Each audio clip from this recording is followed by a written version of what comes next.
Yeah, I think now we are ready to go to the third session. So welcome everyone back to the third session of our workshop on the structural and the compositional learning on the 3D data. And I am Minhyuk, hosting this session with Kaichun. And in this session, we are going to discuss some of the structural representations for the 3D shapes. So yeah, this is our third time for these sessions. Yeah, so basically, when we talk about the 3D data describing some objects, one of the major differences with the other types of the data would be that the fact that the 3D data basically can describe the objects as they are present in the actual space. So which means that in the 3D representation, we can also easily encode some sort of the structural informations that can be observed from some of the actual objects, especially for the human-made objects. We can easily see some like structures like the symmetries and also some compositional structures that we have also discussed in the first session, and also some parametric forms of each of the parts, and also the relationships across the parts. So for the 3D shapes, basically we can consider representing the shape not just with some sort of the set of the points or the triangles in a mesh, but with some sort of the high-level entities that can explicitly represent all this structure. And also such structure is also present not only for the human-made objects, but also in some like deformable shapes, such as the human bodies. And this structure can be also encoded into a skeleton, joints, or some deformation ways there. And as you know, like such structural representation with 3D shapes have been used in the many perception tasks in the computer vision for like long time after the idea of the like some generalized cylinders and the geons were introduced back in the 1970s and 1980s. And also on the other hand, obviously like such the structural representations have been widely used in many CAD and the graphics applications as well also in some manufacturing systems. So basically in this session, we are going to discuss some different kinds of these structural representations for these 3D shapes and how they can be predicted and also inferred from the raw geometry information. And also what are the pros and the cons of the different representations, and how we can also leverage such structural representations in the many downstream applications.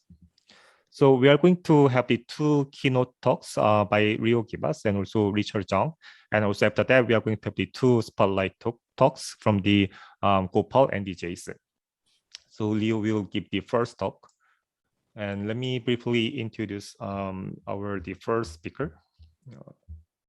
And while I'm introducing Leo, I guess Leo can first share your slide. Yeah. So yeah, Leo is a professor at Stanford in the computer science department and also by courtesy in the electrical engineering department. And so far, Leo had worked at the Xerox PARC and the CSLC and also MIT, and also had affiliated at the National University of Singapore, ETH Zurich, and University of the Athens, Google Research, and Hong Kong University of the Science and Technology, and the Tsinghua Berkeley Shenzhen Institute, and also Facebook AI Research. And at Stanford, Leo is also a member of the past and also the past acting director of the Stanford Artificial Intelligence Laboratory, and also the member of the Institute for the Computational and the Mathematical Engineering, and also the BioX program. And Leo has been elected to the USD National Academy of the Engineering, and also the American Academy of the Arts and the Sciences. And also he's the ASM Fellow and IEEE Fellow, and also the winner of the ASM, the Alan Newell Award, and also the ICCV, the Helmholtz Prize. And Leo is also a recent recipient of the DoD, the Vannevar Bush Faculty Fellowship, and also the Hans Fischer, the Senior Fellowship from the TUM. And Leo will talk about the 3D structure extraction and degeneration. Okay, can you see my slides and the cursor okay? Yep. Okay, so let me start by thanking Minhyuk and Kaichun and all the organizers for the invitation to this very timely workshop on structural and compositional learning for 3D data. And as my title says, I'm going to talk about some research directions on 3D structure, extraction, and generation, mostly covering past work, but also suggesting some new directions for research. So I will, let's see what's going on. Why aren't my slides advancing? Well, it's kind of strange. They're advancing on the other screen, but not the one that I'm seeing, which is a problem. Can I stop for a moment and start again? Yeah. Try to fix this, I'm sorry. Let me see what's going on here.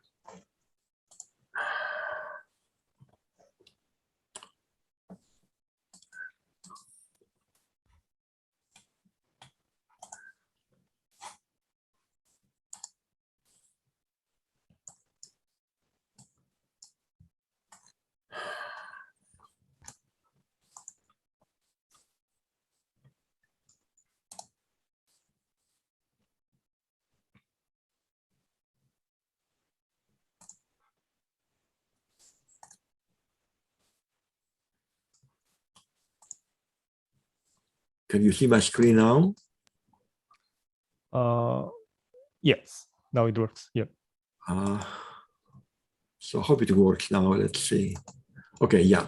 So I'll cover a number of topics, primarily focused on, as Minhyuk mentioned, symmetries and part compositions of 3D shapes. Specifically, it'll be symmetries and regularities, shape completion, part assembly, data that we can use for this purpose from 3D repositories, structure generation, and variation generation. And really what this is to highlight the work of 4 of my students over 4 generations, starting with Niloy Mitra, and then Hao Su, and then Minhyuk himself, and also Kaichun. And of these 4, 3 are organizers of this workshop, and 1 is an invited speaker as well. So let me start with symmetries and regularities. This is a very classical topic, and this work is a little bit old. It's before deep nets, but I think it's still highly relevant. And perhaps all these ideas can be revisited now with the better tools that we have at our disposal. Symmetry and regularity is extremely common in nature, in both man-made and natural objects. It's of course related to our perception of beauty, but more generally, it's interesting to consider what in physics, in biology, in economics leads to symmetry being so common. I will not have this discussion now. Let me just finish the slide by saying what Alan Perlis said, that symmetry is a complexity reducing concept. It sort of eases our understanding of the world. And this complexity reduction you can see in this little animation, which somehow I cannot play now. I don't know why. I don't see the, maybe it has to do with the setting I selected. Sorry, I don't know.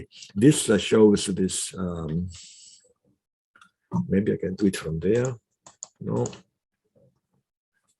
Folks, I don't know what's going on, and I don't want to interrupt and start again. So let me skip this slide. The next slide has a little bit of a shorter version of this. Here you can see what's going on. This is the Stanford Castle in France, and it has a lot of symmetries and regularities.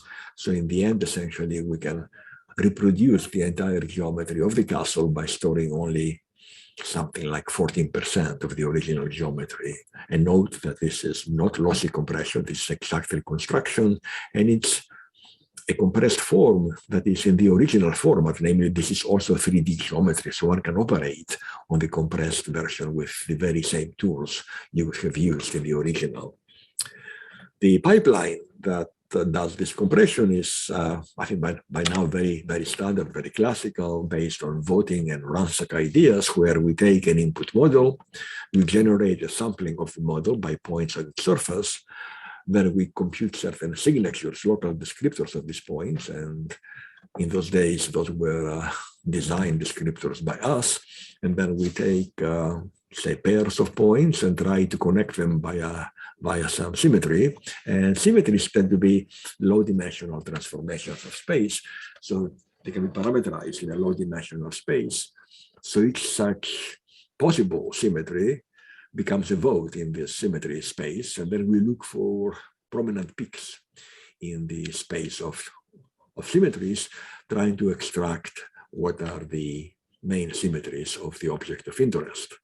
And all this has to be done with the consideration that even if the object itself is perfectly symmetric, a sampling of it need not be so. So one has to be able to deal with uncertainty in the symmetry.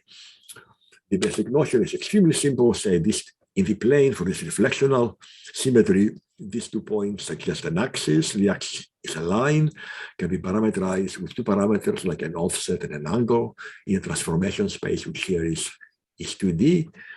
So we have many pairs of points giving many votes in this transform space.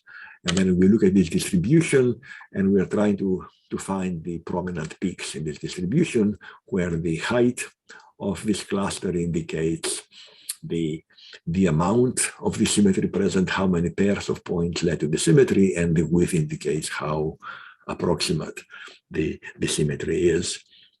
So we do some mean shift clustering to essentially sharpen and isolate the peaks so we can extract them. So if you look at this model of the Sydney Opera House, you can see there is several peaks in the distribution, and the prominent peaks are this 4, 5, and 6. These are the large scale symmetries, but there are also a number of smaller symmetries. And in fact, if we had allowed scaling, there would be also scaling symmetries that you see here. And again, the clusters give you not just the symmetry, but the breadth of the cluster gives you a notion of how sharp or approximate the symmetry is, how far you are away from a perfect symmetry. This notion of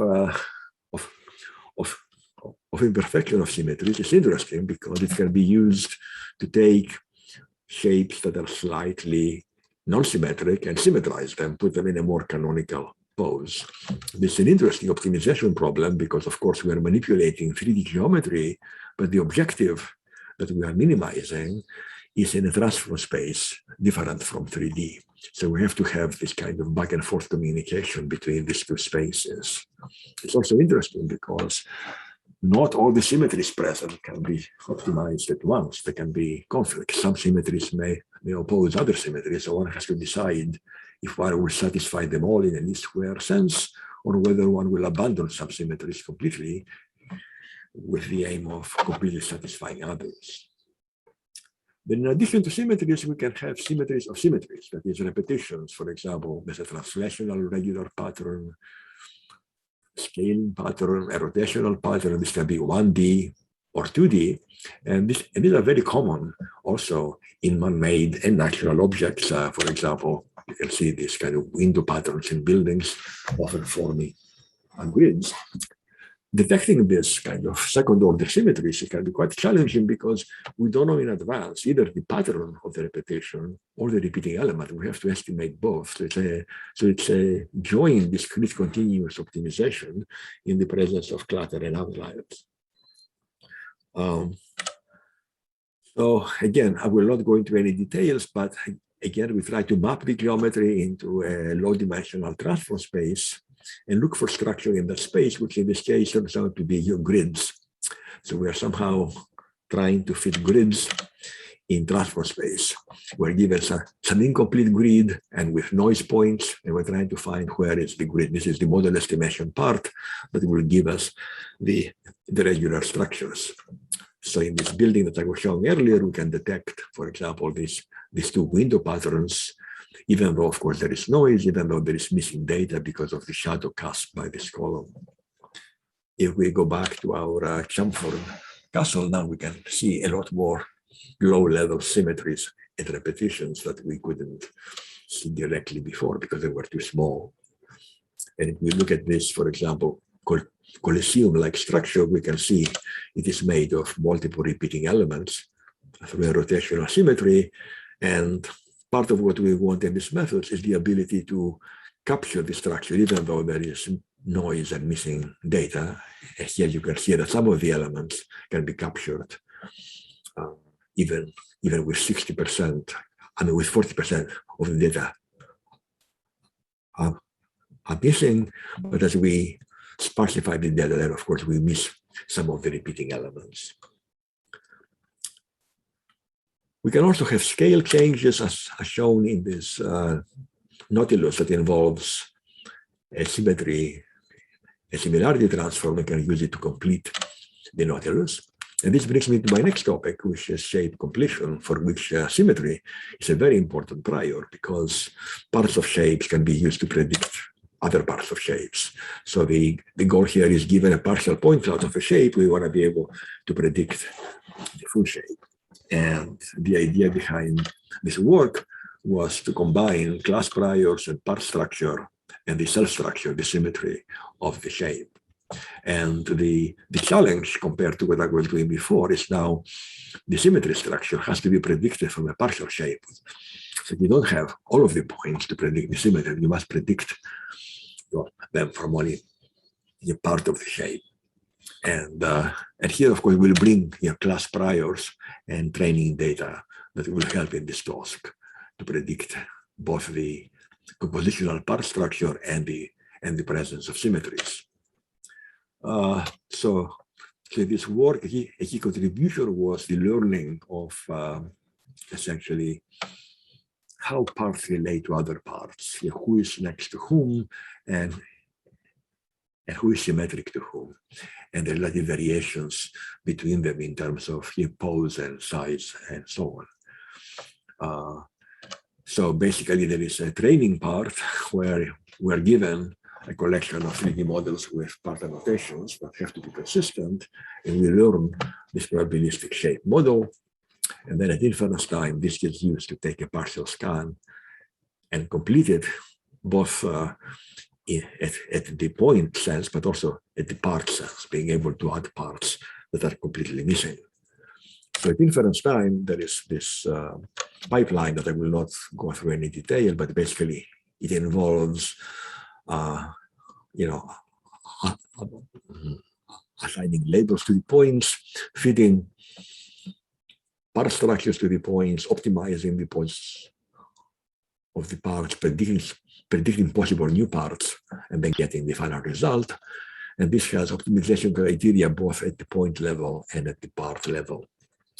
So you can see here that you can take this partial chair and complete it like I show here, where essentially part of the completion is filling in the seat, and part of it is coming from filling in the leg. And here, the leg filling comes from the symmetry completion, and the seat filling comes from the prior.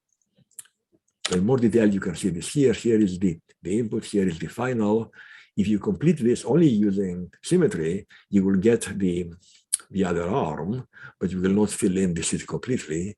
If you complete using only priors, you will get some kind of incorrect completion for the arms, but you will fill in the seat.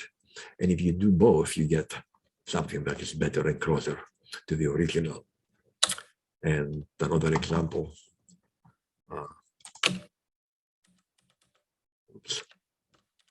is here, where you have this aeroplane. And again, if you use only symmetry, because you see missing parts from both wings, in the symmetry only completion, this will not be there, they will be missing. If you complete only with the class prior, you will fill those in, but the completion for the tail will be wrong, and you can do better when you have both together. This was so far a combination of discriminative and generative, because you have to understand the partial point cloud and then generate missing parts. In the next vignette, I want to go into a generative model based on parts, where essentially you create shapes by just combining parts that may come from other shapes. So again, there's a pipeline of assembling parts together, and this table is generated by combining parts that come from many different shapes you may have in a database. And this can be used to both to interactive design or automatic shape synthesis by just putting parts together that fit each other. So the interesting work here was to try to use only this mid-level information about parts and reuse the geometry of the parts to understand how to fit them together. And while there had been works like this before that do shape generation by adding parts, they required consistent annotations and consistent segmentations to be able to use parts. And part of our challenge here was the fact that maybe, the databases back then that were consistently annotated were very small, while say something like ShapeNet had many more models, but it was inconsistent. And yet most models that we scrape from the wild do have some structure. They do come as kind of scene graphs of parts. So they have natural part segmentations, but the challenge is that these part segmentations aren't consistent, and often they are not labeled. And even if we had labels, the labels might be consistent, and it might be inconsistent. So here we wanted to predict complementary shape parts using only geometric information. This is this complement me system that allows you to build shapes part by part, putting them together. And the question is, how do we discover parts that fit a given partial shape? And the idea was to create an embedding space where somehow the partial shape and the part that can complement it come together. And so the notion again is that for all the parts, you embed them into this space, and then you query this space with the partial assembly to get the result that you want. But there's a difficulty here, because if you think about, say, the seat for a chair, this seat can be complemented by both the base shown there and the back shown there. So presumably, because these both complement the seat, they should be mapped near each other in the latent space. On the other hand, if you take this partial shape, then the back still complements it, but the seat, of course, does not. So according to this query, they should not be in the same place. So how to deal with this? The idea was to embed the partial assembly not in a single location, but in a multimodal space. So we can get multiple parts together to generate a multimodal distribution, a Gaussian mixture of modes. And so we trained a neural network that takes a partial assembly and predicts this Gaussian mixture, so that when you have positive examples, then these are highly likely, and when you have negative examples, these are much less likely. And in addition to predicting what parts we can use, we also have to have another network that helps us place these parts in the right place, and this is the placement network. So this shows an animation of constructing different objects by just picking parts and putting them together. It is twice real time, but you can see that this is still a very fast process.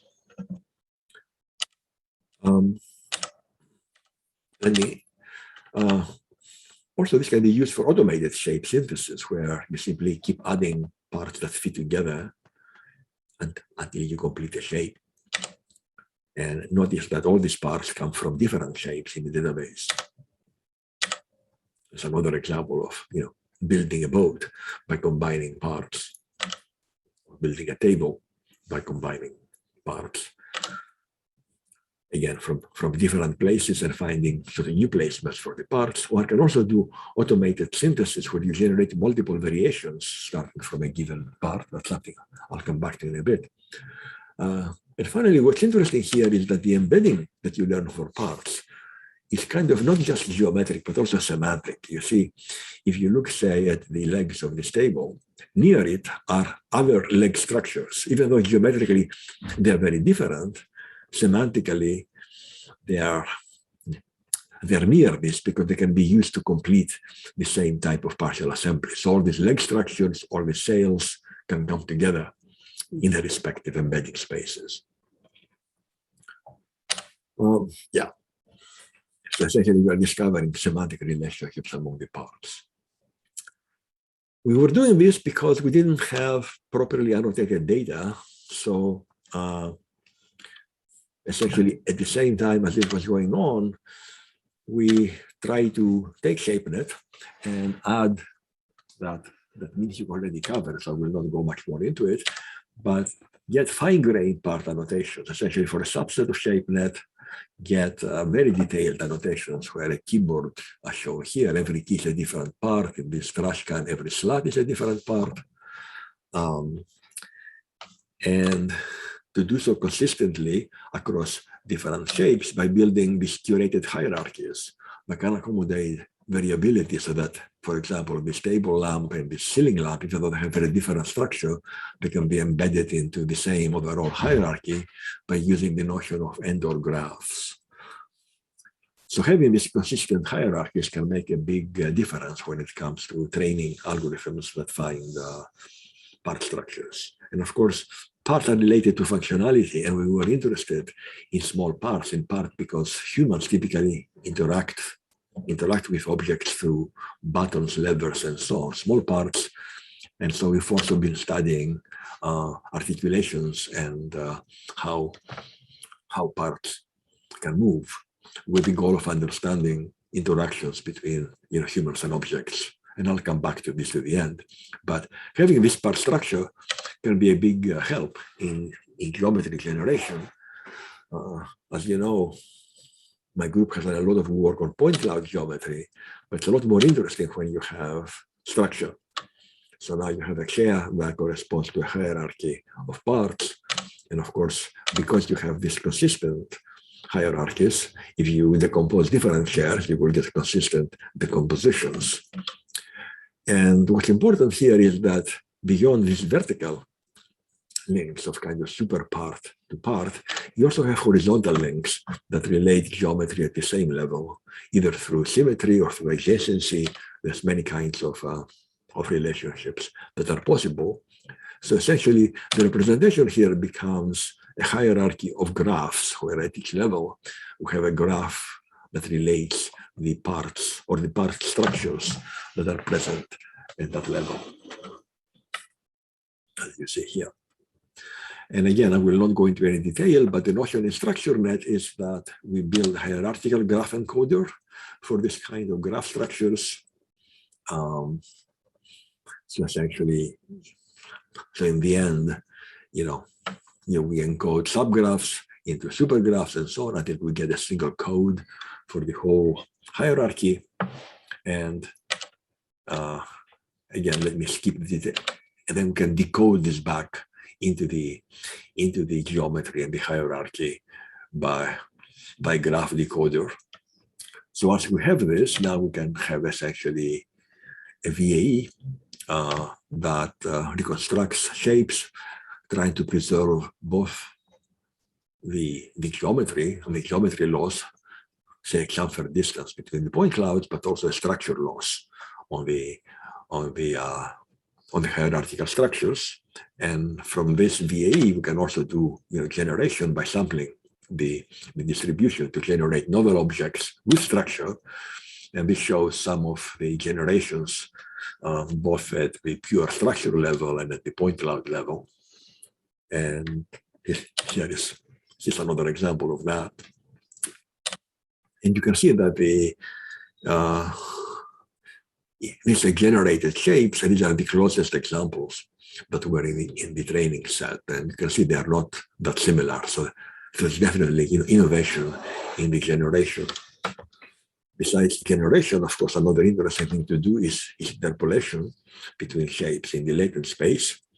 And this shows some examples of interpolations at the part level or the point cloud level.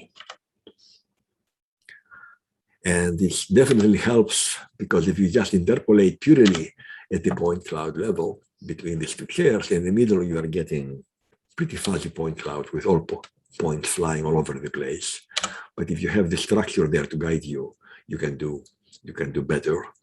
Now, clearly, this captures the structure of the shapes, but not the geometry in great detail. And we had also some work that tries to essentially have two hierarchies, a hierarchy based on structure and a hierarchy based on the geometry, where the geometry is represented by mesh deformation, so one can get much more exact representation. And then there are these two parallel hierarchies, one on the structure level, one on the geometry level, that talk to each other. So that's essentially the structure conditions the geometry and vice versa. And this lets us generate now essentially meshes that have interesting structure and geometry, that include some, some nice, details like knobs and wheels in the geometry. And one can now vary separately the structure and the geometry. So here we can fix the structure and keep and vary the geometry. Here we fix the geometry, but vary the structure. So one can get at least a partial disentanglement of the two. I want to again point out that the geometry alone is often not enough. There's this interesting website, The Uncomfortable, that gives you shapes that look real, but actually they cannot be, because essentially they don't satisfy their function. And so getting to function is one of the topics for future research that I would like to come back to. The last topic I want to cover is the generation of shapes, not ab initio, but as variations of given shapes.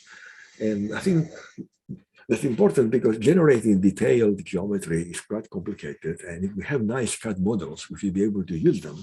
On the other hand, generating semantically plausible variations is definitely non-trivial.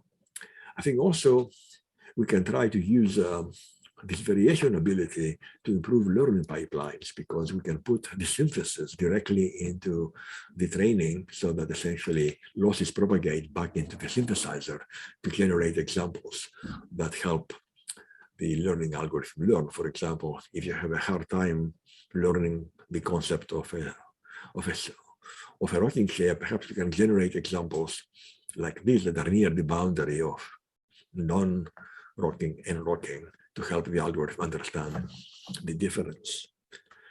This variation generation is essentially sort of modeling the tangent space of a point in the shape space.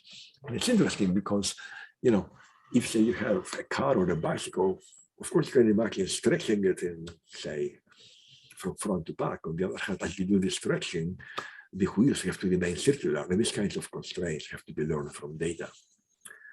We also want to learn ways to modify shapes that are consistent across different shapes. So for example, this elongation of legs vector should have a consistent action on different shapes. And unfortunately, autoencoders trained with a reconstruction loss often don't give consistency when it comes to applying certain motion vectors in the latent space. So here we wanted to transfer deformations across related shapes, but without having correspondences.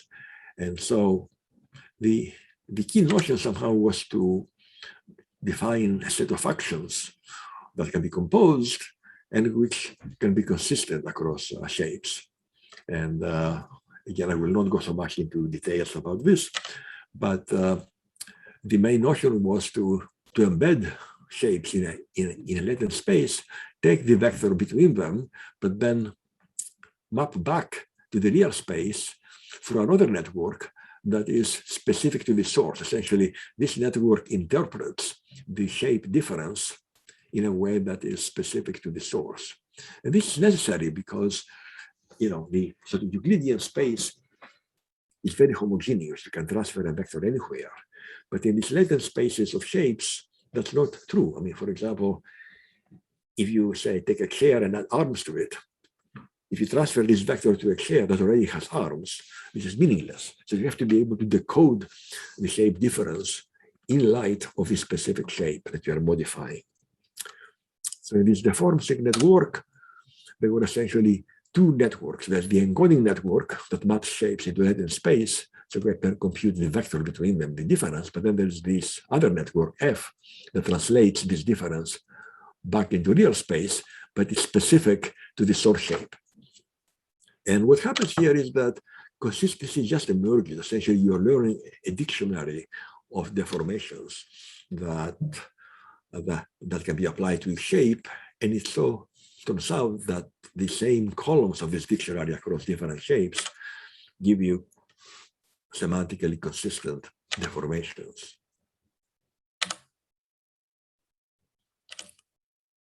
You can see here a number of examples of that.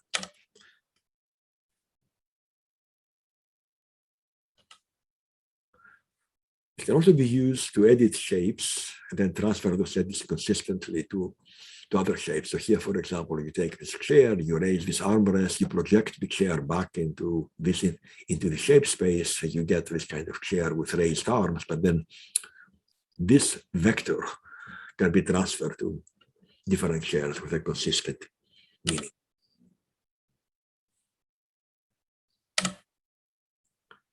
Okay, I'm running out of time. So as you can see, this is an area with many, many open questions. Let me finish by just mentioning 4 that are of interest to me and my group. One is how to learn shape variations from images. That's important because we have many more images than we have 3D models. So how can we understand how a shape can vary based on images of shapes from the same class? How can we model not just shapes that are rigid, but more complex motions like articulations, as I mentioned earlier. And ultimately, this is related to understanding shape function, namely looking at this, say, cabinet and understanding not just that it has drawers that can open and close, but sort of where do we have to act on the shape and how to open the drawer or to close the drawer. And finally, and there's other talks in this workshop that relate to this, I think that the language can be a big help in understanding the structure of shapes, and I think this can be exploited much more. And I think also the speaker after me, how Zhang has done lots of work in the same area that relates to functionality. So I hope we'll hear more about that from Hao. Okay, thank you very much. And I'm happy to take some questions. Okay, yeah, thank you for the great talk and great summary of lots of the work with the learning the structures from the 3D data that have to be done more than a decade. So that's a really nice summary. So, and for the audience, if you have any questions, please post the questions on the chat so that then I will go over these things. Yeah, there's one question from the Niloy. Any thoughts about, so Niloy was basically asking about any thoughts about how the joint embedding of the images or the text as in the clip can help with the functionality and or the deformation priors? Well, I mean, I think there's been a lot of work, like all the current work on nerves that focuses on neural representations for essentially for appearance and maybe semantic segmentation. But I think there can be also the neural representations focused on functionality. So you're trying to learn what semantic operations does the shape support. I think in my mind, the big open issue here is how do you supervise this? That is, in nerves, we get supervision from other views, and these are cheap to get. So we have lots of supervisory data. But when a model function, it's not completely obvious how to properly supervise that and from what kind of data.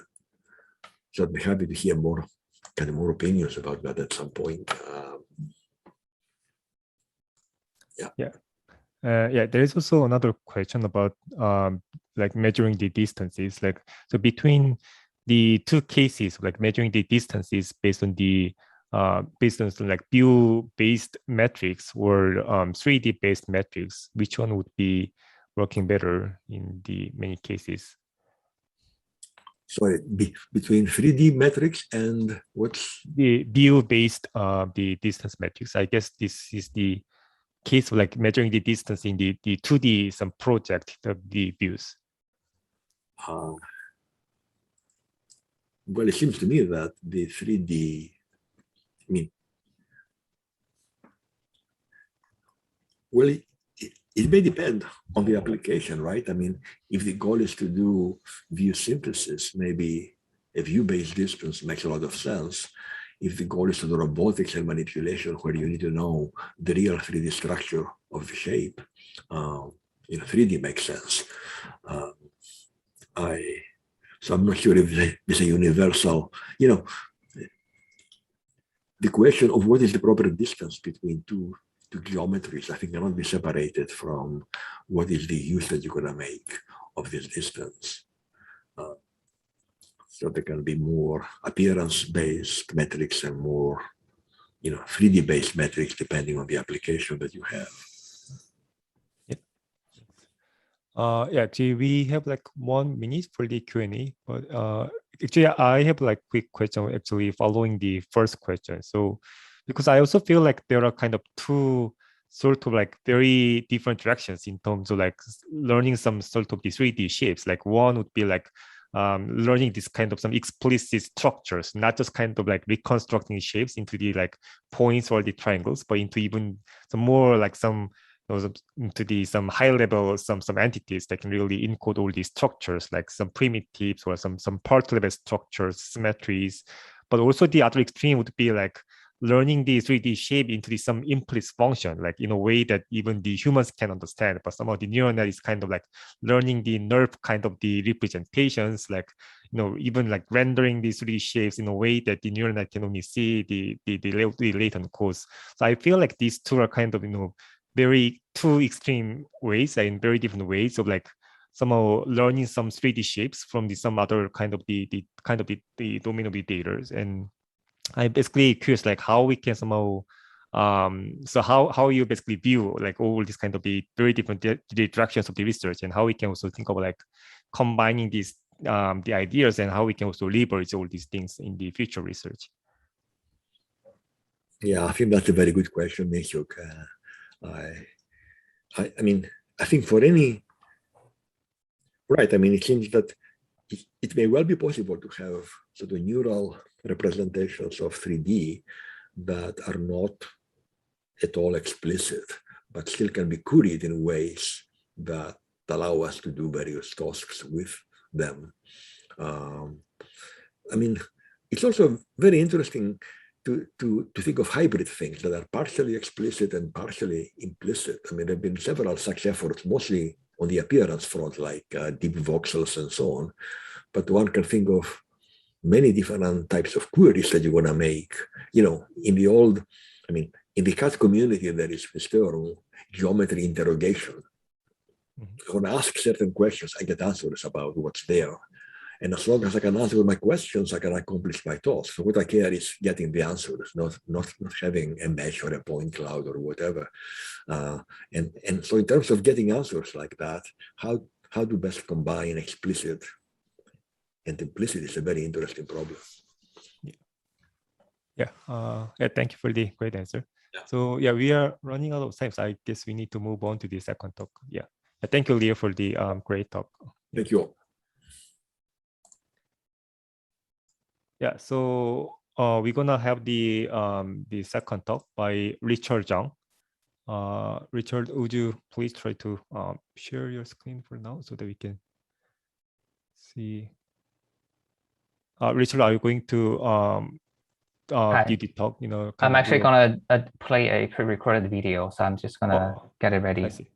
Cool. Okay. Yeah. Thanks. So yeah, I'll briefly introduce our speaker. So Richard is a professor at the Simon Fraser University in the School of the Computer Science, and Richard was a editor-in-chief of the Computer Graphics Forum in 2017, and also associate editor of several other journals. And he has served on the program committees of all the major computer graphics conferences, including SIGGRAPH Asia, Eurographics, and SGB, and also many others. And among them, he was the course chair at the SIGGRAPH Asia 2014, a paper co-chair at SGP in 2013, and also Graphics Interface 2015, and also CGI 2018. And he has also received many awards, including a NSERC, the Discovery, the Accelerator Supplement Award in 2014, and also Best Paper Awards at the SGP 2008, and also CAD Graphics in 2017, and also Best Student Paper Award at the CBPR 2020 last year,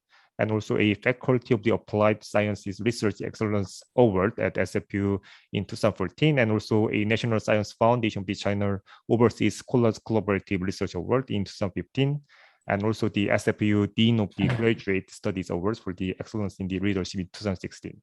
And Richard is also a IEEE, the senior member.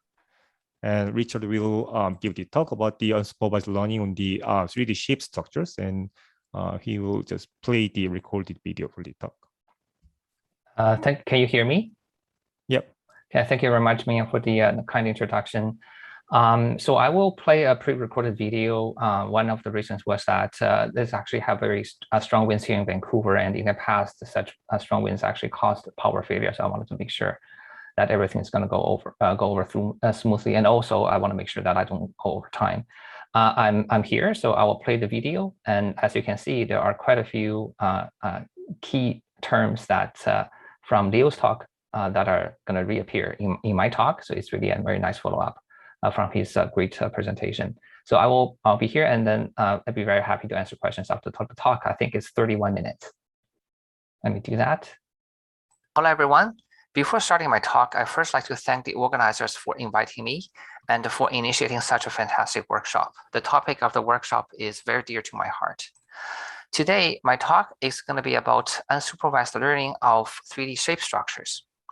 I want to start by asking you to think about the major attributes of 3D objects and how predictable they are if you know the object's class. For example, let's talk about chairs. The reason that I care about predictability is because most of the learning tasks that we study today are about predicting things. And I believe that the more predictable something is, the easier it is to learn it. Now let's go back to these chairs. On the left, you see these silhouette of chairs, and on the right, you have a photo of some real-world chairs. Do you think the shapes of these chairs are predictable? How about their topology? Of course, in terms of the holes of the shapes. How about color, texture, or material? Right? Now, if you look at this picture here, again, a photograph of some real-world chairs, maybe some designer chairs, perhaps none of these attributes appear to be that predictable. Is this really a chair? What do you think? Now, if you try to compare this chair with known chairs in terms of their shape, perhaps measured using chamfer distance, the most widely used metric for comparing shapes, maybe the answer is going to be yes, but is it really a chair? So what really makes a chair chair?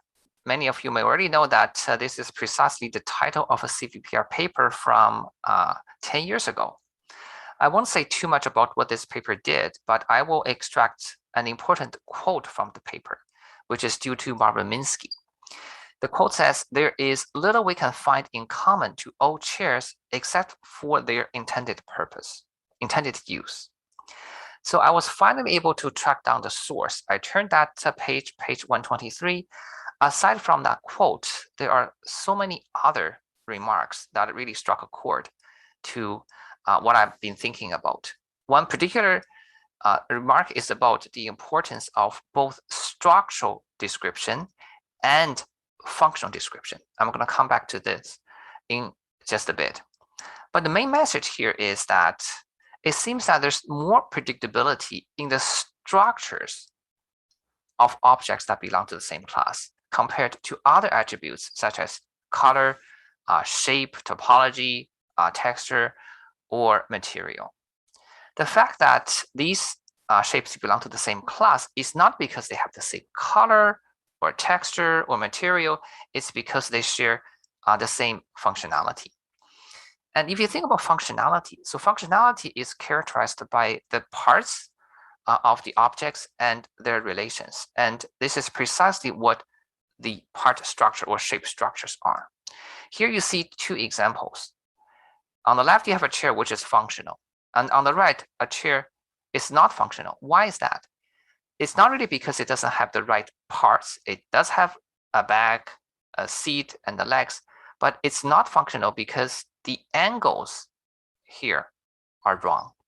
So it's a relation between the parts that makes the chair on the right non-functional. The predictability and the commonality that we have been talking about can indeed facilitate unsupervised learning of shape structures. So let's look at some examples. The first example is unsupervised co-analysis. we call this co-analysis because we're analyzing a set of shapes together. And the assumption here is that the set belong to the same class. There had been a lot of work in computer graphics even before deep learning, and to get a sense of these works, you can refer to this survey from 2013. What is common about most of these methods for unsupervised co-analysis is that you're utilizing this structural consistency with the assumption that the data collection, the shape collection belong to the same class. There is an expected structural consistency. And utilizing the structural consistency, you can perform some kind of an alignment, perhaps in the spatial domain. And this is this early work by Golowinski and Funkhouser on consistent segmentation of 3D models. You could also perform a clustering process, which is what the next example is about. So the problem here is unsupervised co-hierarchical analysis. Right? The goal here is, given a set of shapes, we want to find a unified hierarchical explanation of these shape structures. So one of the main challenges is that there may be a lot of variability in both the geometry and the structure of the set. So here you see this set of vehicles, either with two wheels, or it's a tricycle, or it has only a single wheel. So there's a lot of structural variability. Another challenge with studying hierarchies is that if you have a single given shape, there may not be a unique best hierarchy, right? So if you think about chairs again, should you group the seat and the back first, or should you group the seat or the legs first? There's really not a unique answer. So perhaps the best answer really depends on the context. That is what the set of these shape structures are. So in this work, we start with this input set of shapes, right? And then for each shape, we're going to have a set of candidate hierarchies.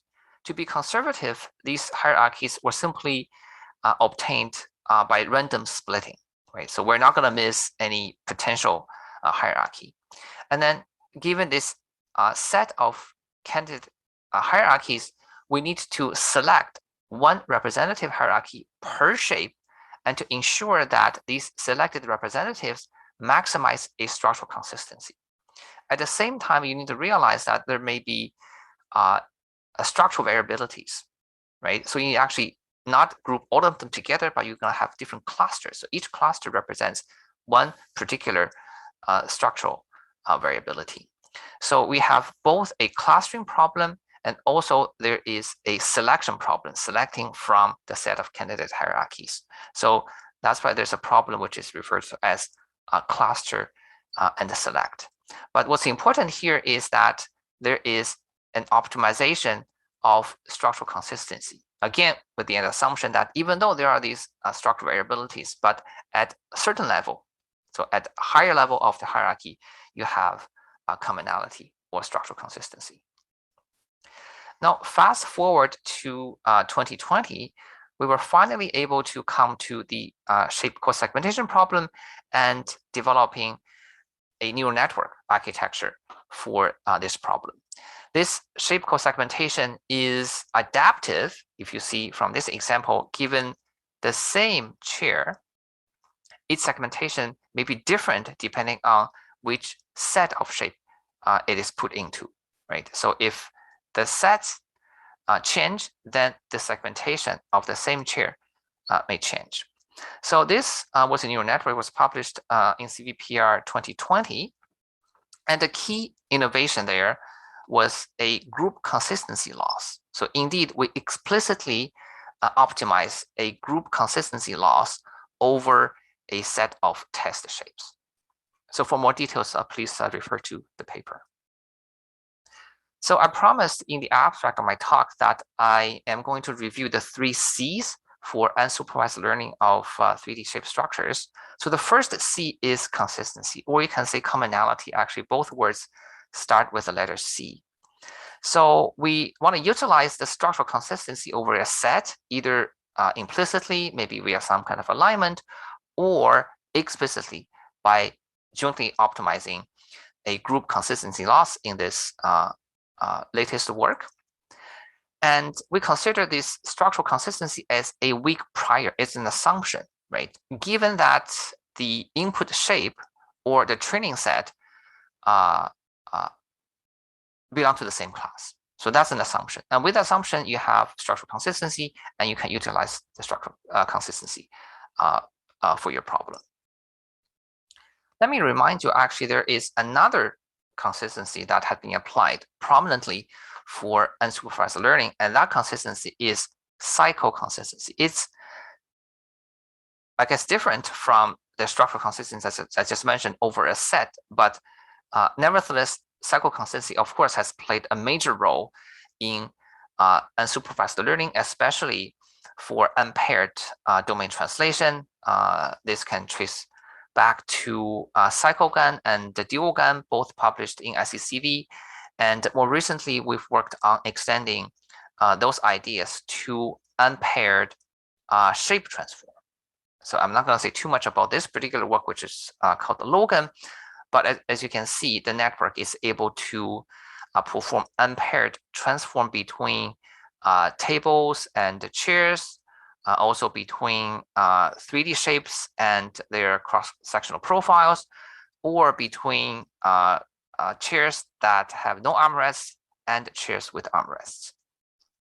Now, aside from this consistency or structural consistency over a set of shapes, what other implications can we draw from this predictability of shape structures? So next, I want to connect predictability with compressibility. So can you compress a random signal or a uniformly distributed information source? Right. So I'm pretty sure most of you know that the answer is no. That is because compressibility actually requires some level of predictability. So your data needs to have some predictability or some redundancy for that data to be compressible. By the same token, if you want to review, or let's say you want to learn the data redundancy, and these redundancies actually reflect the structures in the data, then you should really make your representation, the learned representation, compact. A primary example here is autoencoders, which is something that everyone is familiar with. It's one of the perhaps the most applied model for dimensionality reduction. It uses this bottleneck layer here. By restricting the code length here, you're able to learn a compressed representation of your input data. Now, it doesn't have to be autoencoders. So next, I show you a nice example of how this compactness criterion can be used for unsupervised learning of shape structures. But I will start by just quickly go over IMNet. So by now, I guess most people are aware of the recent development of learning neural implicit models. So from CVPR 2019, there was IMNet, there was OCCNet, and there was DeepSDF. So IMNet is a network that learns a mapping from a 3D point XYZ, and it learns the occupancy or inside-outside status with respect to a 3D shape, which is encoded using some encoder. And so given a 3D coordinate and given a shape code and going through a sequence of MLPs, IMNet learns inside-outside of the point XYZ with respect to the shape. Now, after IMNet, the first question we actually thought about was whether IMNet can be used to learn shape structures. So this is here the original IMNet, and it is trained using a reconstruction loss with respect to the occupancy. Now, it turns out that all we needed to do was to add a branching layer at the end. So that's really the only change to IMNet. So this branching layer essentially produces these K neurons, where K is something you can determine. It doesn't have to be exactly the number of parts. But we hope that each of these neurons is able to learn to reconstruct one of the parts of this set of shapes. And note that we do the training without using any part labels as supervision. In fact, the loss after this max pooling is exactly the same as IMNet. This is the reconstruction loss, but only that we're adding this branching layer. So this branched IMNet, indeed, the hope is that for each branch to learn to reconstruct a shape part, and it actually did work. And this was called BAENet, and BA stands for branched autoencoder. There are two versions of the network. In the unsupervised version, we repeatedly trained the network using a set of unlabeled shapes, no part labels whatsoever, and with only the reconstruction loss, right? And it's able to actually learn different parts in the different branches. I'll explain why on the next slide. And there was another version, which was a one-shot learning version, where we can add just very few labeled shapes, could just be 1, 2, or 3 labeled shapes. And with that, we also added a label reconstruction loss to combine with the reconstruction loss with respect to the occupancy. And here you see on the right results of one-shot learning using BAENet, where you provide one labeled chair, okay? And the network is able to learn a co-segmentation to a very large set of chairs. So why does this work? In fact, the key thing here is that compactness, that we're exploiting the structure of a small implicit field network. Note that this BAENet even has less number of layers compared to IMNet, only has 3 layers. We did try a different number of layers. It turns out that 3 layers worked very well, worked the best compared to other choices of number of layers. And we also use few neurons, right? In fact, for the one-shot learning, the number of neurons is actually less compared to the unsupervised version of BAENet. So to look at what this network does a bit more closely, we used some synthetic data sets. So here is a data set which we call elements. So these this data set consists of these patterns, right? You have 3 patterns: a triangle, a diamond, and a cross, and that they're randomly placed on this black background, right? And we used, I think, 4 branches, BAENet, and try to learn to reconstruct these patterns because of the compactness. So with that compactness, you're actually forcing the network to learn a representation that provides consistency, because the most compact representation is actually to reconstruct these parts, right? And at the end, the network is able to reconstruct this element data set. Now we looked things a bit closer. We tried to look into the neuron and the neural activation maps in each of the layers. It looks like in the first layer, the network basically learns these linear gradient fields, as you can see. And then in the next layers, it combines these simple patterns into more complex patterns, eventually learning to reconstruct more complex shapes, more complex arrangement of patterns. So the next idea was simply to try to make this interpretability, because we can actually see what each layer was able to learn. We made this interpretability explicit, right? So, well, it looks like in the BAENet, the first layer learned these linear gradient fields. So why don't we actually make this explicit by making the first layer L1 learn planes, explicit planes, okay? And then next, we're going to combine these planes. They're really half spaces. We're going to combine these half spaces by intersecting them and to come up with convex shapes. And then finally, in the next layer, we're going to merge them. This is really a union operation so that we can get more complex shapes, including concave shapes. So that was our paper from CVPR 2020, which was called BSPNet. Really, the input and output were the same as IMNet, the same reconstruction loss. BSPNet, although it produced meshes at the end, it's really another neural implicit model. What's new was that the shapes are formed using binary space partitioning. This is why it's called the BSPNet, and the planes were defined by the network weights which were learned. So with BSPNet, you can actually easily get structural correspondence between the shapes, okay? Because the planes that were given by the same neurons are naturally correspondent. You can naturally match them together, right? Now, for an application of BSPNet, which was a single view 3D reconstruction given an image. So on the top, you see these images of airplanes, and then it's able to reconstruct 3D shapes from these images.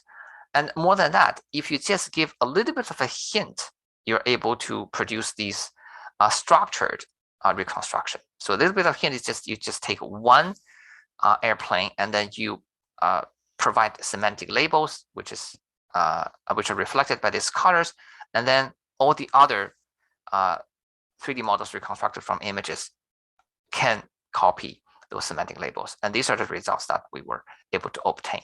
Okay. And for this single view reconstruction application, the network was trained across, I think, 13 classes of ShapeNet, right? So it's not trained per object category. And later we extended BSPNet to try to get actually more compact representations. So if you recall, in the BSPNet, you have these planes, and then you perform intersections to get convexes, and then you perform union to get potentially concave shapes. Now, what was missing, if you think about this being CSG trees, constructive solid geometry trees, what was missing was the difference operation. So we added a difference operation, actually just one difference operation. And also, we wanted to extend the network to work with CAD shapes, right? Not just the ShapeNet shapes that have clear object categories. So we added, in addition to the planes, quadric surface primitives, right? So, so these primitives are going to be much easier to represent in a more compact way than just having planes as your basic primitives. Okay, so in any case, the goal was to produce more compact CSG trees. Again, we do this all without any ground truth trees to supervise it. So on the right, you see the learned CSG trees. On top, this is a CAD model here, and at the bottom here is a model from ShapeNet. So this BSPNet extension was trainable over both ShapeNet across classes and also on the ABC datasets, which has no class labels. So the kind of shapes from ABC are these CAD models like these, like machine parts, right? There's no object label, there's no class labels whatsoever. So this BSPNet extension could be trained over ABC dataset without any class labels. Okay, so the second C is compactness, as you would have guessed, of the network model. And this compactness forces the learning of a best representation. So as we call the so-called Occam's razor, or something similar, which is called MDL, or minimum description length. So in both cases, there's this notion that other things being equal, other factors being equal, the best explanation is the simplest one, right? It's the one that perhaps has the shortest code, right? And these best explanations tend to review the structures in the data because it reviews the redundancy of the data and actually makes the data more compressible. And importantly, compared to the consistency that I mentioned as the first C, compactness is a universal criteria. It is not set or class specific. That is why we're able to train across object classes or even without any class labels, as the case for the ABC dataset. But on the downside, so all the examples that you've seen, and so I can recall all the works that we've done that are related to utilizing compactness this compactness was baked into the network design. They're not explicitly optimized. For example, I'd love to have a network that is able to produce CSG trees by minimizing the size of the trees. Okay, it's still not very clear how that could be done. Now, the third C is continuity.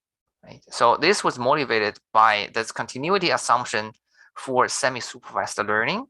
And on the right, you see an example that on the top, if you have only 2 data points, right, there's 2 circles here, then this would be a reasonable decision boundary.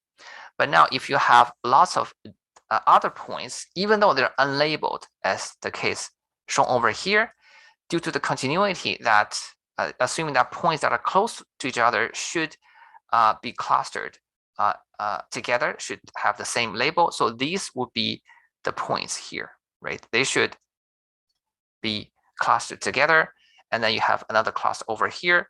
Then the decision boundary here is actually quite complex, but the decision boundary here is one that is over the low density region, right? So this idea was utilized in one of our earlier works on unsupervised co-segmentation of shapes via descriptor space spectral clustering. So roughly speaking, we start with a set of shapes, and then we do an over-segmentation of each shape to get these patches. And then we'll compute a similarity matrix between these patches, and then we'll perform clustering of these patches in the descriptor space. And after that, we compute a statistical model for each cluster, and then we can segment the shapes. So what's most important and interesting is what's happening in the descriptor space. So here is where the continuity comes in, right? So if you look at this 2 points A and B, okay, so they really correspond to 2 parts, this one and this one here, which should be clustered together.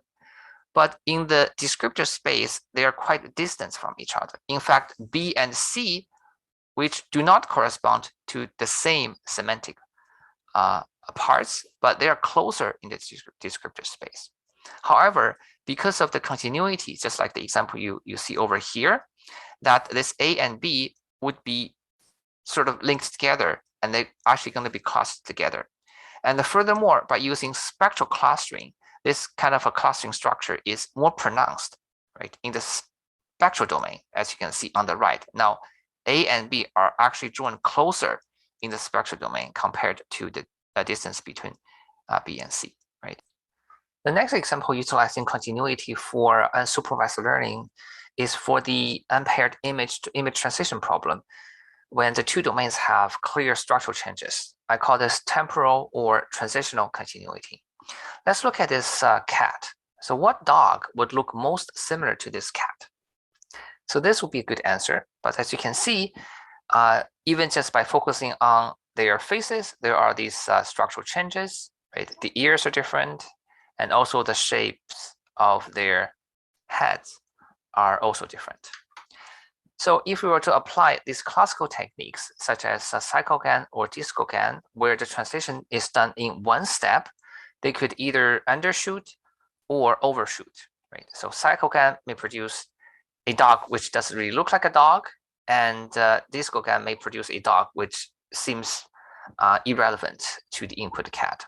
So our idea is simply to learn a gradual transition. So gradual is synonymous to continuous. So this is actually a more continuous translation between cats and dogs. So after one step, we get this intermediate result, and then I call each one a hop. So after 2 hops, and then 3, and finally after 4 hops, you get your dog.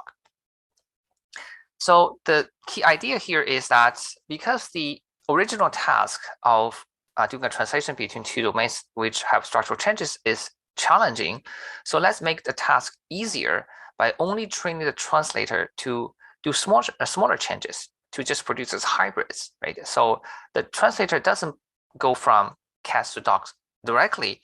It goes from cats to 25% dog and 75% cat, and then 50-50, and then 75, 25, and finally going to the domain of dogs.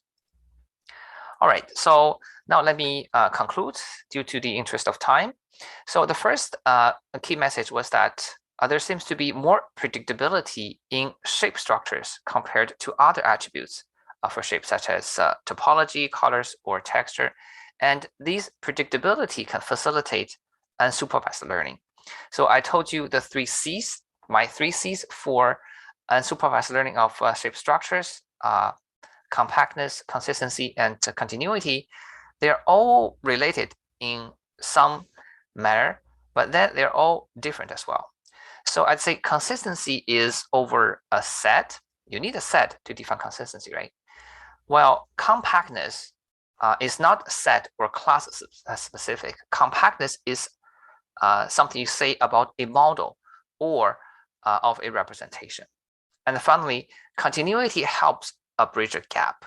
So this gap makes a problem difficult. The gap could be between data points, or it could be between 2 domains.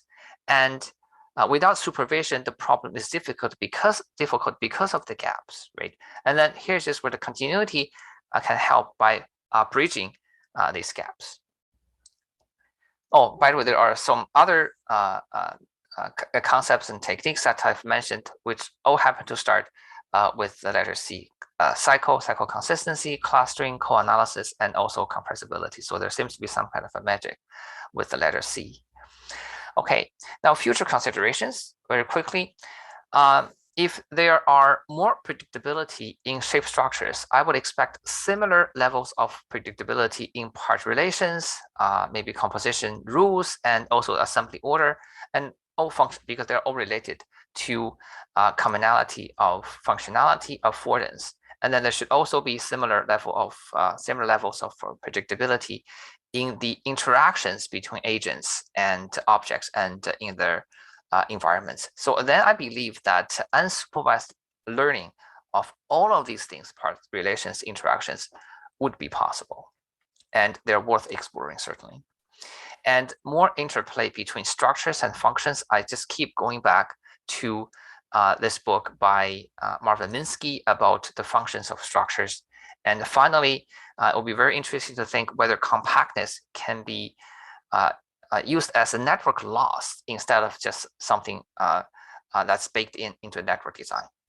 With that, I'll conclude my talk. These are the main papers that were covered. And I also certainly want to thank my many collaborators. Yeah, that's it, actually. Yeah, thank you for the great talk. It was really great summary of the lots of the work of like learning these structures, unsupervised way with the deep insights with also the 3 keywords with the capital C, like consistency, compactness, and the continuity. And also, I think the ideas about like learning the structures in unsupervised way would be also related to the topics that we're also going to discuss in the next section about the structure discovery. So yeah, I'm going to go over the questions in the Zoom chat. So there's like one question in the chat. Could you extend your continuous transformation idea beyond the discrete steps to actually computing a continuous path through the feature space? And we might define the feature space in terms of some differential equations with the analytic contours.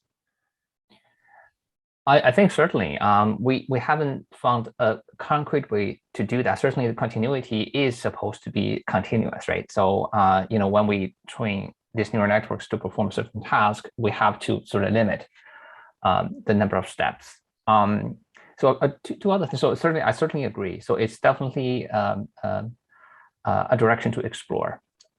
2 additional remarks. One is that in this GAN Hopper work, the translator is the same.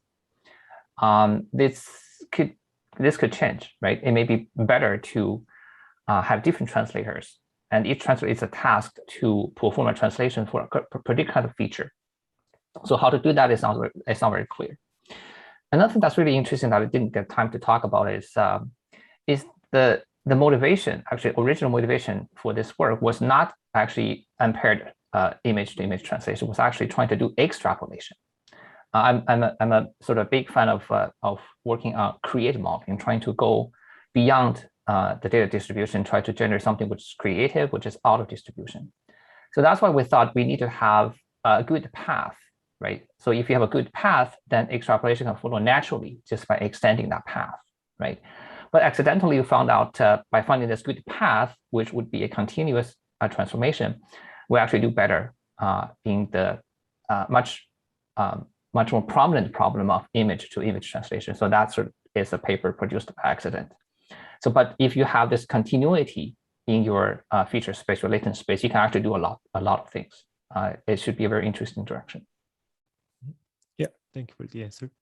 And there's also the question from the Leo, which is like asking some comments on the needs or the not of the correspondences for the consistency or the co-analysis.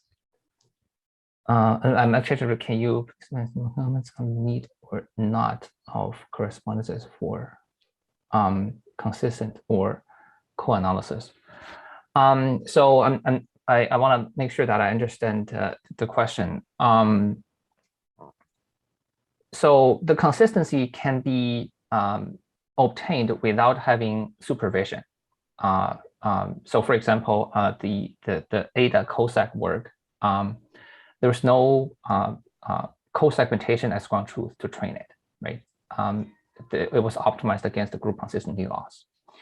And if you look at that element data set, also there's no correspondence as supervision. The consistency actually comes from just enforcing this, you can call it like a bottleneck to enforce compactness, right? Because after all, the simplest model, the simplest explanation for those kind of data set is indeed that you have these three patterns that are moved around. There's no other better explanation. I'm not sure if this answers your question, Leo. Yes, I mean, I think the interesting thing is that consistency sort of just emerges because for the network, it's the most efficient way to explain the data.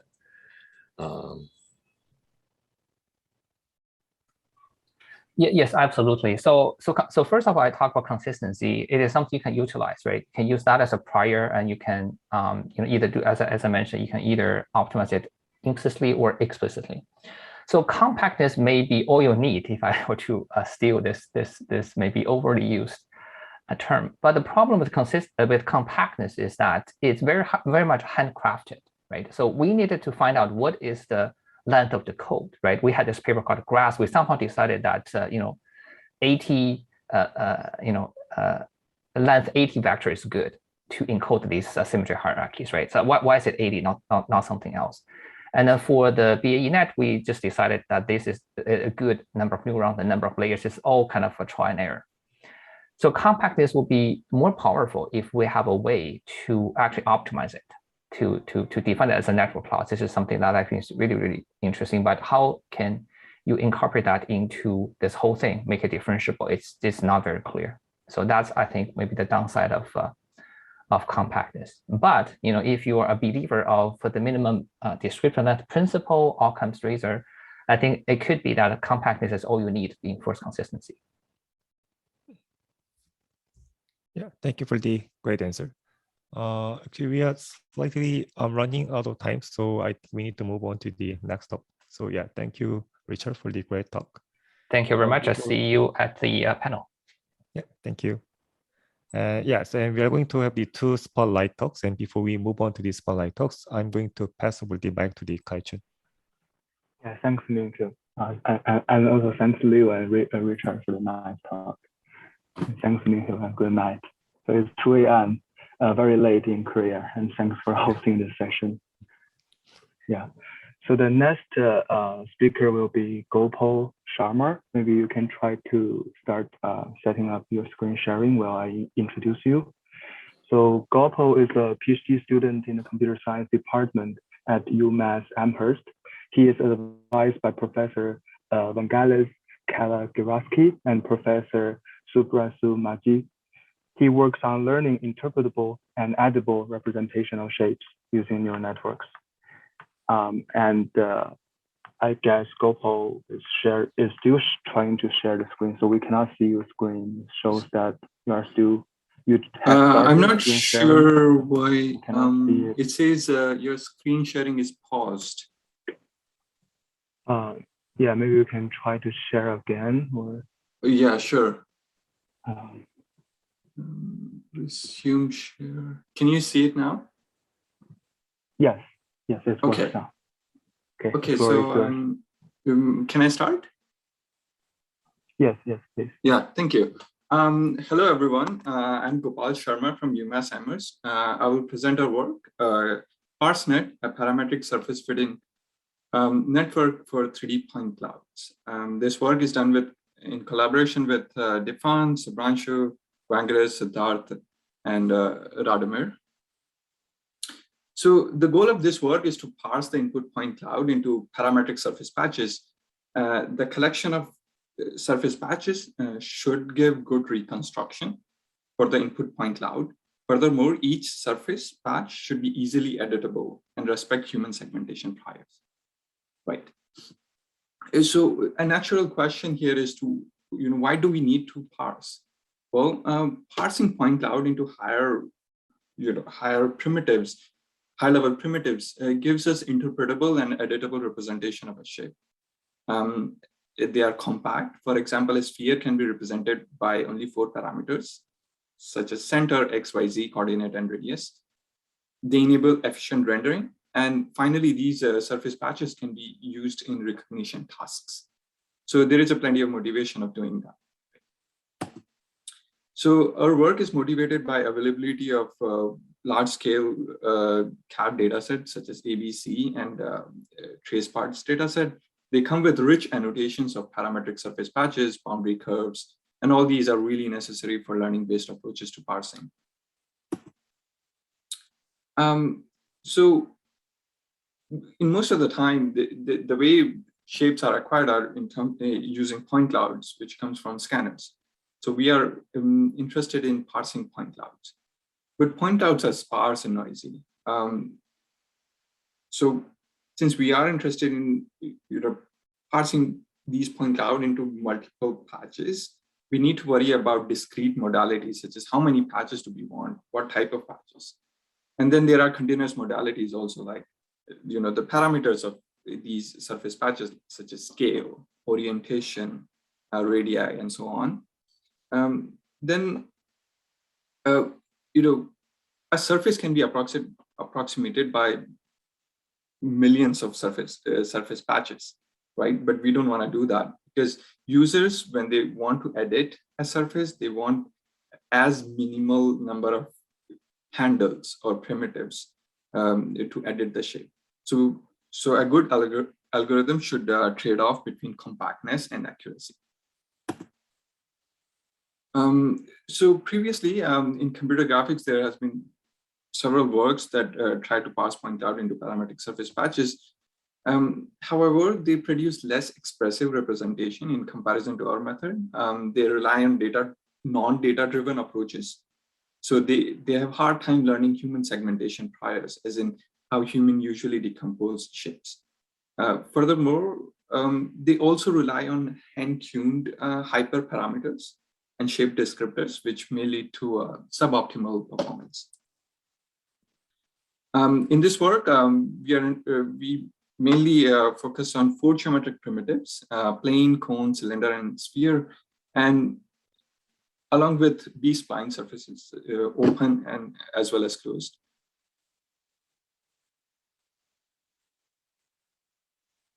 So we mainly focus on, we mainly work with ABC dataset, which consists of a wide variety of CAD models with extensive annotations of parametric patches, and their, and their parameters available for supervision. So we start with rendering, sampling points on the surface and adding a little bit noise to simulate a real world scenario. So our approach is basically, it consists of first starting with input point cloud, possibly with normals, and pass it through a decomposition module. And what this decomposition module does is it's basically a network that takes point as input, produces per point embeddings, and then pass it through a differentiable mean shift clustering procedure to basically give us different segments, right? Different color correspond to different segments here. And similarly, we also produce per point primitive types.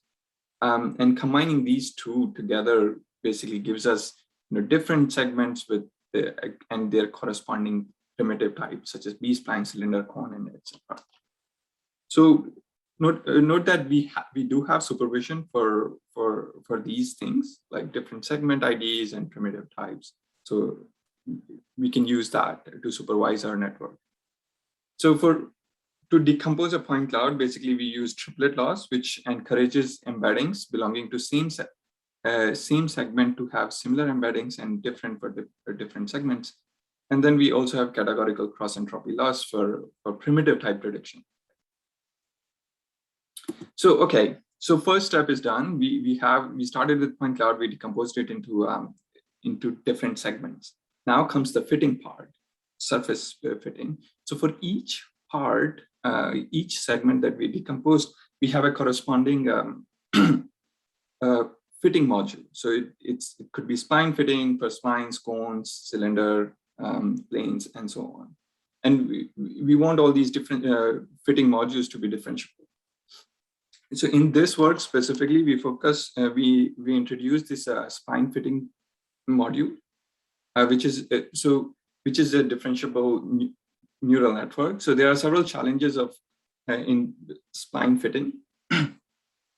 First, there are infinitely many configuration of control point grid, and we also want smallest control point grid for the because they are more efficient and it's easy to use them.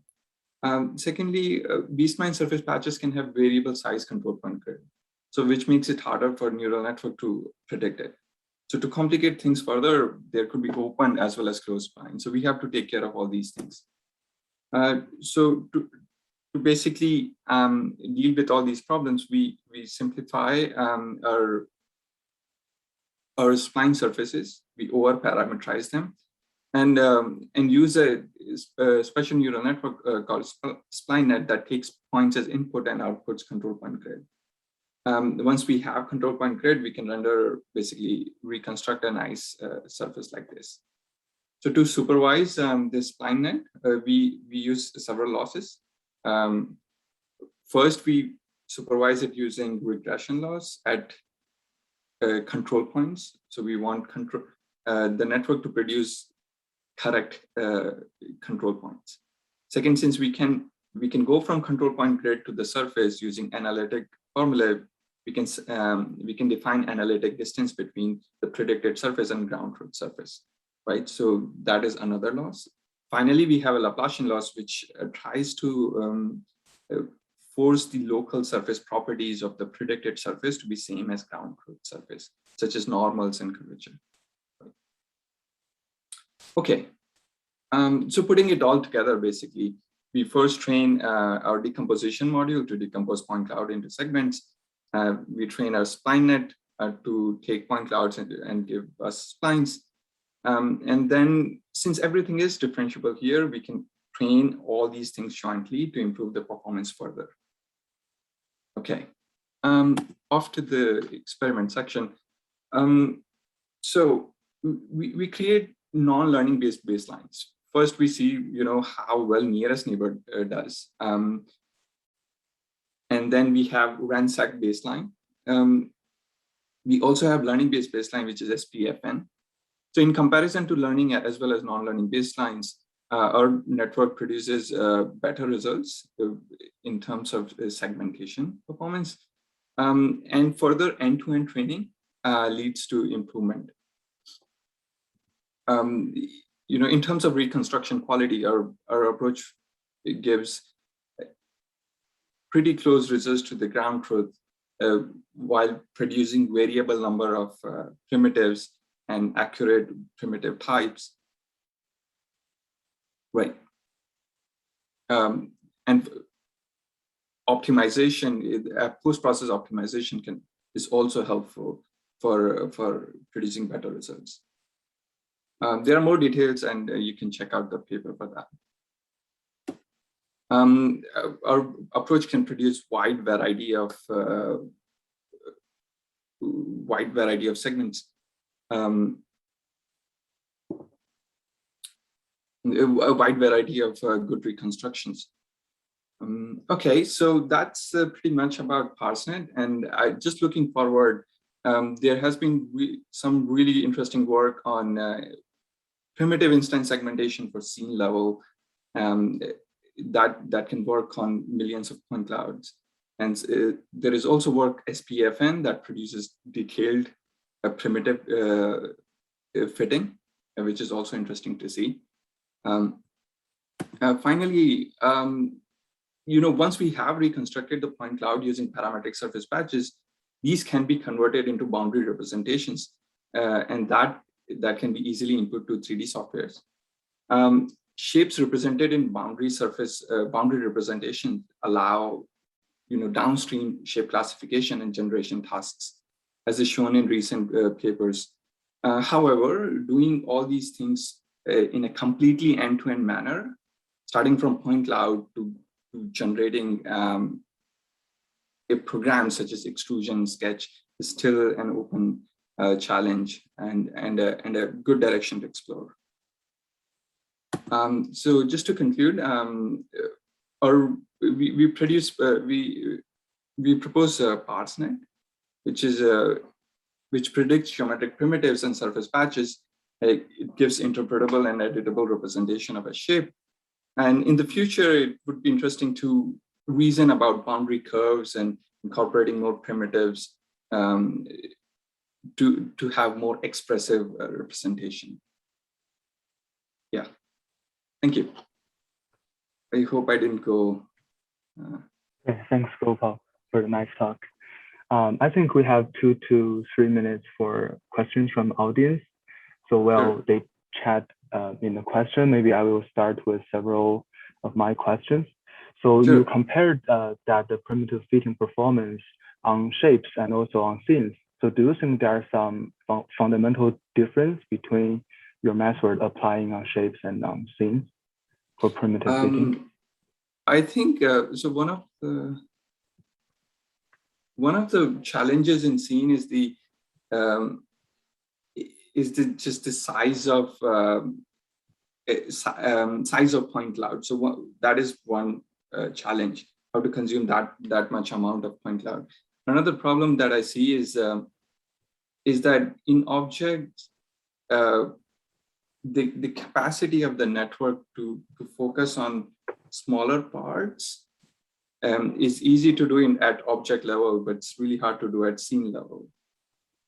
Mm-hmm. So it makes sense to have a combination of local and global, more like a hierarchical approach that would work better. And I think this primitive net kind of does that. Let me think. I think naive application would be hard. I think more of a hierarchical approach is a way to go. Okay, thanks. And there's one question from Minhyuk.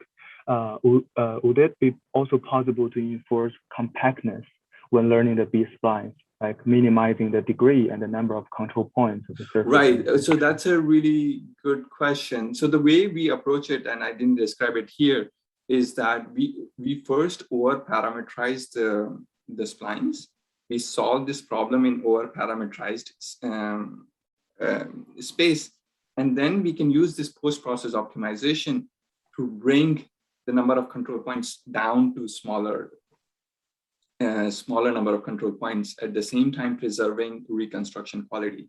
And that can be done using least square formulation.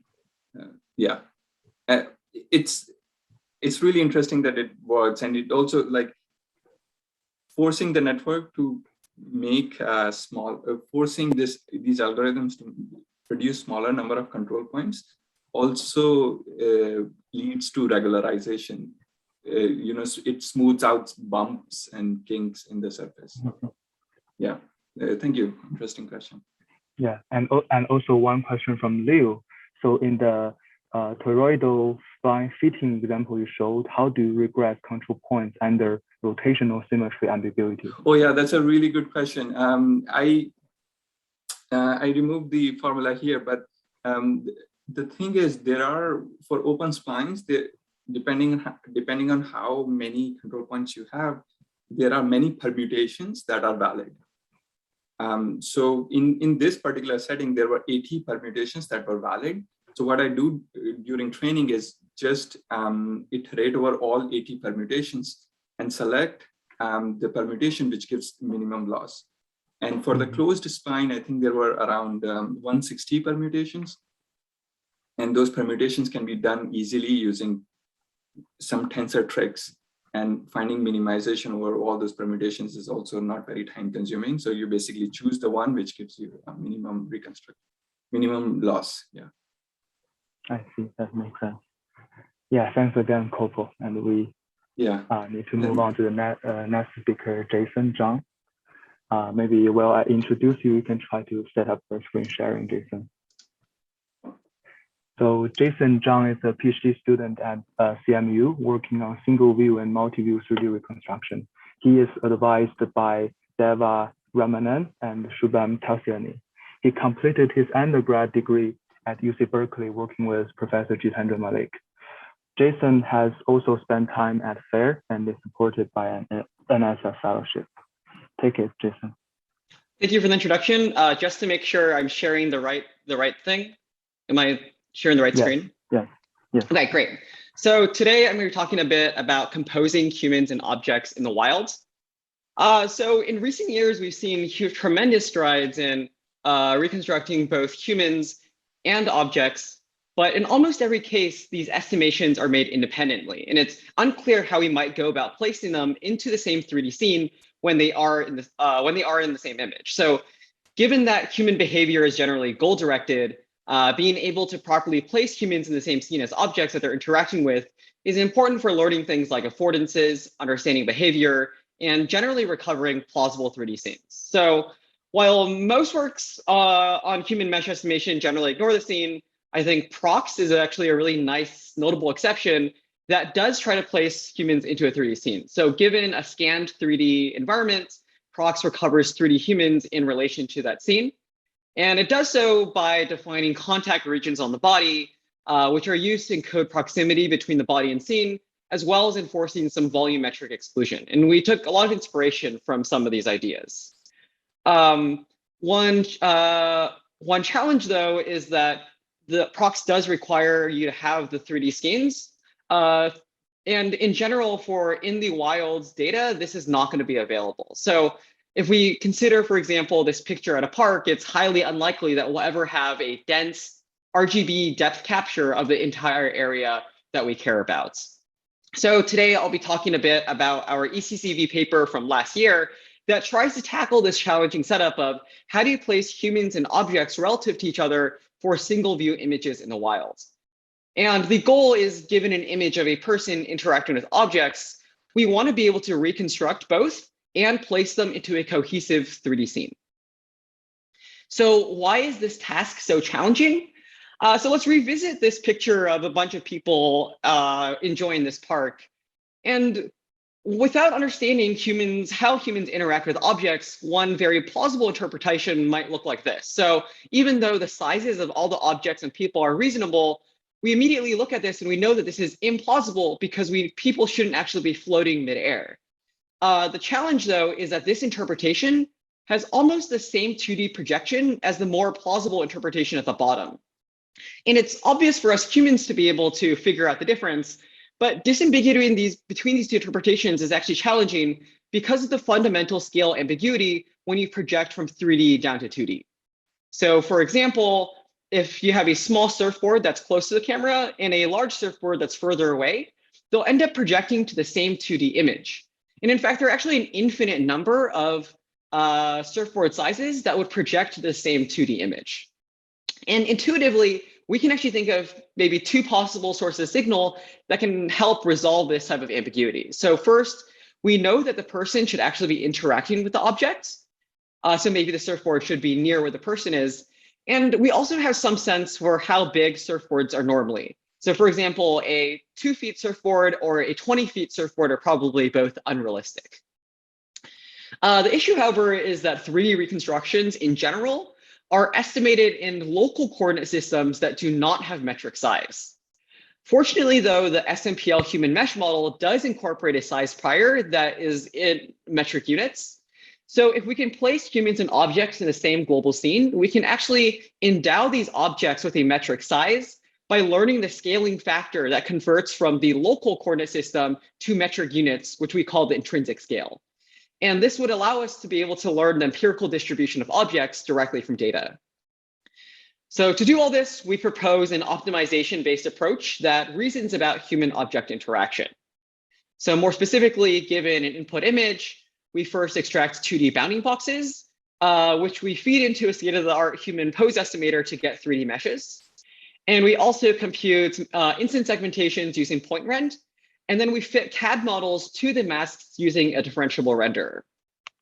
If you naively place the humans and objects in the same 3D scene, it looks reasonable from a frontal viewpoint, but if you look at it maybe from a top-down viewpoint, you'll see that the humans and objects actually are not interacting properly. So we propose this optimization-based framework where you place the objects into the same 3D scene, and then you can reason about how do you place the humans and objects correctly so that they're interacting the way that you would expect a person to be interacting with a motorcycle or a bicycle. And you can see that from the side view, this looks a little bit more realistic.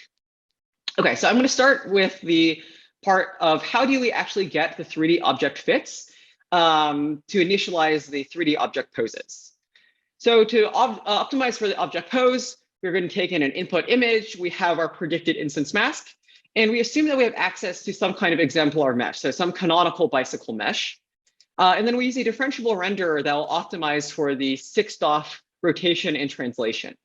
And so here's what that optimization process actually looks like. And at the end of optimization, we'll have a 6-DOF pose that we can use to place the object onto the input image. And so we're not actually necessarily doing 3D reconstruction in that the 3D reconstruction won't necessarily look exactly like the objects, but we instead have like a set of exemplar meshes that correspond to various categories. And then we want to find the right pose, as well as maybe the mesh index that we care about, the mesh ID that we care about, to fit it to the image. And so to actually do the fitting, we run into some big challenges. So the first is that in general, when you have interactions between objects and other objects or people, there's going to be a lot of occlusions. So for example, in this predicted instance mask here, we see that there are holes in the mask due to the occlusion by the dog. So to address this, we use an occlusion indicator that reasons about where there are occlusions in the image. And then where there are occlusions, we basically just enforce that there should not be any loss. We don't penalize it for making predictions in this area. So now using this occlusion-aware silhouette loss, we're able to compute the pose correctly. So that's it for how do we get the object fits to initialize. Now let's talk about how do we reason about humans and objects jointly. So we propose FOSA, which is perceiving human object spatial arrangements, where given 3D human estimations, as well as 3D object estimations, we want to minimize this loss function with respect to the 6-DOF pose and the scaling factor for each object and human in the scene. So the loss function consists of the occlusion-aware silhouette loss, some way of figuring out how humans and objects are interacting. We incorporate a scale prior to reason about the distribution of object sizes, as well as some ordinal depth information that can be recovered from the instance segmentations. And then finally, interpenetration loss that penalizes objects and people from colliding. So to model human object interaction, we take some cues from procs, where we label parts of the humans that are likely to be interacting with objects. And then similarly on the objects, we label areas that are likely to be interacted with. So for example, we know that people usually grab baseball bats by the hand. And so we want to bring the hand and the candle closer together. So to identify the human object interaction, we use 3D bounding box IOU. So for example, if we look at this image of these tennis players playing a match, we can see that initially the humans and objects are not properly interacting, but they are close enough where the 3D bounding boxes overlap. we identify this as an interaction, and then we use an optimization that pulls these two, the people and the object closer together. And we can visualize this from 360 degrees to see that this produces a more plausible looking scene arrangement. But one issue is that in order to actually be able to compute this 3D bounding box IOU, we have to have a reasonable scale initialization. So for example, if I have this person and the surfboard, if the surfboard is initialized to say 2.5 meters, then in 3D space, the bounding boxes will overlap. Whereas if I have a very unreasonable scale initialization, say 10 meters, then the 3D bounding boxes probably won't overlap, and it will be difficult to recognize this as a human object interaction. So to bootstrap this process, we initialize object sizes to be something reasonable using internet search. So for example, baseball bats might typically be 1.1 meters long. But then over the course of optimization, these scales will change. And so here we're visualizing the empirical distribution of object sizes learned by FOSA. And we can actually see that these are pretty reasonable. Like you see that, for instance, that bicycles vary in length from like 0.7 meters to 2.5 meters long, depending on the type of bicycle. And then we can actually compute a new distribution, a new initialization. So here we've actually learned an empirical mean object size using this supervised by human object interactions. Let's look at some qualitative results. So here are some in the wilds reconstructions on the COCO dataset on the test set. Here are some more 3D reconstructions with various objects like motorcycles, surfboards, rackets, bicycles. And to evaluate this approach, we use a forced choice evaluation. So here we give users two different options, and we ask, is option A or option B better? So 50% would mean that FOSA and the thing that we're comparing to are essentially at chance. So we compare FOSA against an independent composition that doesn't reason about human object interactions, and we find that FOSA outperforms it 75% of the time. You also ablate all our loss functions to see that they're important. So if you remove the occlusion-aware silhouette loss, or the occlusion-aware silhouette is very important for initializing the objects. The interaction loss is important for getting humans and objects to be interacting. And then the scale prior and the depth loss help give a small boost. We actually found that the collision loss had a negligible or sometimes even negative effect because it was prone to getting stuck in local minima. Here are a couple more in the wild reconstructions on the COCO dataset. And so, okay, so I think this was an initial first attempt towards getting humans and objects interacting in the wilds. And as such, there are still some limitations. So first of all, the interaction types needed to be manually defined. We had to say like humans and benches should be interacting in this manner.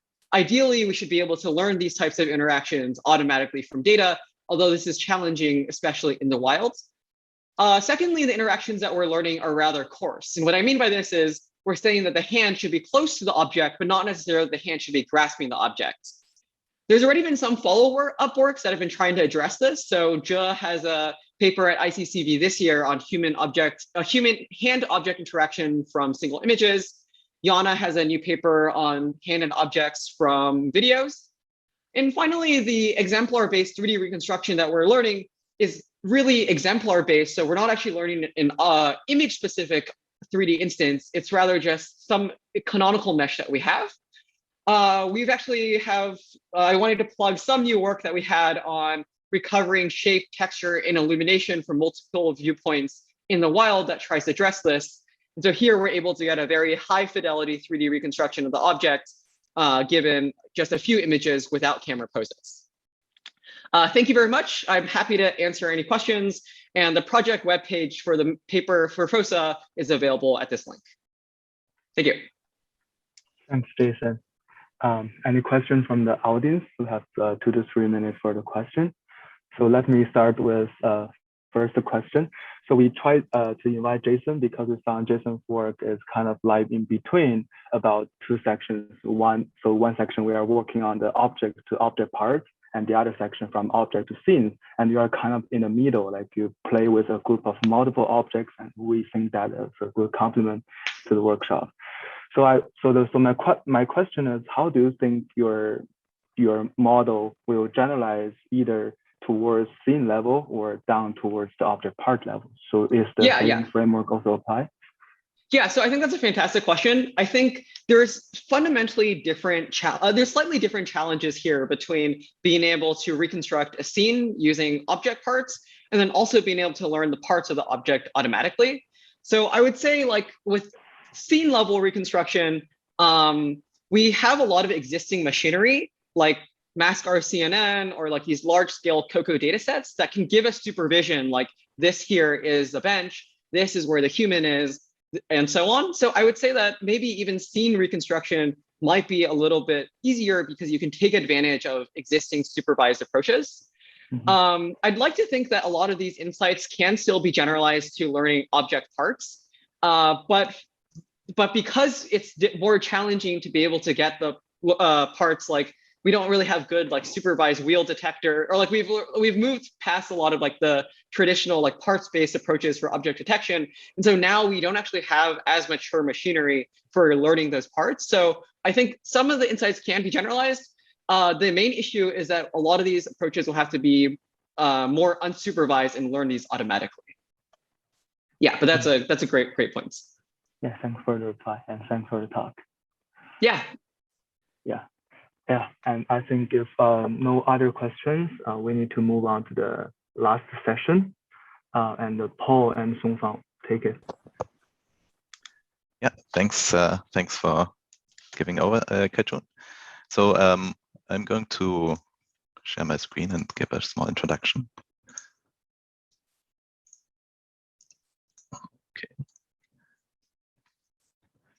Okay, great. So welcome everyone to the final session, session 4 of our workshop. So the central theme in this final session is the discovery of structure and compositionality in unstructured data. This will be the last session of our workshop that has keynote talks and spotlight talks. Afterwards, we'll still have a panel discussion and the final poster session, so please stick around if you're interested. So in the previous sessions, we have seen that structure and compositionality is useful in various settings, both for objects and for scenes. But much of the data that we have available in practice is unstructured, so does not have a structural annotation. And usually it's because it's just easier to capture the data that way. So for example, in ImageNet, the objects and scenes that we see as images do not have a structural annotation.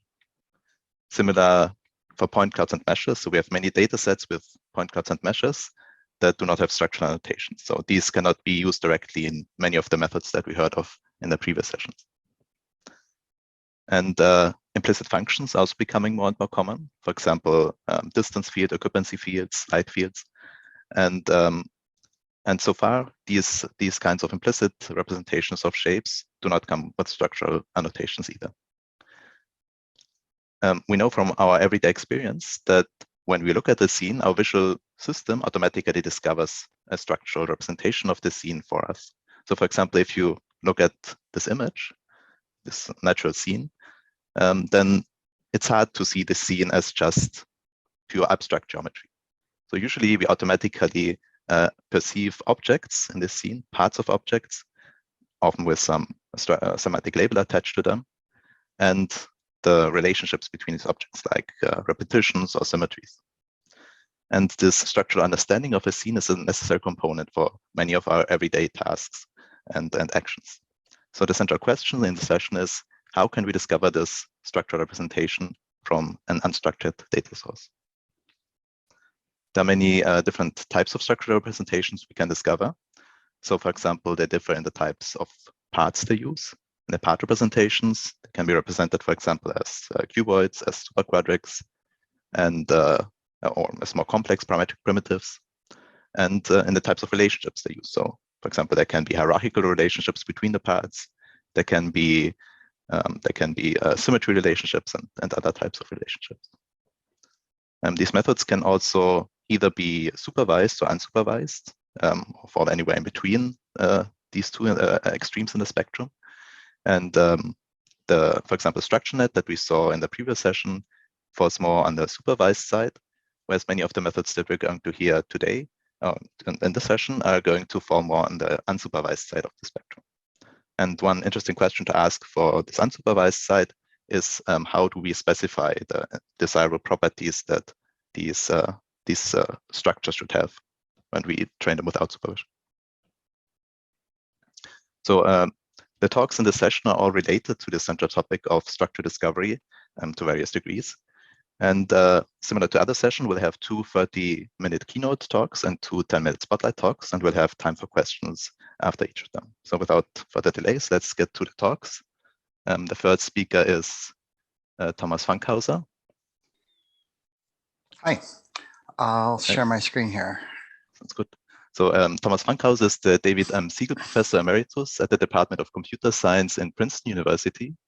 He's an ACM Fellow, member of the ACM SIGGRAPH Academic class of 2018, and the recipient of several awards, including the SIGGRAPH Computer Graphics Achievement Award in 2014. And he's well known for his work in shape analysis and will be giving a talk about explicit, implicit representations of shapes. Please take it away. Okay, you can see my slides? Yeah. Great. Great. Okay, yeah, so I'm going to talk about explicit/implicit representations of 3D shape, which is not the high-level structure that you just described, but is more how can we decompose implicit functions with implicit structures. So as any project or talk, I think you should identify what your goals are. And so in this talk, the goals are to build a 3D shape representation that can represent any shape accurately and concisely, can scale to support any kind of shape, both objects and scenes, and can do the operations you care about efficiently, of course. And we aim to have these 3D shapes in this talk for 3D reconstruction or completion or analysis. Okay, motherhood and apple pie.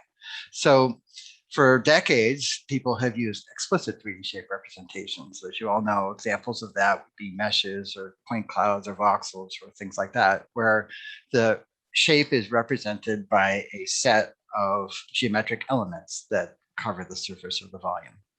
Okay, and those are very general and scalable. So if you have a set of geometric elements, you can make more complex or larger shapes by adding more elements.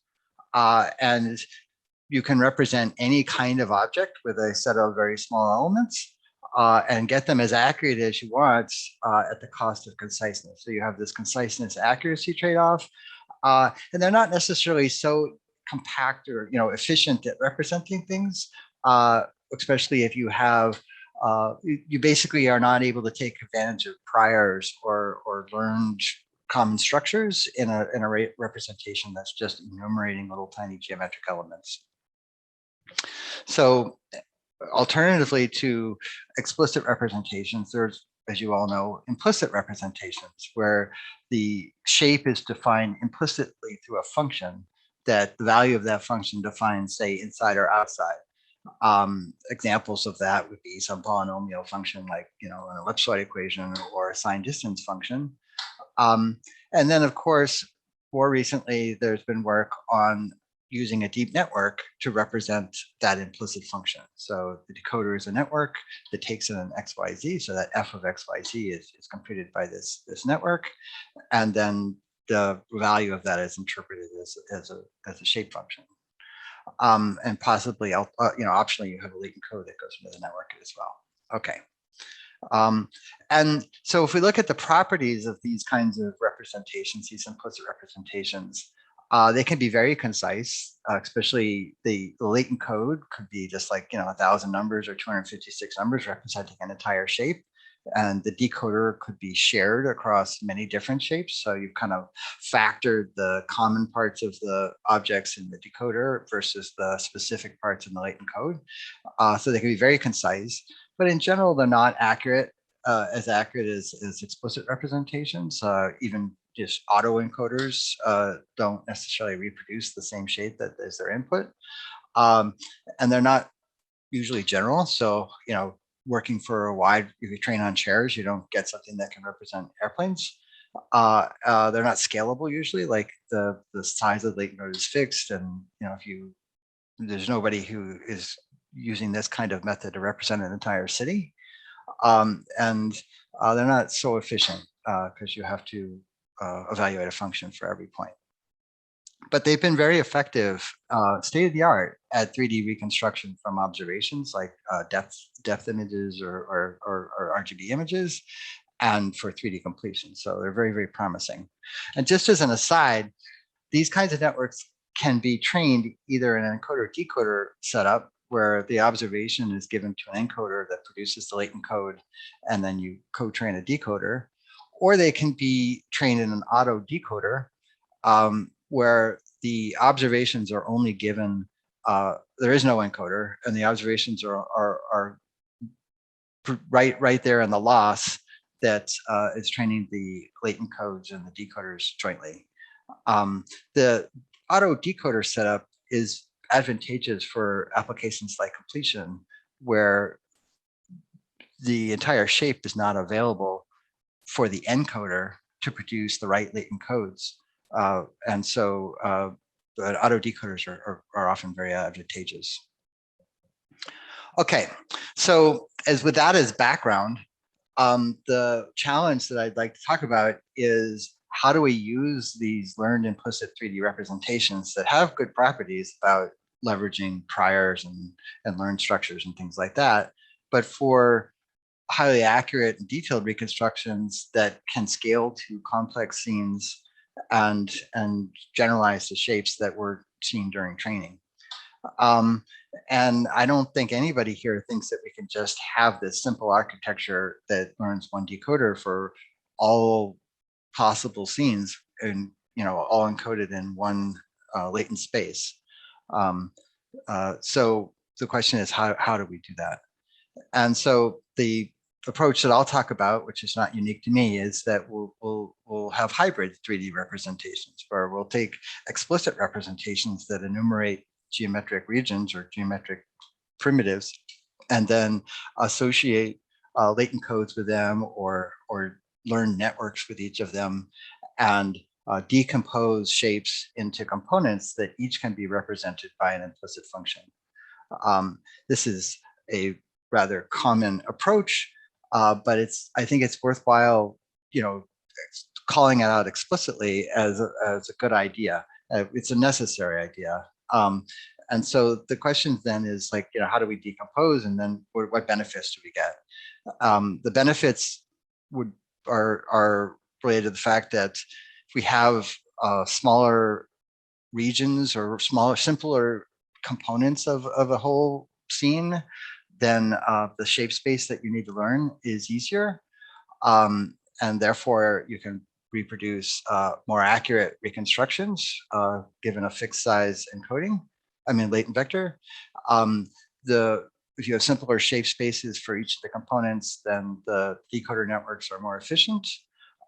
If you have scales of your components that are reusable parts, then you get generality. And if you can compose multiple local components into an entire scene, you could represent an entire city. So I think this is just necessarily a good idea. There are many people who have investigated ideas like this. This is 6 out of tens or maybe even 100 different projects that people have combined explicit and implicit representations just in the last year or two. So this idea is not unique to me, but I think it's, again, useful to think about and call out, because we could ask ourselves, which explicit representations are there that would be valuable to think about combining with implicit representation? So as a first approximation, you could take every explicit representation, and for each of the geometric elements, you could assign an implicit function. And so there is as many hybrid mesh methods, trivially, as there are explicit methods. And I'm going to investigate 2 such things that we've published in the last couple of years. The first is quite straightforward, and the second one maybe not so obvious. So I'll start with the first one. local implicit grids. And this is a project that was done by Max Zhang at CVPR 2020. And so the idea is a quite straightforward implementation of this hybrid explicit implicit idea.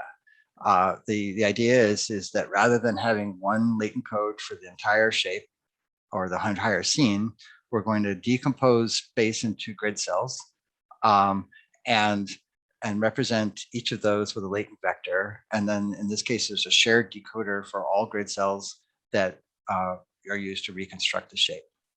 So when training, the first thing is to choose a grid size. We try to choose a size that's at a usable part scale. If it's too small, then it's trivial and there's no real shape space, everything's flat. If it's too big, then it's not going to be generalizable. So we try to pick a human, based on human sizes, a part scale that's generalizable. We, of course, during training, we break the world up into grid cells and we train an inside-outside function based on point samples. We use an IMNet that Richard talked about a couple talks ago for decoding the local regions and to produce an inside-outside function for each of the grid cells. And then during inference, we evaluate that IMNet at each of the 8 corners of a 3D grid cell and then interpolate to produce our final function. So the benefits of this are that we get some of these properties that we were looking for. And so in any project, you want to set out what your goals are and evaluate whether you achieve them or not. So in this case, for generality, one of the goals of the representation was we can visualize the learned embedding space of our latent space for these local grid cells and see that there is a mixing of different semantic classes of objects that appear near each other in the class. And then we can do experiments where we, in this case, train only on ShapeNet chairs. So all the training examples were chairs, but then we do autoencoding of other classes like airplanes and cars and things like that as well. And other representations like OCNet or the original IMNet or things like that would only produce things that were in class. You can see that in the IMNet column here. Whereas, of course, we've decomposed things into generalizable parts. And so we don't have that problem. And then we can also do scene reconstruction by breaking up a scene into little grid cells. In this case, we train on ShapeNet parts, ShapeNet little regions, objects, and then test on scenes. And so we can do a reconstruction. It's not perfect, but it's preferable to, like, if you try to do one big decoding of the entire scene. And then if you compare the hybrid implicit explicit to the typical explicit methods like Poisson surface reconstruction, there's benefits there too. And if you measure the difference, the hybrid method is outperforming the explicit, traditional Poisson surface reconstruction on tasks where you start with a very sparse point cloud at different sparsities and then try to do 3D reconstruction. Okay, and then the other last benefit is that it's more efficient. So because the shape space for each of the parts is more, it's simpler and smaller than whole objects or whole scenes, we can use an IMNet that's much less, it's much smaller than the original IMNet. And so ours has 1/16th the number of parameters. So each evaluation takes 1/16th amount of time. Okay, so that was a very straightforward implementation of this idea of having explicit/implicit methods. That was like the first of its kind, really, at that time. But so at ICCV, this conference, we have a paper about multi-resolution implicit functions that are taking the same kind of idea, but it's not explicit. It's not explicit spatial decomposition. It's explicit frequency decomposition. So the idea here is that the decomposition isn't going to be, let's break the world up in different regions of space, but it's going to be, let's break it up into different frequencies and then use implicit functions to describe the residuals in this case at different frequencies. So the decomposition is like a Laplacian pyramid, where at the top level you have a low frequency representation of the global shape, and then at each level you are storing the residual of the implicit function at with respect to the reconstruction from the previous levels. And the advantage of a Laplacian pyramid is that there's strong priors for values being 0 near smooth regions. And so that's a simpler function to learn potentially than learning a full reconstruction at every level. Okay, so yeah, so saying that here there's multiple levels. Here it's just 2 levels are shown, but in general we have more, where the top level has a latent code, and then that feeds into a decoder like I've showed before, and you get back a coarsely detailed implicit function that defines your shape. And then the second level breaks the world up into 8 in 3D, 4 in 2D subregions that are each has a latent code of the same size. And so it's going to be a more detailed representation of the shape, similar decoder, but instead of the function producing the actual implicit function itself, it produces a residual with respect to the previous level, or respect to the sum of the previous levels.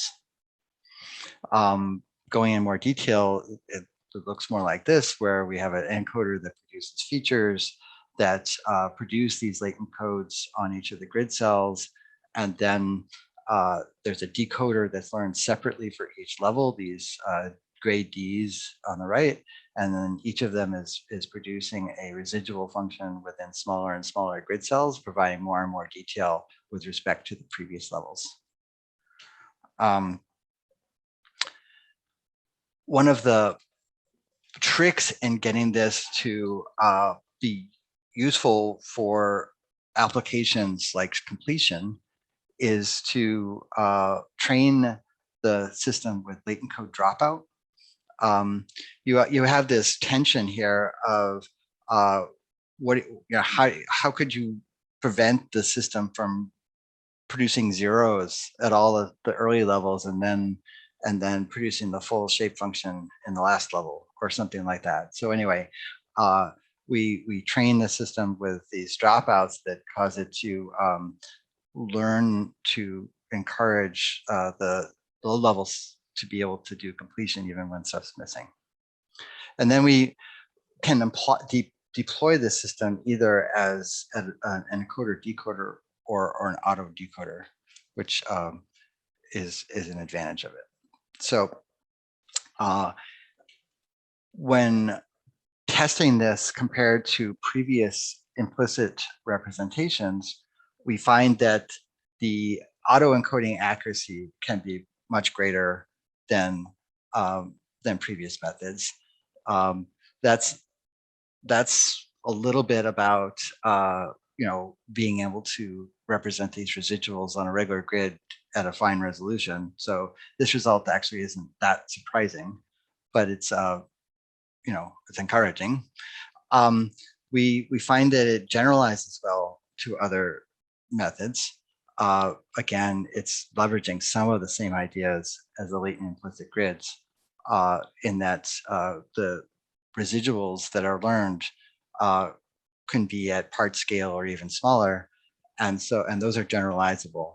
And so if the top level can produce a gross approximate shape that is the right thing, then the shape details get filled in a class in a generalizable way. So if it sees a surface that's almost a sharp crease in the low frequency, it knows to try to sharpen that crease in a class independent way. And then it's also more efficient. Of course, this is a multi-resolution method where you can have as many levels as you want. And so the size of the representation, the number of kilobytes in the latent vectors is variable. You can choose wherever you want to be on a spectrum of accuracy versus size. These plots here show the red curves are the spectrum of accuracy, chamfer distance versus size of latent codes. You want to be lower on chamfer distance and higher on F-score. And compared to other methods, they don't have that necessarily, at least aren't tested against a spectrum of results. But anyway, and then the bottom shows examples of what the reconstruction would like if you have different levels in your multi-resolution hierarchy. And you can see that basically the higher levels are filling in more and more and more detail. So one of the applications that you could apply this for is super resolution, where you start with a very coarse grid, and then you try to complete it. And again, if you've pre-trained your higher level decoders to fill in details according to priors of what details look like relative to coarser levels, then it can hallucinate details that aren't in the original data to do super resolution, which is kind of cool. And then it also can do completion, because again, since we trained it with this dropout, it learns to complete when the data is not there. And so we get quite good completions for synthetic range scans of ShapeNet models. And these pictures, the green points, which are difficult to see in the left column, are the actual scan. And then the completions comparing of different methods are in gray, and the errors are colored in the third and fifth columns. And we see that the MDiff, which is this multi-resolution deep implicit function, does well for getting the exact shape in the cases where there's not huge errors, but not as well in the cases where the shape is weird and it just gets it wrong completely. So this plot is distance to the ground truth versus what fraction of the predicted points are within that threshold. And so the left part of this is measuring how well you do on cases where you're getting approximately the right answer, like are you getting the details right? And the left part of the right part of the curve is basically how many shapes do you get even close on. And here we're quite a bit off. So in the right here, this is basically saying and the weird shapes, how do you do? Anyway, so we did a user study to kind of better understand these depth completion results by asking people, here's a picture on the left of an observed shape, and then here are two different possible completions of it, or reconstructions of it, where we show it both from the same view and from some opposite view, and ask people to pick which ones they like better. And the results were that 54% preferred the multi-resolution method that I talked about, versus 31% preferred the competition in this case, and 13% couldn't decide. So anyway, so that was encouraging for these depth completion results. So concluding, I just advocating that we should admit / think about the fact that we are generally, when we build 3D shape representations that use implicit functions, the only way to make them scalable, generalizable, so on and so forth, is to combine them with explicit representations. I don't think anybody thinks that we're going to have one big implicit function with no structure to it that's going to represent the entire world. And so it's interesting to think about how do we need to decompose those functions into components that are each represented by implicit functions at most to get the properties that we want. I described two decompositions. One's based on grids, one's based on a multi-resolution Laplacian pyramid, but there are many others. Kyle Genova is going to talk about decomposing into mixtures of Gaussians later in this session. but I think that we really ought to think explicitly about what we're doing there. And of course, the reasons that you would want to do that is to represent shape more accurately and with fewer parameters and more generalizability and higher scale. As far as future directions go, obviously inside-outside functions are not the only possible function you'd want to represent with implicit functions. And so all the same things apply to other implicit functions. Of course, people are mixing explicit and implicit representations for radiance fields. So I'm sure you're all aware of NeRF, which takes in an X, Y, Z and a feed data and outputs RGB and sigma. And many people have expanded upon NeRF in the last year to use octrees or other representations to store implicit codes that then feed into NeRF and so on and so forth. And so just the same kind of thinking of what are the right explicit representations that can apply, that can work for other implicit functions is, I think, a very active and open research area. The decompositions that I looked at in this talk are purely spatial. They're semantic agnostic. They aren't really learning structure in the way that many of the other talks in this session are. So then the question is, how can we combine these hybrid methods where we're actually learning about semantics and temporal effects and spatial relationships and things like that. There is work that's recent. Neural scene graphs for dynamic scenes is an example of learning, an implicit function for each of the semantic objects.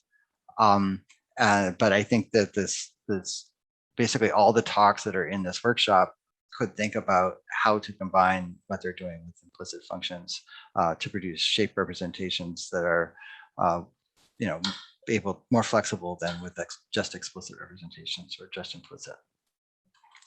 And then another thing that I think is important is thinking about other applications that would benefit from hybrid implicit and explicit representations. Robotics tends to use explicit representations where they'll do 3D reconstruction and then planning of grasping or things like that. But I think it's perfectly reasonable to think about implicit functions that measure affordances or predict physical properties. What is the elasticity of the object at this position? What will happen if I push it here? Those could easily be implicit functions. And then, of course, we have this whole thing about how do you mix explicit and implicit functions. So I'd just like to end there and by thanking the co-authors that went to the papers that are here, and thank you for listening. Thanks for the nice talk. Maybe while we wait for questions, I have one question myself, and this concerns the maybe the trade-offs that come with implicit representations. For example, it's possible to capture implicit representations directly from some images or directly from real-world sources. Do you think implicit representations have any inherent advantage or disadvantage with respect to being able to discover a structure from them compared to other explicit representations? I mean, I'm going to give a high-level answer, which is with infinite data and a perfect optimizer, then and a expressive enough function representation, then you can learn any structure through data, and that's always better. And so the reason that we encode structure explicitly or add losses that encourage discovery of structure is because we don't have infinite data, and we don't have infinite data and a perfect optimizer and so on and so forth. So I think there's always this trade-off. You'd like to add as little handcrafted structure encouragement as possible, so that the network can learn the structure that exists in the way it is most useful for its task. But yeah. Thank you. So I think we have several questions from the audience. So the first question is, would it be possible to learn a part-level implicit field similar to voxel local implicit fields? Would it be possible to learn what? Learn a part-level implicit field, so an implicit field for individual parts. And would that have better generalization capabilities, or would it have similar? Yeah, I think if you, I think if your decomposition was into semantic parts, then presumably the shape space that you would need to learn for each of those parts is simpler and more consistent, and so that's definitely a good thing. That's similar to the scene graph. I'm sorry, the neural scene graph paper that I described in the second or third to last slide, where you decompose into objects, and then you have a simpler shape representation that maybe can be pre-trained and things like that for each of the semantic categories. But then you've mixed discovering that structure and representation together, and which is, a good thing to do. Yeah, absolutely.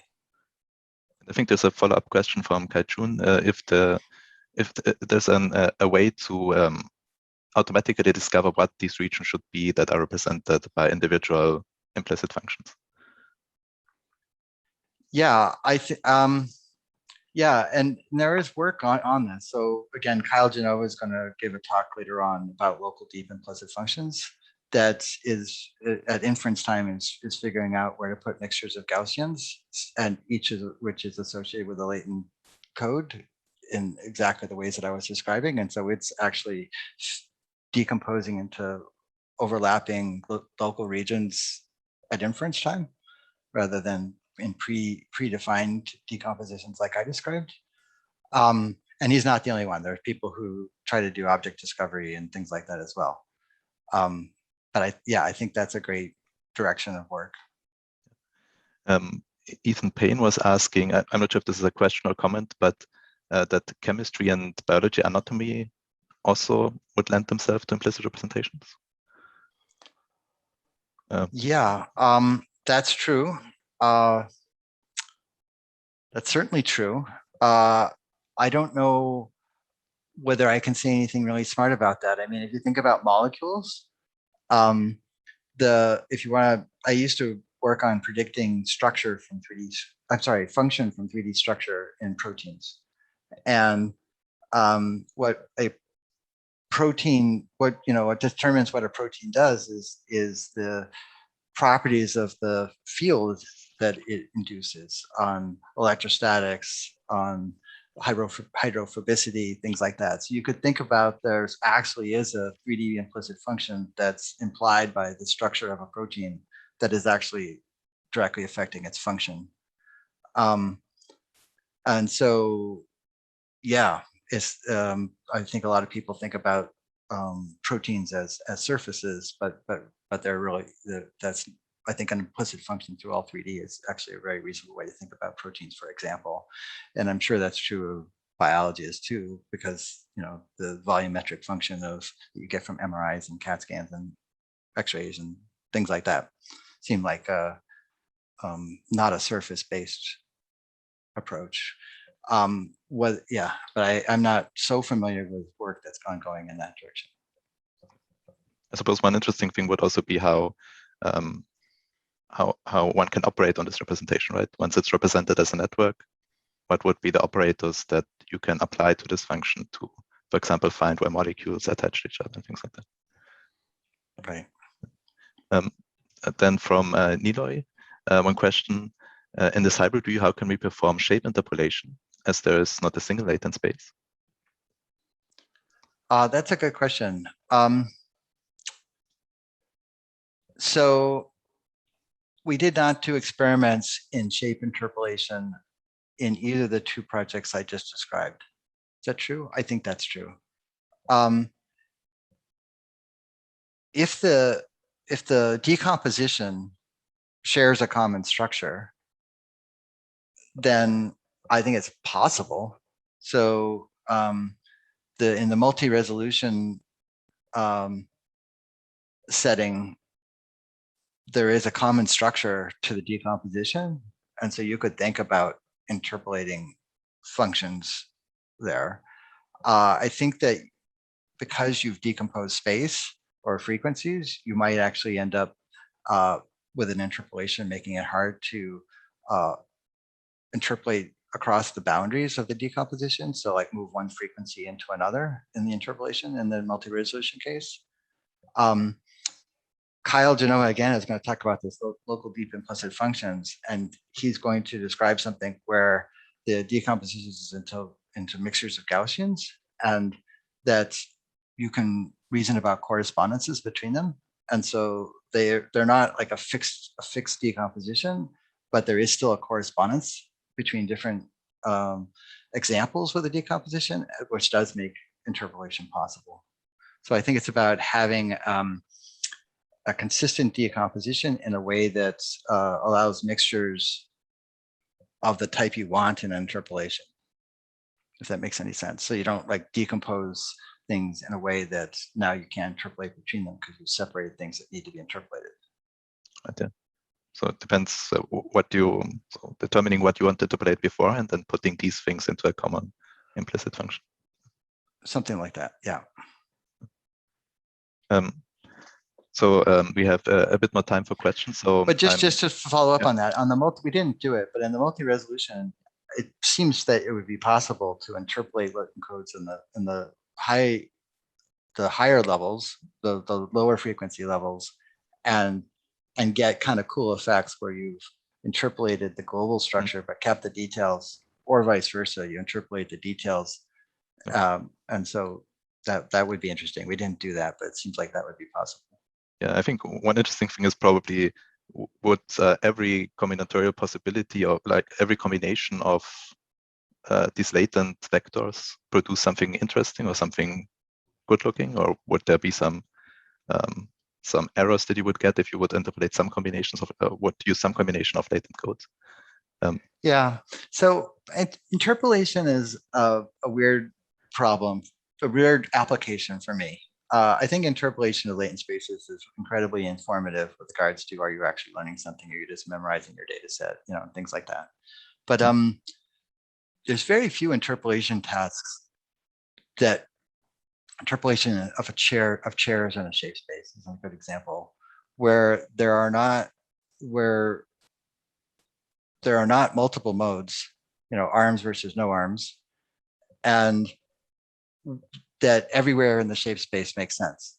Like halfway between having arms and not having arms is just a nonsensical place in the shape space. So I think the interpolation makes sense where it's unimodal, as faces, or I mean, maybe even faces isn't right, beard versus not beard, glasses versus not glasses, whatever. But I think that it's like a application that we do as researchers to show that our learned representations are sensible, but I don't know that it's really a reasonable application. Maybe something more discrete is needed there. Yeah. That's good.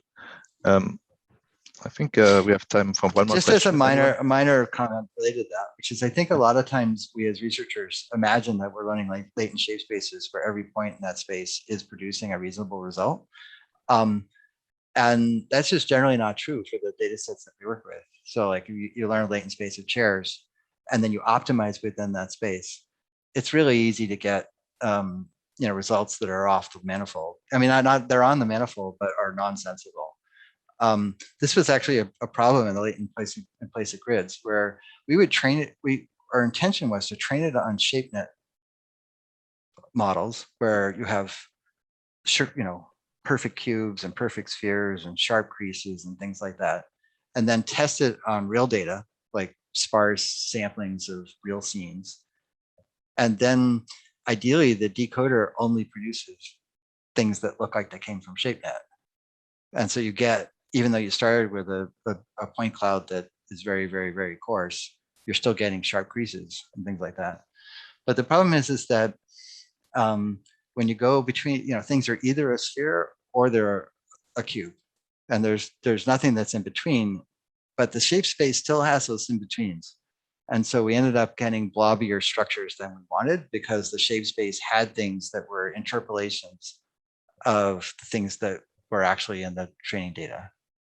There's these dead spaces between the reasonable places for them in your shape space that are mixtures of them. And so our optimizer for the latent codes was able to find those places to better fit the very coarse input data.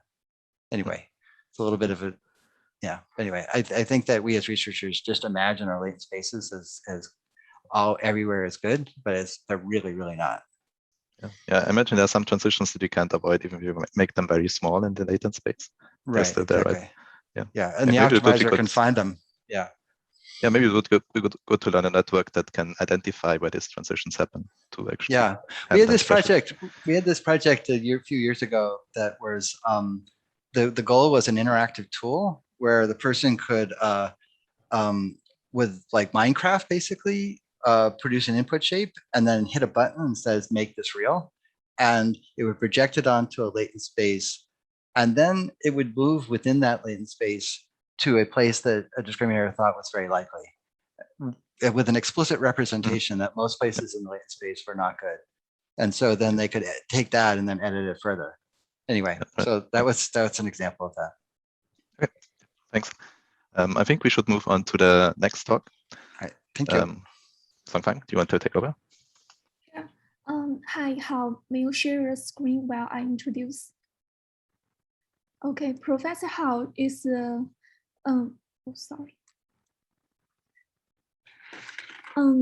Hao Sui is a professor at the Department of Computer Science and Engineering in UC San Diego, also affiliated with the Institute of Learning-Enabled Optimization at Scale Artificial Intelligence Group, Contextual Robotics Institute, and Center for Visual Computing in UC San Diego. His work of ShapeNet, PointNet series, and graph science have significantly impacted the emergence of and growth of the 3D deep learning. His talk today will be about compositional learning in 3D shapes. Hi, Hao, you can take it.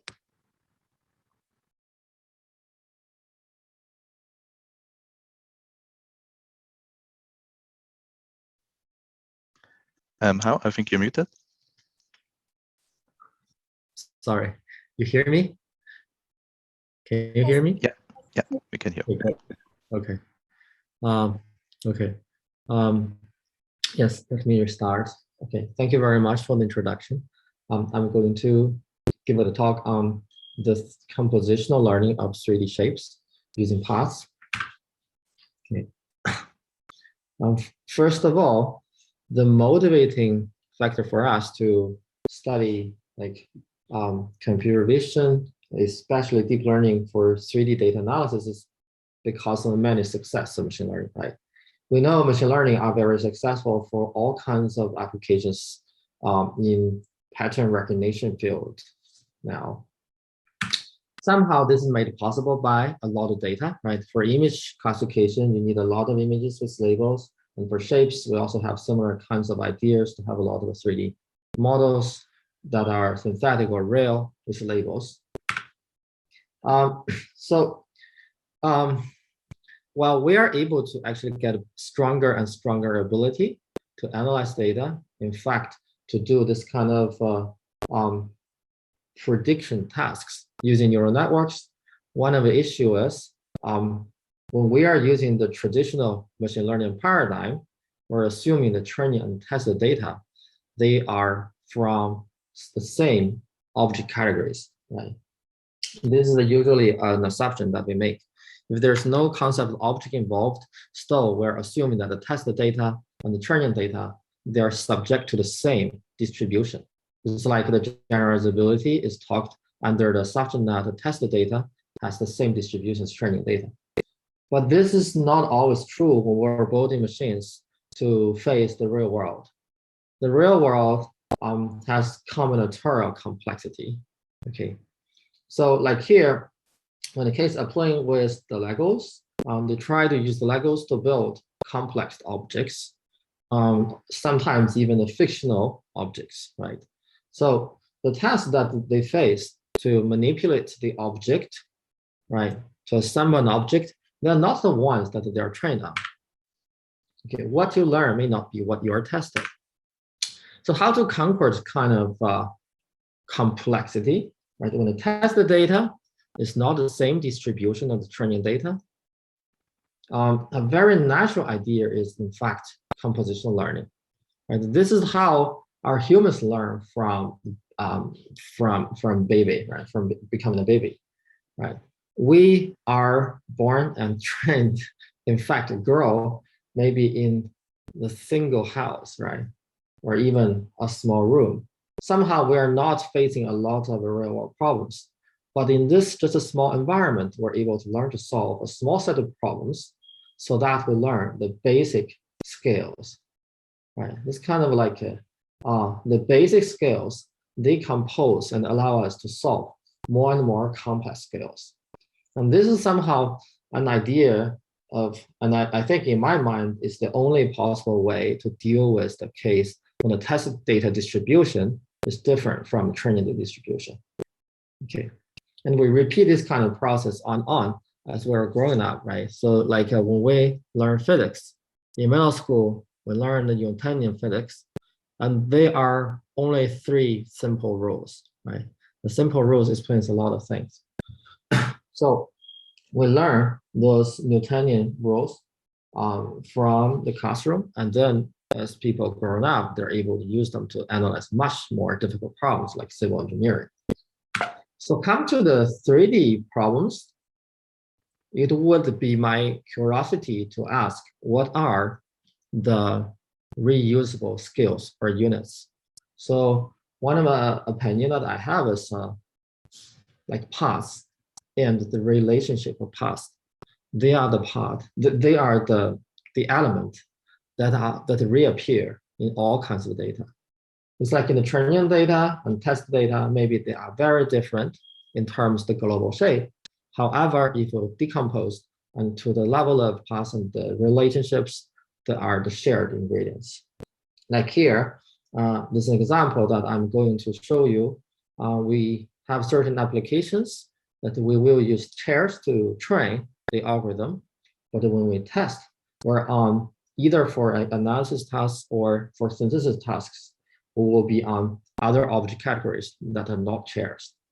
Although they are different in terms of like the semantics, their geometry structure, when it comes to the more elementary level of paths and relationships, you see the similarity. So this kind of a level of similarity allow us to transfer. Okay. So in fact, the power of 3D path understanding, to my opinion, is extremely important. This kind of a transferability, although we're discussing for a fundamental question, it actually has very important real-world application implications. Okay, for example, it's useful for analysis, right? If we're building a robot, it might be in a different environment. Not only robot, like for human, if you're browsing the Amazon for new products, you don't know them, but you're able to actually already being able to segment them into pieces. And the pieces are the ones that you're familiar with. And the familiar paths, they actually carry certain functional information. So we're here using paths or path relationships to transfer the functional information of new objects. And probably for reconstruction is also important, right? Like the object may have weird shape in global, but when it comes to become paths and path relationships, the canonical space is getting smaller, and that regularize our objective of reconstructing from just, for example, a single image, which is an underdetermined case. And then the paths also allow us to do some low-level controlment when we're trying to synthesizing or editing shapes and images. So for today's talk, I'm going to give 3 work in my lab or applications that showcase the problems distilled from the 3 challenges of pattern understanding. The first one is the segmentation problem of unknown 3D point clouds. Okay. Of course, here, because they are unknown objects, the segmentation may not be fully aligned with the ground truth. However, as long as we are able to see some functional, reasonable results, we think it's good. It serves as a proposal or part of discovery for downstream applications. And then the second is a reconstruction. Like if you have only a single image of an unknown object, are you able to reconstruct a 3D?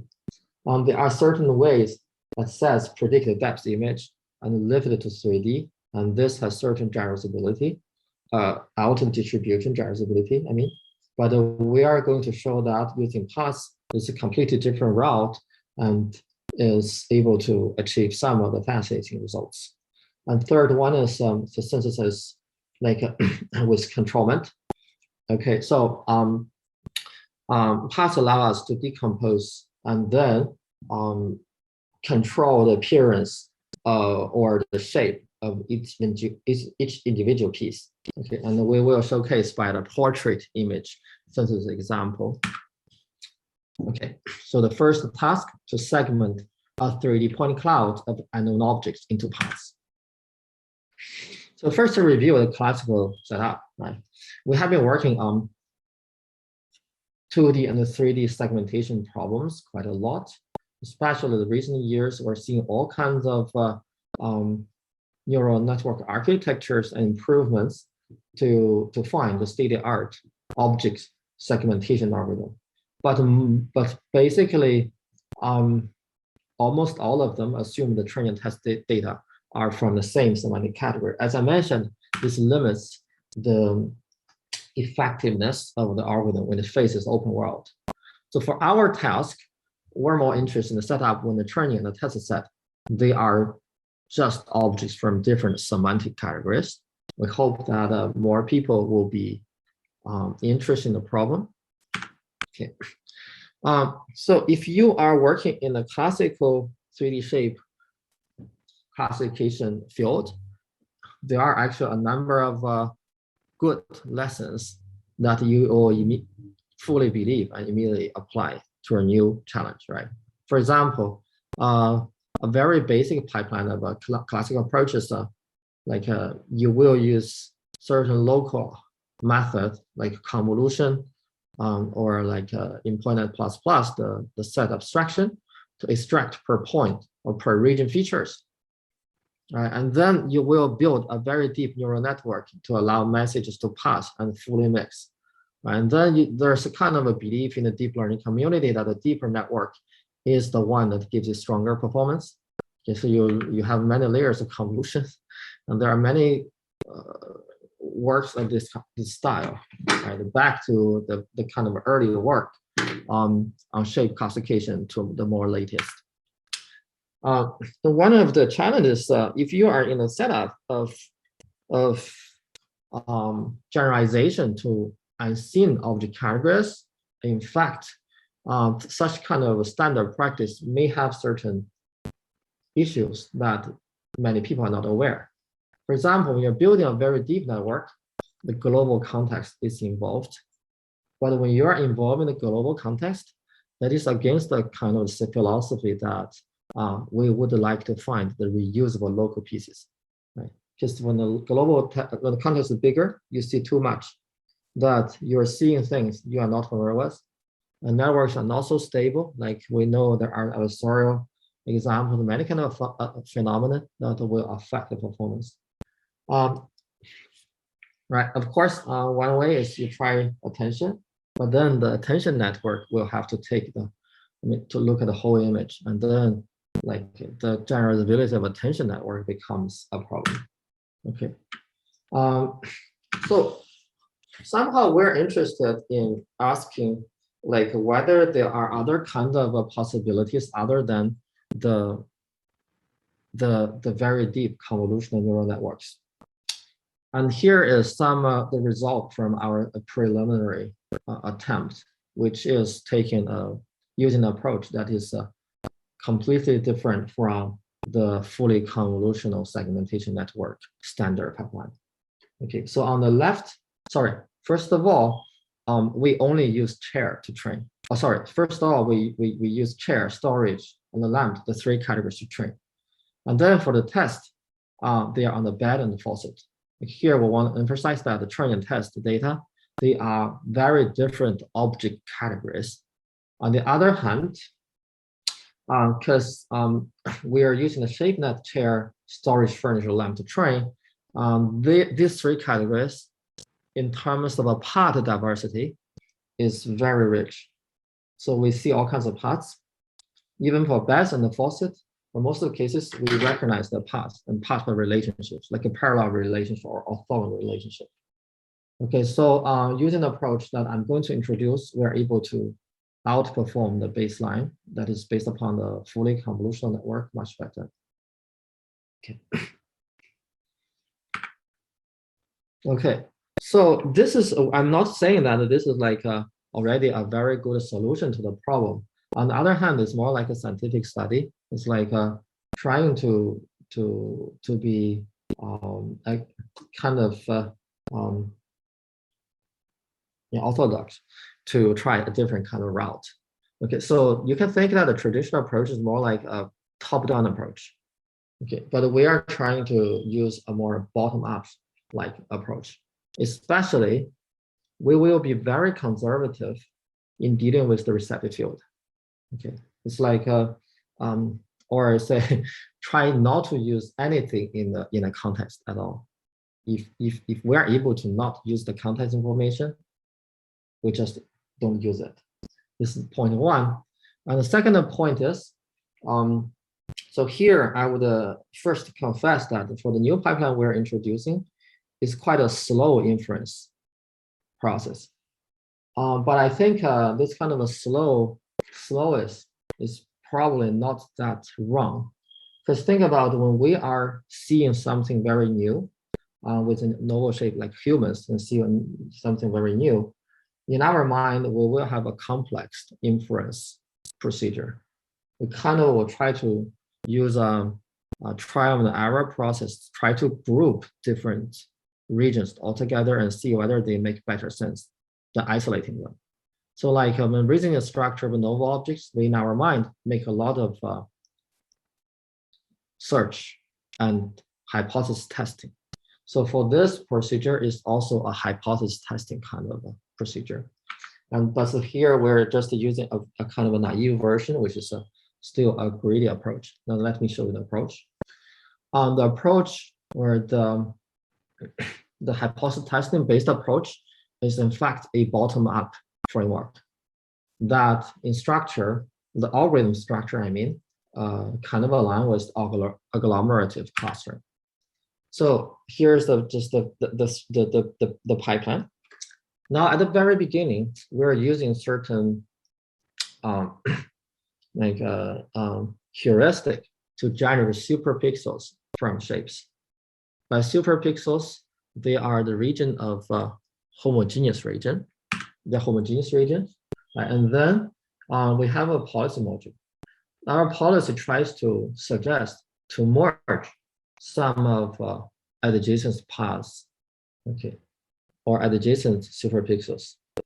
There are many possibilities. Like for every pair of adjacent paths, it might be mergeable. But then we try to generate a score for all the pairs and then pick the one with the highest probability. We try to merge them. This is a hypothesis generation. And then we have another network that will do verification. Like we try to take the hypothetically merged version and then verify whether this seems to be a reasonable part. Like this is testing. So combine them together, this is really a hypothesis testing procedure. And you use a neural network to generate hypothesis and a neural network to test. Do this iteratively. If we think that the best pair can be merged, then we merge them and then remove the original subpaths from the pool and add the new pair to the pool, and then we repeat the procedure to suggest some pair to suggest. Sorry, yeah, to suggest and try to predict until we reach a status that none of the next pairs are mergeable. We stop. So this is the procedure, and that is the procedure that gives you superior performance in the out of class generalizability test. And we see from here that first of all, the philosophy that deeper is better may not just apply for composition generalizability. Instead, we probably could think more like this kind of hypothesis testing procedure, which might give you slow inference speed because there are obviously a lot more complex algorithm in the reasoning. On the other hand, if you think that humans are also slow when you're facing new cases, you probably feel more comfortable. Okay, that's the first work. Then the second work is using path priors to reconstruct the 3D of unknown objects from a single image. Okay, so just use a picture to show the setup. Like the training is the chairs, right? The chair data, and we are given a single image from a single view of a chair, and we know its 3D structure. Here, the 3D structure is represented as just a combination of cuboids. And in next project, we will describe like, okay, I mean, even if the primitive is simple, it's possible to actually synthesize the perspective to make it with a lot of details. But let's stick to the one here, which is the 3D structure is represented by the combination of cuboids. Okay, but the training data are chairs. On the test data here, example is a bed. Okay. So how can we do this? Again, there are already a rich literature of work that allow you to predict the 3D out of single image using an end-to-end approach. And most of the existing research will study the representation, like surface representation or volumetric representation or like point cloud representation or implicit field representation, right? You hear all kinds of this kind of trials, and many gives you very fancy visual effects. On the other hand, I would argue that although they perform relatively well, few are, I mean, they just focus on the same tacker setup. Now, if you jump into the out of distribution setup, which is a very hard, difficult problem, probably the low level of 3D representation, like whether it's a point or surface or implicit function, they really do not matter that much. Okay, so we come back to the case, which is more like a semantic way of thinking about 3D representation, which is part. Okay, so as we mentioned, we think low order information, local information tends to be more transferable in general. And again, we're kind of against the idea of simply doing convolutional or up convolution network for compositional generalizability, kind of. I'm not completely confident. But here we actually also conduct a number of scientific studies. Okay, the goal is to identify transferable modules that will well capture low order or local information, but with good transferability. Okay, the experiments are done on the ParSeNet dataset. The ParSeNet dataset has a lot of 3D objects with very fine-grained paths. Okay, as I mentioned, because we're working with novel object as the inference time, the 3D reconstructed structure may not exactly align with the ground truth. As long as the shape is globally, that's fine. We think it's good.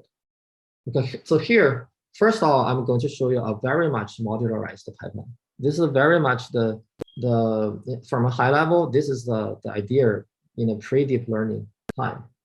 Okay, so it's like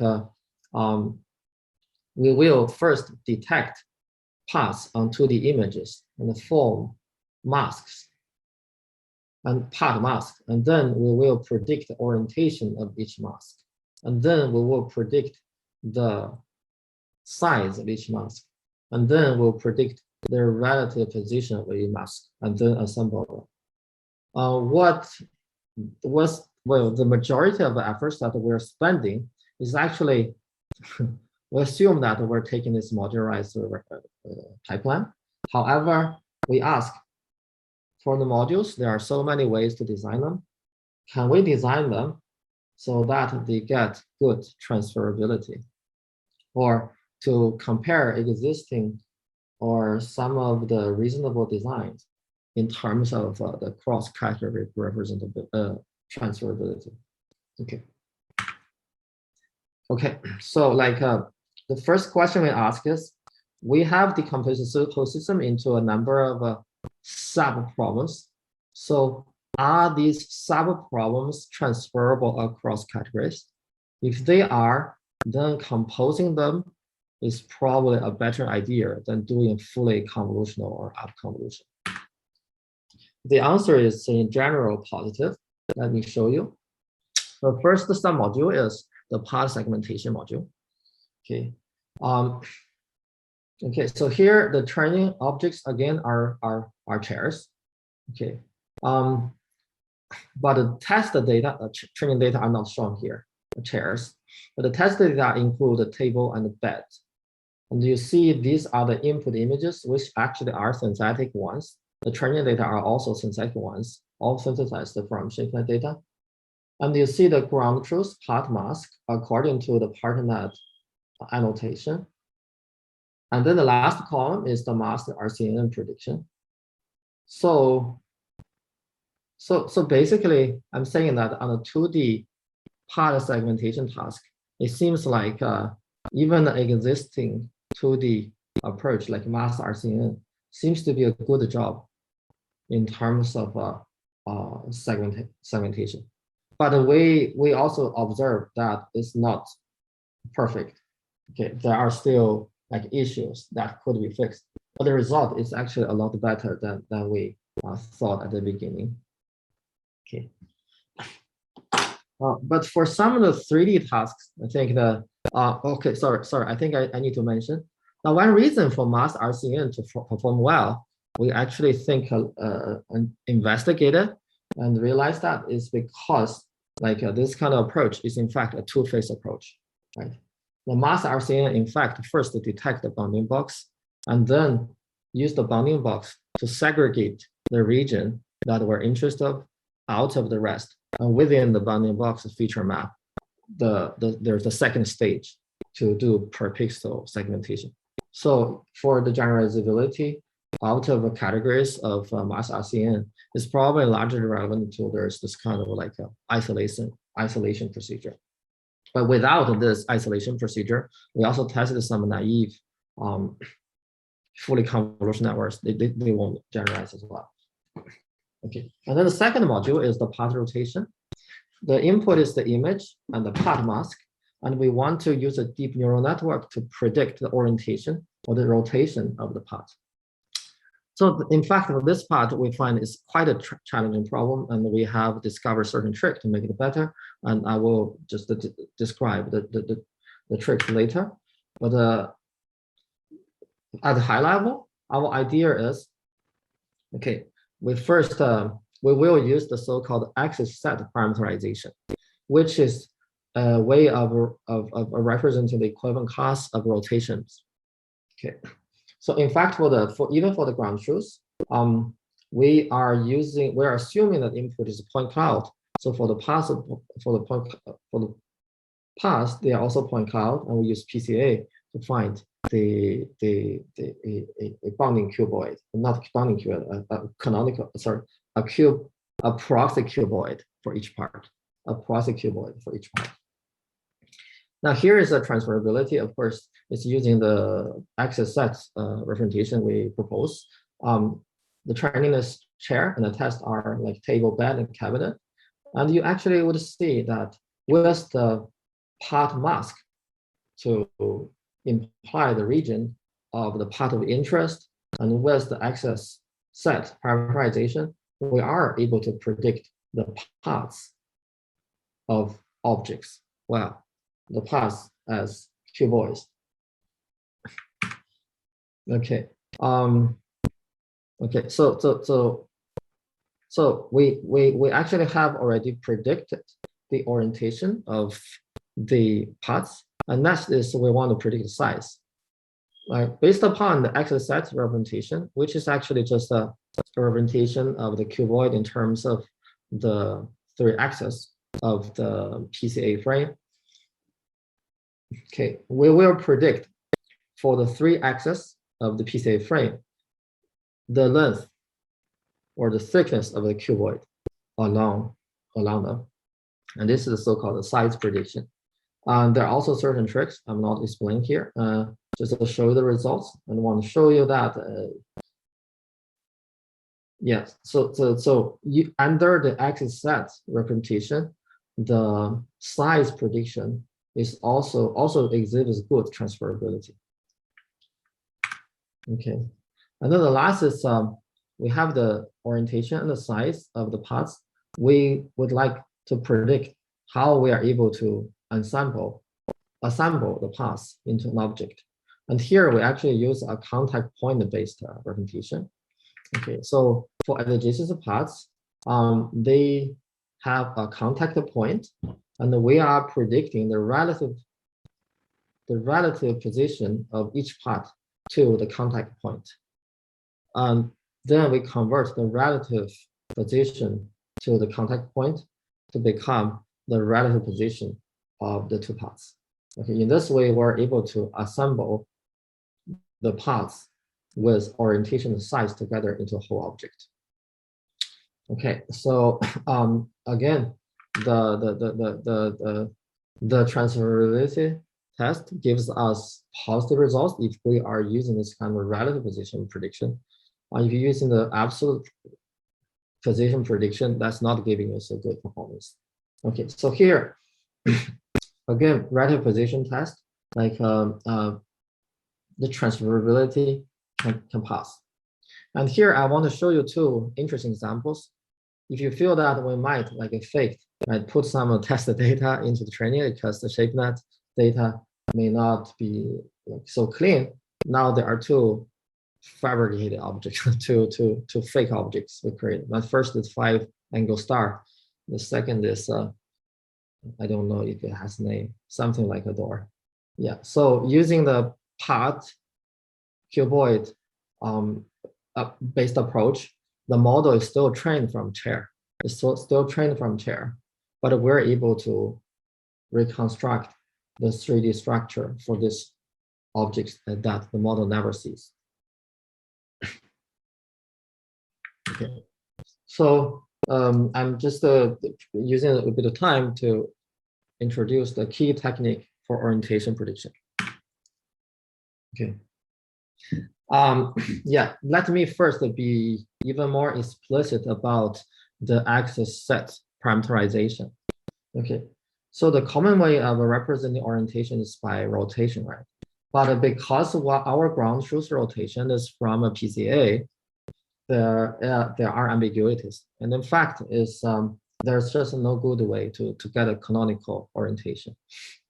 Okay, so and at the bottom, look at the 2 bottom figures. I'm showing that, in fact, even if you are able to get a more canonicalized way, or like not the kind of, you're able to resolve ambiguity, okay, it's still, and use the rotation matrix to represent orientation, it might still not be a good idea. Like here, for the chair legs, the 2 legs are very similar orientations, in fact, but the PCA will flip the axis and gives you very different ground truth labels. If you give neural network this kind of data, that will cause big trouble. So what we did is we treat the rotation, we use the rotation to rotate the frame at the origin, and then extract the 3 axes, and then treat the 3 axes as a set. That's why it's called the axis set. Okay, for the ground truth, it's a set. For the prediction, it's also like to convert the quaternion representation rotation to the set of axes. And then between the 2 sets, we will use the commonly used differentiable matching loss, right? It's a loss that many people are now using to compare sets. For example, you can use Earth-Moore distance or biparametric to build it. Okay, so but this is not solving the full problem, because the axis set is in fact just a reparameterization of rotations. In fact, it's the equivalent class of rotation matrices. However, it actually inherits some of the bad numerical properties of rotations. We do know that the rotation is not a diffeomorphism to the open set in Euclidean space, right? That means using a neural network to parameterize them, there'll be issues, right? So the story is pretty long, but if you're interested, you can read the papers I'm putting below. But basically, I'm saying that because of the topological difference of rotation groups, hence the axis sets, there will be severe local minima issues for network training. Okay. Now, one way we find very effective in overcoming the limitation is to use a mixture of an expert network. It's like for each input image and part, we predict some of the axis set candidates, and then also predict the likelihood to select this axis set prediction and compare the ground truth. Okay, so that's the key for the success, or for success to build a strong rotation predictor. And here we see that a comparison with the baselines, if we are using the mixture expert axis set representation as the top row, we're able to do the prediction well. But without those kind of careful tricks, we're not able to do it as well. Okay. Here's our some visual results for the single image to 3D part-based reconstruction. And the chair, which is not as interesting, is basically like the training and the test are same categories. You see a lot of approaches can do reasonably well. And genre is the one that first predict the depth and then lift the 3D.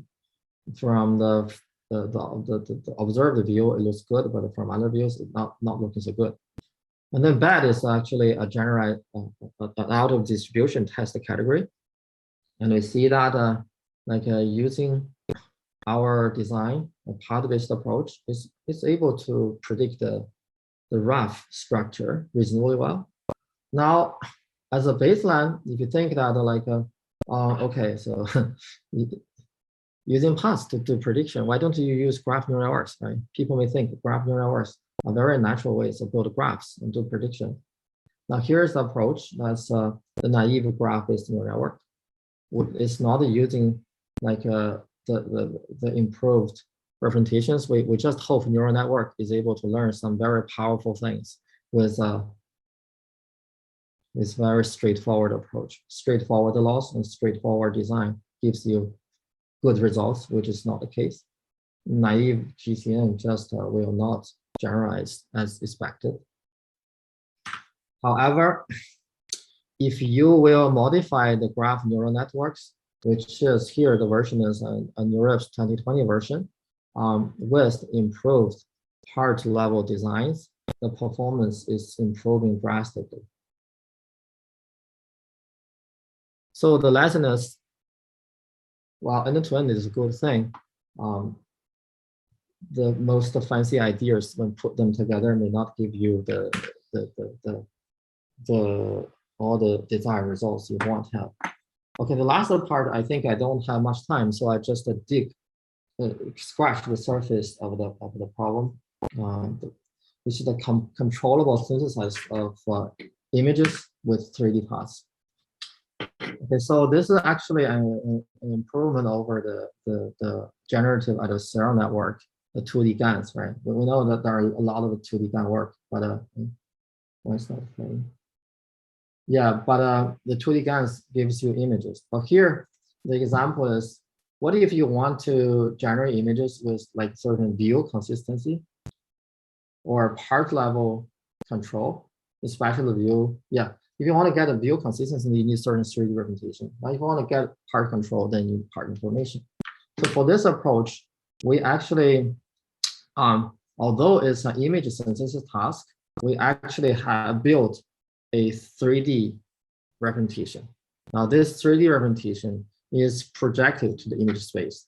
Okay, and if you are familiar about like NURBS or the cost volume approaches, you might have a guess of how we did it.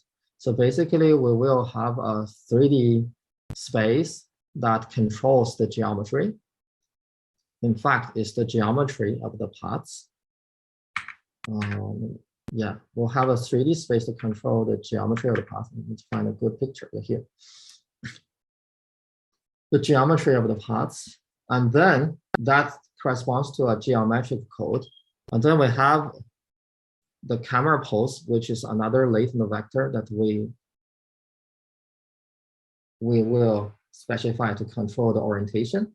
And then we also, like the 3D path structure are projected to the image plane.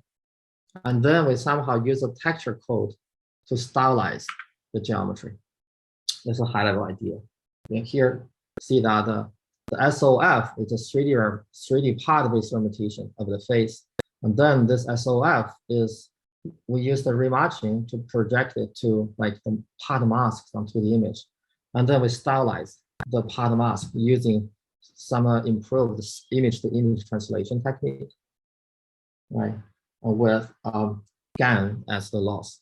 So combining them together with the 3D centric representation, you actually are able to achieve the view consistent morphing as well as like a path-based geometry control. So this is a kind of a disentangled representation of a face to allow more controllable synthesis. Okay, so maybe let me just play some videos that people like to see. Yes. Maybe we geometric space. This probably.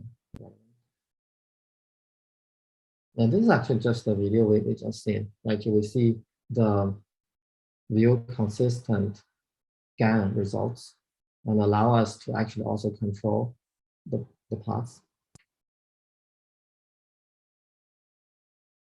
Yeah, and more examples.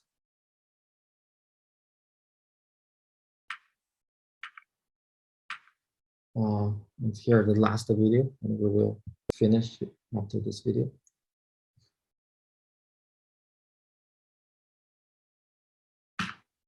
Okay, so maybe I can give us the conclusion of the whole presentation. Well, neural networks save us some efforts from feature and predictor design.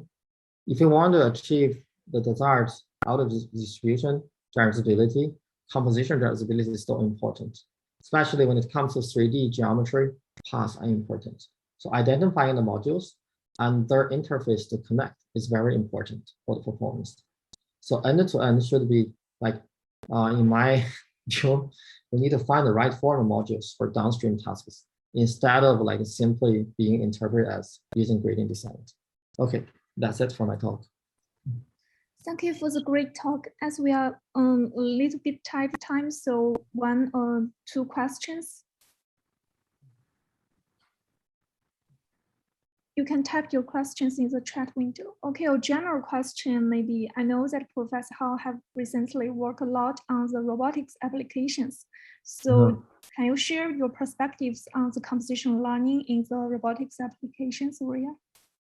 Oh, thank you. I'll be quick to the question. I think that will, I mean, if it comes to robotics, then you actually give one more dimension of a compositionality. And here we're basically talking about the spatial compositionality, like the paths. And then when it comes to robotics, there's also the temporal compositionality, right? Because there will be like the basic scales to be composed and complete complex objects. And then the spatial and temporal compositionality, we actually will couple, because sometimes some of the scales are only relevant to some of the parts of the object. So yeah, if you want, I mean, when it comes to robotics, right, tasks get even more complicated. So if you really want to solve many tasks, then I think compositionality or yeah, spatial and temporal and their interactions it's just something that everyone will finally go along the route. Yeah. Okay, thank you. Hi, Paul, do you want to take it? Yeah, thank you. So the next speaker is going to be Kyle Genova. So Kyle is a research scientist at Google. He completed his PhD at the Department of Computer Science at Princeton University, advised by Tom Funkhouser, who we had heard speaking earlier. He has published several well-received papers that combine implicit functions with structural representations, among some other works in shape understanding and shape priors. And he will talk today about local deep implicit functions. Kyle, please take it away. Hi, so I had pre-recorded the talk so I would know it would come out well. So how should I share that? Yeah, exactly. I think it's easiest if you share the screen with the talk and check the audio sharing option so that we can hear your audio as well from your desktop.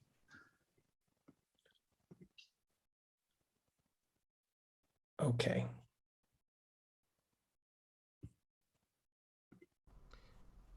Hi, everyone. Welcome to this structural and compositional learning workshop talk. My name is Kyle Genova, and I'm going to be talking about local deep implicit functions, or LDIF for short. So the outline of the talk is the following. First, we're going to discuss the background necessary for LDIF, and that's going to involve a discussion of structured implicit functions. Then we're going to move on to LDIF, the key idea of that approach, the details of the LDIF representation, the inference pipeline we use to go from some other encoding or depth image to the representation, and then the results and key takeaways. Okay, so let's start with the background and structured implicit functions. So, what is the structured implicit function, or SIF for short? Well, as the name implies, it's an implicit surface function. So, Kyle, we can see the panel. Can you move it a bit to the side? Of some continuous function. We can see the panel on the right with the viewers. If you move it to the side, to the edge of the screen, then it doesn't cover the presentation. Yeah. Apologize. Okay. Big F. So that means that, for values of f greater than L, those are like points inside the shape. Values of f less than L, outside the shape, and then right at L is where the surface is. Okay, and it is also a structured representation. So that is, you can decompose this function big F into a lot of little functions. And in particular, we're going to use Gaussian anisotropic axis-aligned radial basis functions with a leading constant. So this is a Gaussian, which is always positive, so that it just adds influence to space with the smooth radial basis function decay. And then we have a constant C sub I that is learned that is going to allow you to smoothly turn on and off shape elements, and actually C sub I is made negative to get the inside-outside property to be consistent. And then that essentially gives you the ability to analytically represent a surface with this set of parameters to each of the small f functions. So why would you represent shapes in this way? I think that this table really makes the case, which is that this is a way of representing shapes that has nice properties. So, on top of things like it's concise and human interpretable, two important properties are that it can continuously change topology, so it's smoothly adding and removing holes from shapes, and it is deformable. So as you move the basis functions around, you can smoothly change the shape. Okay, so the way that a SIF is derived from an input shape is that a network, CNN, is fit over a shape collection, and this network takes in an input shape encoded as images and directly regresses the analytic template parameters, which defines a shape and a shape reconstruction. So that reconstruction is evaluated as a loss function and is the primary training signal for the structured implicit function. That is, there's no supervision on structure or consistency or anything like that. There's just supervision on reconstruction. But when you fit an entire shape collection at once, due to the shared network parameters, which would like to smoothly change the analytic parameters across the data set, you actually end up with structural consistency. So the left leg of the chair is always represented by the same element. You know, the elements are colored based on their order in the final fully connected layer. Okay, so this visualization really, I think, highlights this key property, which is the whole benefit of SIF. So we've got ShapeNet in the entire ShapeNet 13 embedded into on the left there, and then we've got the parameters as we move around the ShapeNet space, and then the ISO surface. And you'll notice that while it is true that in between shape classes, the parameters, the shape, there's no real correspondence. Within a class, you get nice, smooth correspondences.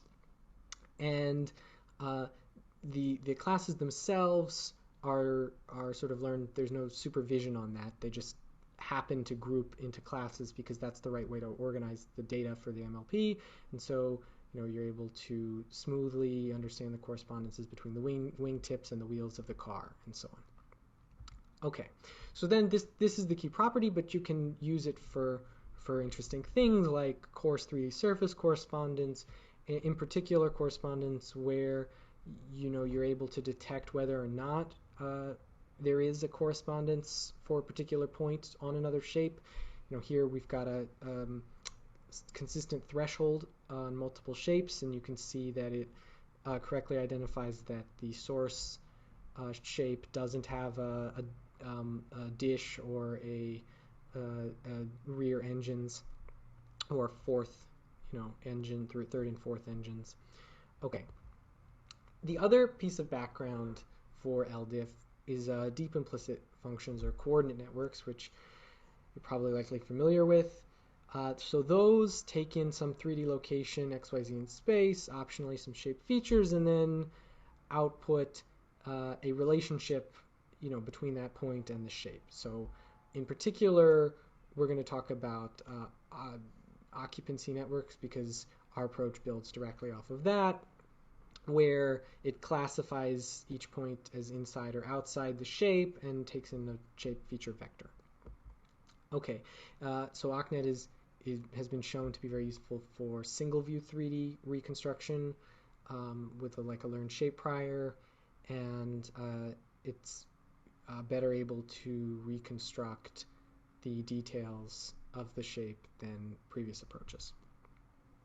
So the key idea of LDIF, which is now we're sort of ready to discuss, is to represent shapes as a global template and local latent codes. That is, you can think of it as a set of latent codes that are localized in space. The local latent codes that have a position and an extent in space. And this is similar to structured implicit functions because the shape space is defined by this global template, but distinct because now we're going to attach latent feature vectors to each shape element. And it's similar to occupancy networks, except that we are going to add structure rather than having a global latent code. Okay. So to be a little more specific, the LDIF representation is a sum of local analytic functions G, which are modulated by a learned residual F. So G is going to be a Gaussian radial basis function as before, although we're going to relax the axis aligned restriction, and so now it's just going to be a general affine transformation per shape element, and then F is going to be a fully connected network with a similar structure to ACNet, except that it has far fewer parameters. Okay, and then to derive an LDIF from an input, our pipeline takes in one or more depth images. So if you have a known shape, we render a dodecahedron of depth images, which would look like this, or we'll take in a single depth image for some experiments. Then these depth images are passed to a template extractor, which is a CNN similar to SIF, that regresses the analytic parameters with a fully connected layer at the end. And then that gives us the structure, and then we would like to attach a local shape vector to each shape element. And the way we're going to do that is we're going to turn our depth image into point samples with estimated normals. This requires assuming the camera extrinsics and intrinsics. And so for each shape element, we're going to transform the point cloud into the coordinate frame defined by the element's parameters and crop it to the local region. And we do this in turn for each element. If you concatenate the analytic parameters with the deep feature vectors, that is the LDIF representation. But if you would like to evaluate it at some query location, then what you'll do is for each of the coordinate frames, you will evaluate the analytic template influence, and then a local decoder network, which is shared across all of the shape elements, but is evaluated in the local frame, and modulates the analytic function as in the previous equation, sum over all of the elements, and you have the LDIF. Okay, so what are the results and key takeaways of this approach? Well, first, there is just reconstruction fidelity when fitting a shape collection. So here we are auto-encoding the ShapeNet 13 test set, and we are sorting our results by our method's F-score, which is the curve in blue, and then we plot the SIF and ACNet reconstruction scores below. And you can see that, across the board for easy shapes and hard shapes, the LDIF approach, because it's local, is able to improve in fidelity. Unseen classes are also a case where you see improvements for LDIF. So here we are auto-encoding several classes that have not been seen before during the training process, like pianos and printers. And the gap for LDIF compared to other approaches actually grows. And you can think of the reason for that as being because the approach is robust sort of at the part level, at a local level, rather than at the shape level. So since you have local independent encoding, you can do okay on parts you've seen before, even if they're part of a shape you haven't seen before, as long as your template is sort of reasonable. This can then be leveraged for slightly more practical applications like depth image completion, where LDIF is able to improve over other approaches on reconstruction quality. And there's also still this really nice property of structural consistency. So here we are independently passing the shapes through the LDIF architecture per frame, and you can see that even though there's no supervision on the fact that humans have arms and legs and those things are consistent, that the shape elements that come out of the training process based only on reconstruction are tracking the body parts in a very stable and consistent way. And so this sort of unsupervised learning of structural consistency is one of the big benefits of this approach. Efficient decoding is another benefit that in addition to improving reconstruction quality, the quality is improved with the decrease in the number of decoder parameters. And the decoder is the thing that has to get evaluated over and over.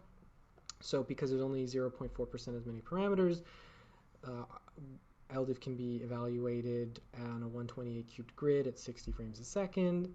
And the reason that the network can be so much smaller is because it's describing only a local residual. So then the conclusions are that there are several specific advantages to adding structure to a deep implicit function. There's efficiency improvements from local encoding. There's generalizability improvements. In general, fidelity across the shape collection goes up. You get this nice property of learned correspondence, and then it's a human interpretable, sort of hybrid human interpretable representation. So thanks so much for listening, and enjoy the rest of your ICCV. Thanks. Thanks for the nice presentation.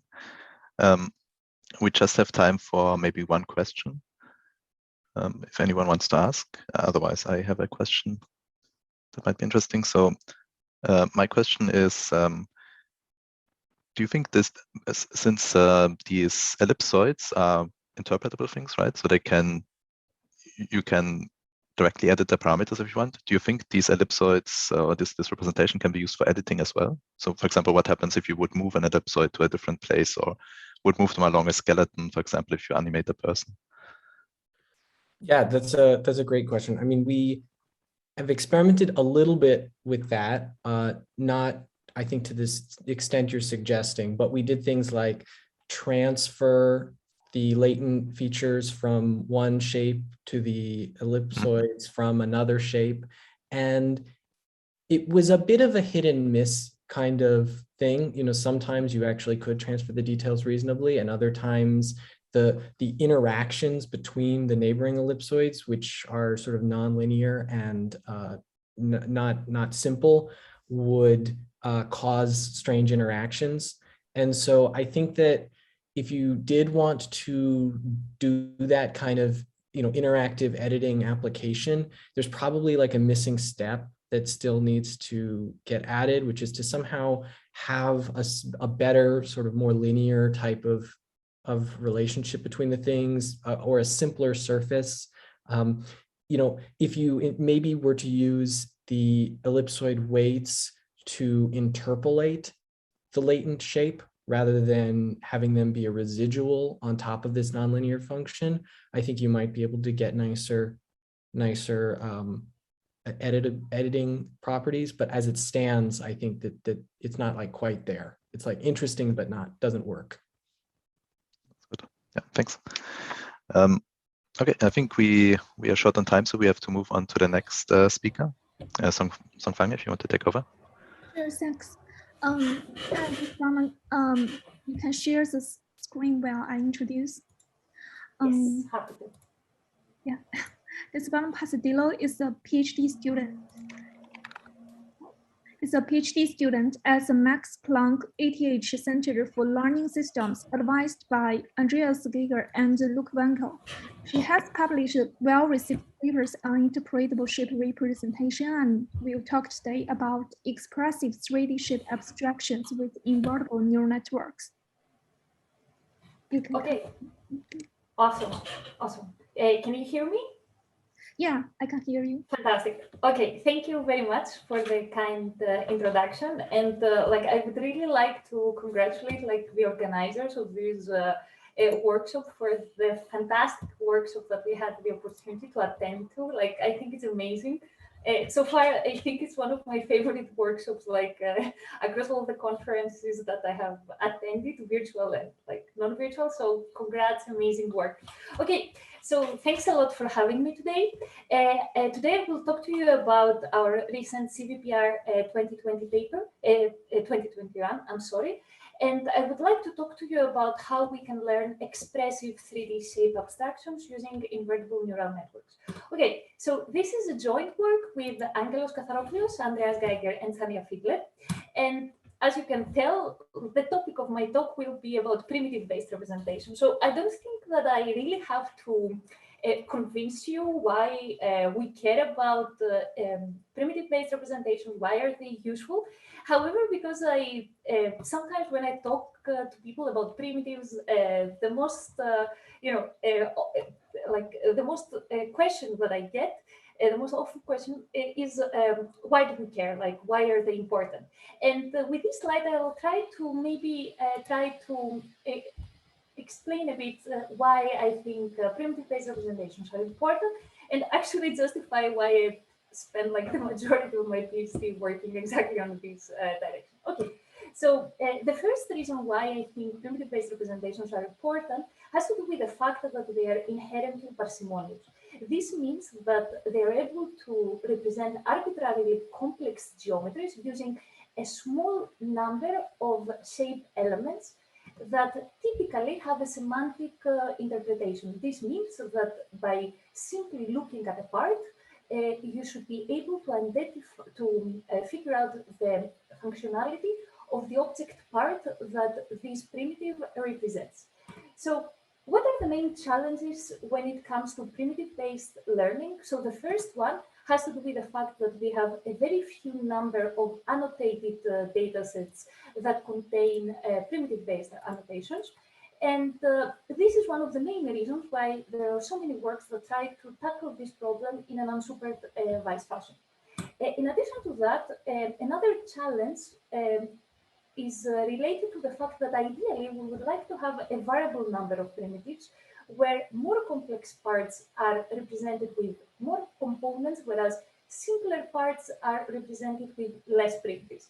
And even though you might think that this actually is a trivial task, based on my experience, I can tell you that this task is quite hard actually. And honestly, I don't have a good answer of how we could really learn the variable number of primitives correctly. So my intuition is that if we find the answer to this question, we will probably be then able to find an answer to this question, which for me is way more important, which is related to the it's a more of a philosophical question. And what I'm wondering is what really makes a part a semantic part. So all the work that we have done so far on for primitive-based learning have mainly tried to generate, to recover more accurately, geometrically accurate primitives. However, we never explicitly enforce the semanticness on the final representation. Semanticness is just the emergent property. However, I have the feeling that this is very important and we should probably think a bit about that for the next papers that we are going to work on. Okay, so one of my favorite papers about primitive-based representations is this very beautiful work from Pentland. He published this work back in 1986, and the idea here was that he used superquadratic surfaces to reconstruct this scene that you can see in this slide. And for this scene, he used 100 primitives, and the reconstruction required less than 1,000 bytes. So I think this is a very beautiful work, because up to this day, we don't have primitive-based representations that can efficiently reconstruct scenes. So I think I see this work as an inspiration of what we want to do next. So Shubham was among the first that revisited the primitive-based paradigm in the context of deep learning, and he proposed to utilize cuboidal primitives, or more accurately, he proposed to learn cuboidal primitives using a neural network architecture directly from voxel-based representations of 3D shapes or images. And he trained this network without any supervision in terms of primitive annotations. As you can see here, while the abstractions are very cool, the actual parts and the reconstructions are not geometrically accurate due to the limited representation power of 3D cuboids.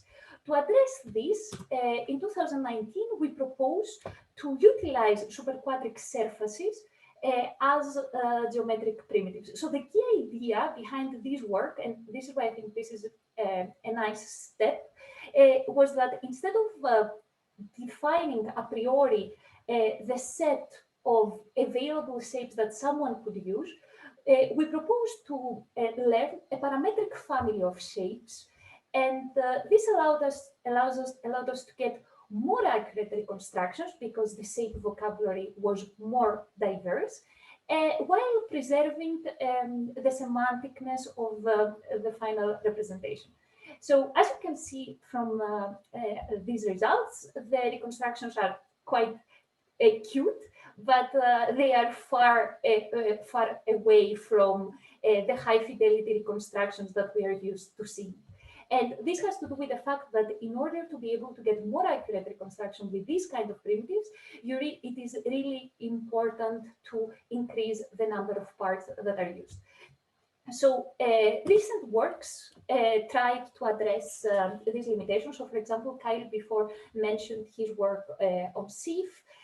Here I very briefly mention the CVXNet from the young 10, where the focus was to utilize convex solids as geometric primitives, and they managed to get really high accurate reconstructions. However, in order to achieve that, they had to increase the number of primitives. Without a doubt, increasing the number of primitives comes at the cost of interpretability or semanticness of the final representation.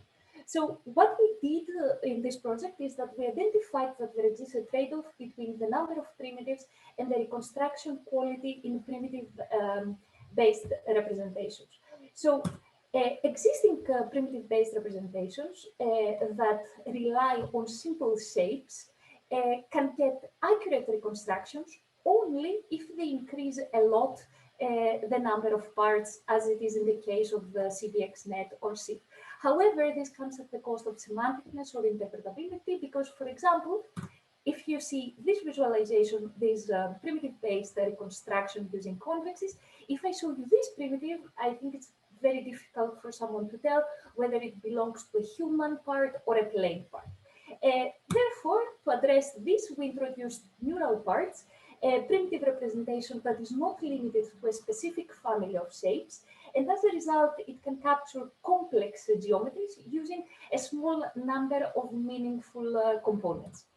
So existing primitive-based methods typically utilize a feature extractor architecture that directly predicts the primitive parameters. In this work, what we thought is that instead we defined each primitive as the deformation of a sphere that is conditioned on the input via this latent vector.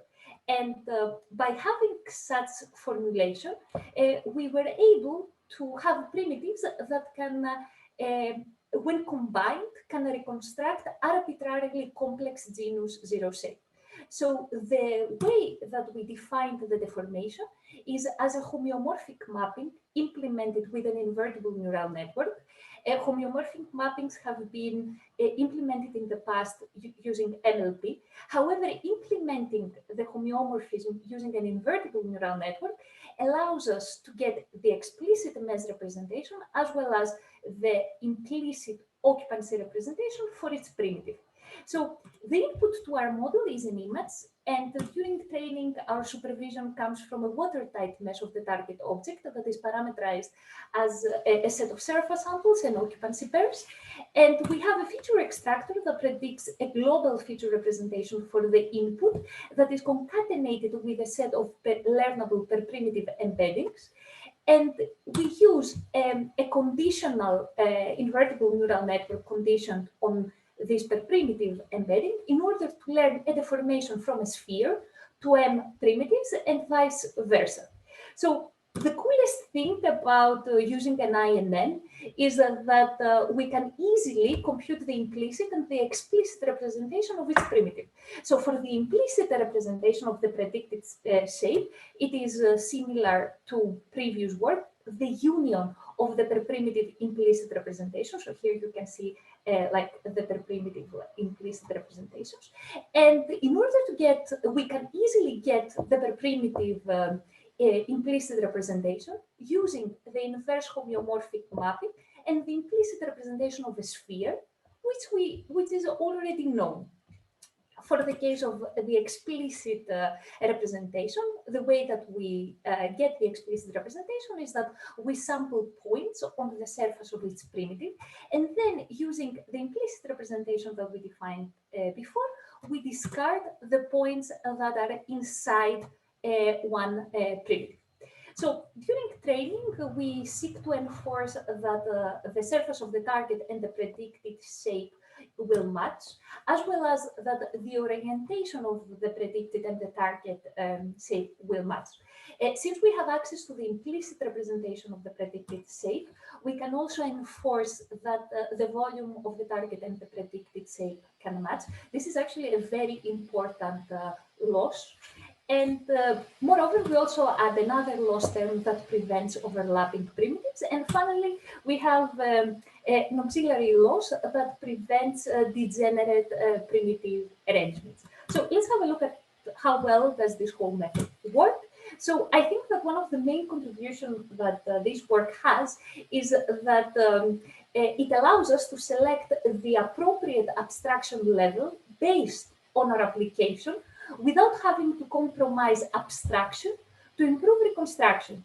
This is possible because neural parts decouple the reconstruction quality from the number of primitives, since regardless of the number of primitives, the reconstruction quality remains roughly the same. You can also see this here qualitatively, where we see that neural parts with 2 primitives get a relatively accurate reconstruction, whereas for the case, for example, of CVXNet, 2 primitives are not enough to capture fine details, and they are only able to focus on the object's structures. So we evaluate our model on the single view 3D reconstruction on dynamic Faust, and we see that the primitives are semantically meaningful and geometrically accurate, using an order of magnitude fewer parts than previous methods. So we use as simple as 5 parts, whereas this reconstruction will be 50 parts. This is another cool thing, is that we preserve that neural parts preserve their semantic identity through a wide range of human motion. And since the same primitive is consistently used for representing the same object part. We also evaluate this work on organic shapes from freihand hand. And what I really like about this result is that you can see that the network uses a single primitive for learning these prior, and I'm sorry, for reconstructing this finger, whereas other models tend to have a hard time of capturing fine details. Of course, if we had increased the number of primitives for the case of CVXNet, the results would have been comparable to ours with 5 primitives. But what you lack is you lack the interpretability, and the final representations are not meaningful. For the case of ShapeNet, we validate our model on various ShapeNet objects, and we see that with 5 primitives, for the case, for example, of CVXNet, some parts cannot even be reconstructed, whereas with 25 parts, results are significantly better. I think these results are amazing. However, this comes at the cost of semanticness. So let me summarize what I presented here. So I talked about neural parts. Neural parts are a novel primitive representation that implements primitives as the homeomorphic mapping between a sphere and a target shape. And we implement this homeomorphism using an INN. And this allows us to easily define both the explicit and the implicit representation of a 3D, of the predicted shape. And since neural parts are defined through a homeomorphism, they do not impose any constraint on the predicted shape, and thus they can represent arbitrarily complex geometries. And this allows us to get accurate reconstructions while having a small number of primitives. So are we done? Can we go home? Is this finished? Definitely not. So one of the major limitations of our work has to do with the fact that the use of INN has a high computational cost. And as a result, if we would like to take this approach and use it for the case of scenes, which for me is the next thing to try, this method might be prohibitively expensive. However, I think still the idea and the concept is useful. And most importantly, I think that while we like to say that primitive-based representations are semantic, I think that they are actually spatial consistent. So for me, the next big thing in primitive-based representations would be an approach that would actually solve the problem of primitive-based representation. And the goal would not be necessarily to get geometrically accurate reconstructions, but semantic reconstructions through, I don't know, maybe functionality, maximum compression, something like that. So yeah, thank you for your attention. Feel free to contact me if you have any questions or if you want to discuss more. I hope I was on time. Yes, thank you for the great presentation. Any questions? We can have like one question. Okay, really interesting work. So one question will be like how, like technical detail, how do you decompose like the different neural paths to different semantics? So you said it's like you do not have any constraints. So I want to, yeah. No, this is the standard thing. Like the semanticness is something that emerges. It's not something that we enforce. And I think that this is in principle not very good to do. And it would be nice to somehow think of a way to have this enforced, ideally not through symmetry or something like that. Like, I mean, for me, the obvious thing to do is to try to do it with motion, right? Motion automatically infers semanticness because, like, you know, you have the parts that remain connected, that move together across across emotion. I personally think that it would be even more cooler to do it with functionality. So there is like this super cool paper from Kaichun and Shubham, like the Where to Act. I really like this paper, it's very cool. Like, I think they kind of try to go to the direction of functionality in a sense that you try to reason about like where to act. That would be fantastic. But no, but unfortunately, we do not explicitly enforce it. It emerges, but it would be super cool to somehow enforce this. Thank you. Thank you for the answer. So I think we can end this session and move forward.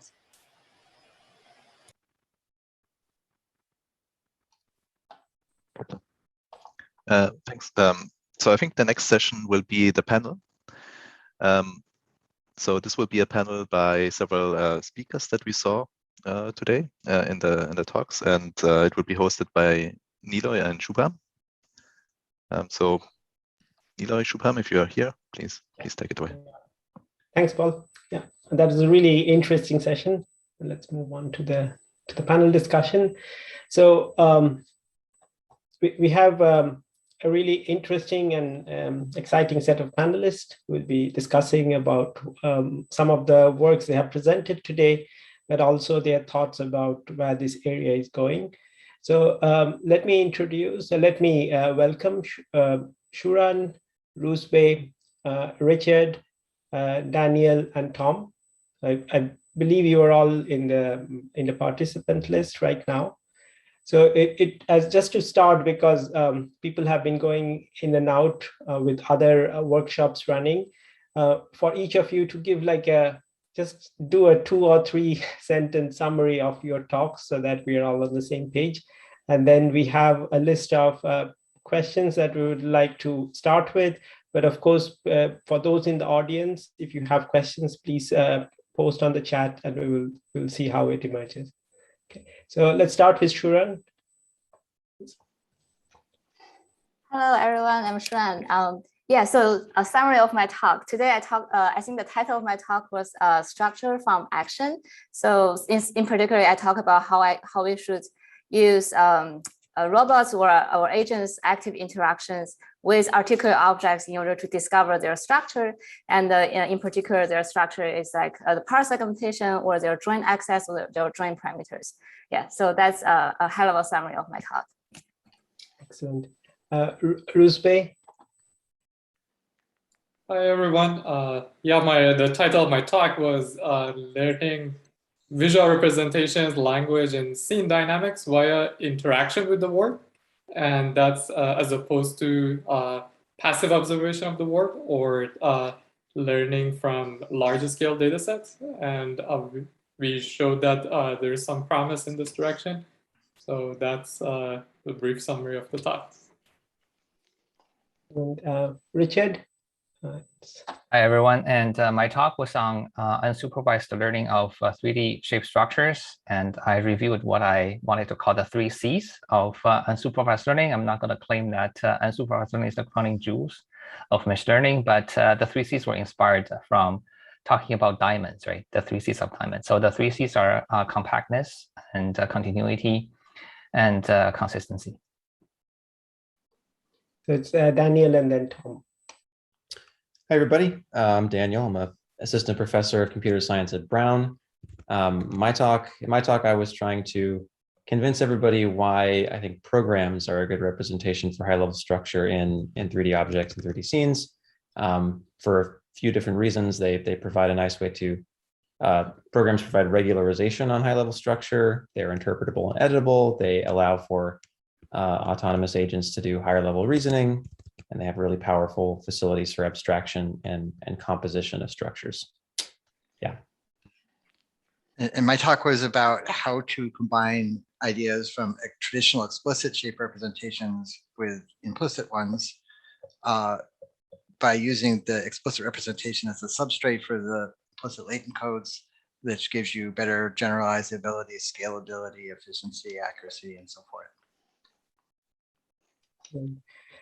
Thanks everyone for the very, very compact summaries. I think it's great to see the topic spanning from unsupervised learning to neurosymbolic representations to interactions and dynamics, and then also what Tom talked about this multi-scale representation, hybrid representation. We also saw it in Despoina's talk on these neural parts, this thing reappearing again. So please use the chat for questions that you would like to ask the panelists, not just particularly about the specific works they have presented, but future works, future directions, and don't be afraid to ask controversial questions, like if there's fundamentals needs to be questioned. So we'll start with some questions, and Shubham would ask the first question. Yeah. Thanks again for the summaries and the great talks. And yeah, it's really exciting to have a lot of researchers across vision, graphics, and robotics here.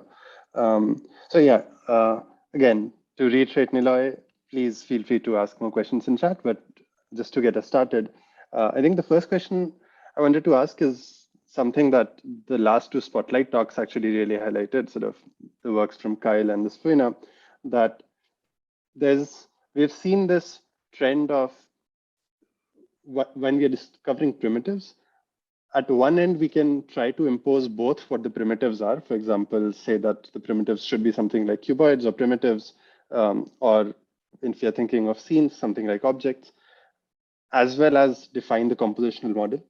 And more recently, maybe there's been a shift towards not very strictly defining what the base elements are, but also letting those emerge or be discovered on its own. So at a sort of very high level, the question is, what should we impose versus what should we learn? And maybe there's a trend towards imposing less structure on what the primitives should be. And do you think this is sort of a good trend, or what are your thoughts on the question of what kind of things should we impose versus what should we learn? Maybe I can go first. Comment on that? Maybe I can go first because I think Kyle is still muted. Sure, yeah. Yeah, I mean, I think that for me, one of the coolest things about Kyle's paper, like the structure implicit functions, is exactly what you said, that he lifted the constraints. So I think that this is the way to go, right? Like, I know that there is, like, at least for my case, for neural parts, there was a lot of criticism, like the reviewers, they were saying that, yeah, what you're showing is not really parts, like cuboids are better. I mean, at least for me, I think it's a matter of what you want to achieve. And without a doubt, if we want to have primitives that are somehow geometrically accurate, they need to have more power. They need to be more powerful. So for me, yes, personally, I think the way to go is to lift constraints. And ideally, I would like to have a primitive being a neural network, like NMLP. That would be fantastic. So yeah. Thanks. Yeah. I also heard someone else trying to say something before. Sorry, yeah, Rusbe, go on.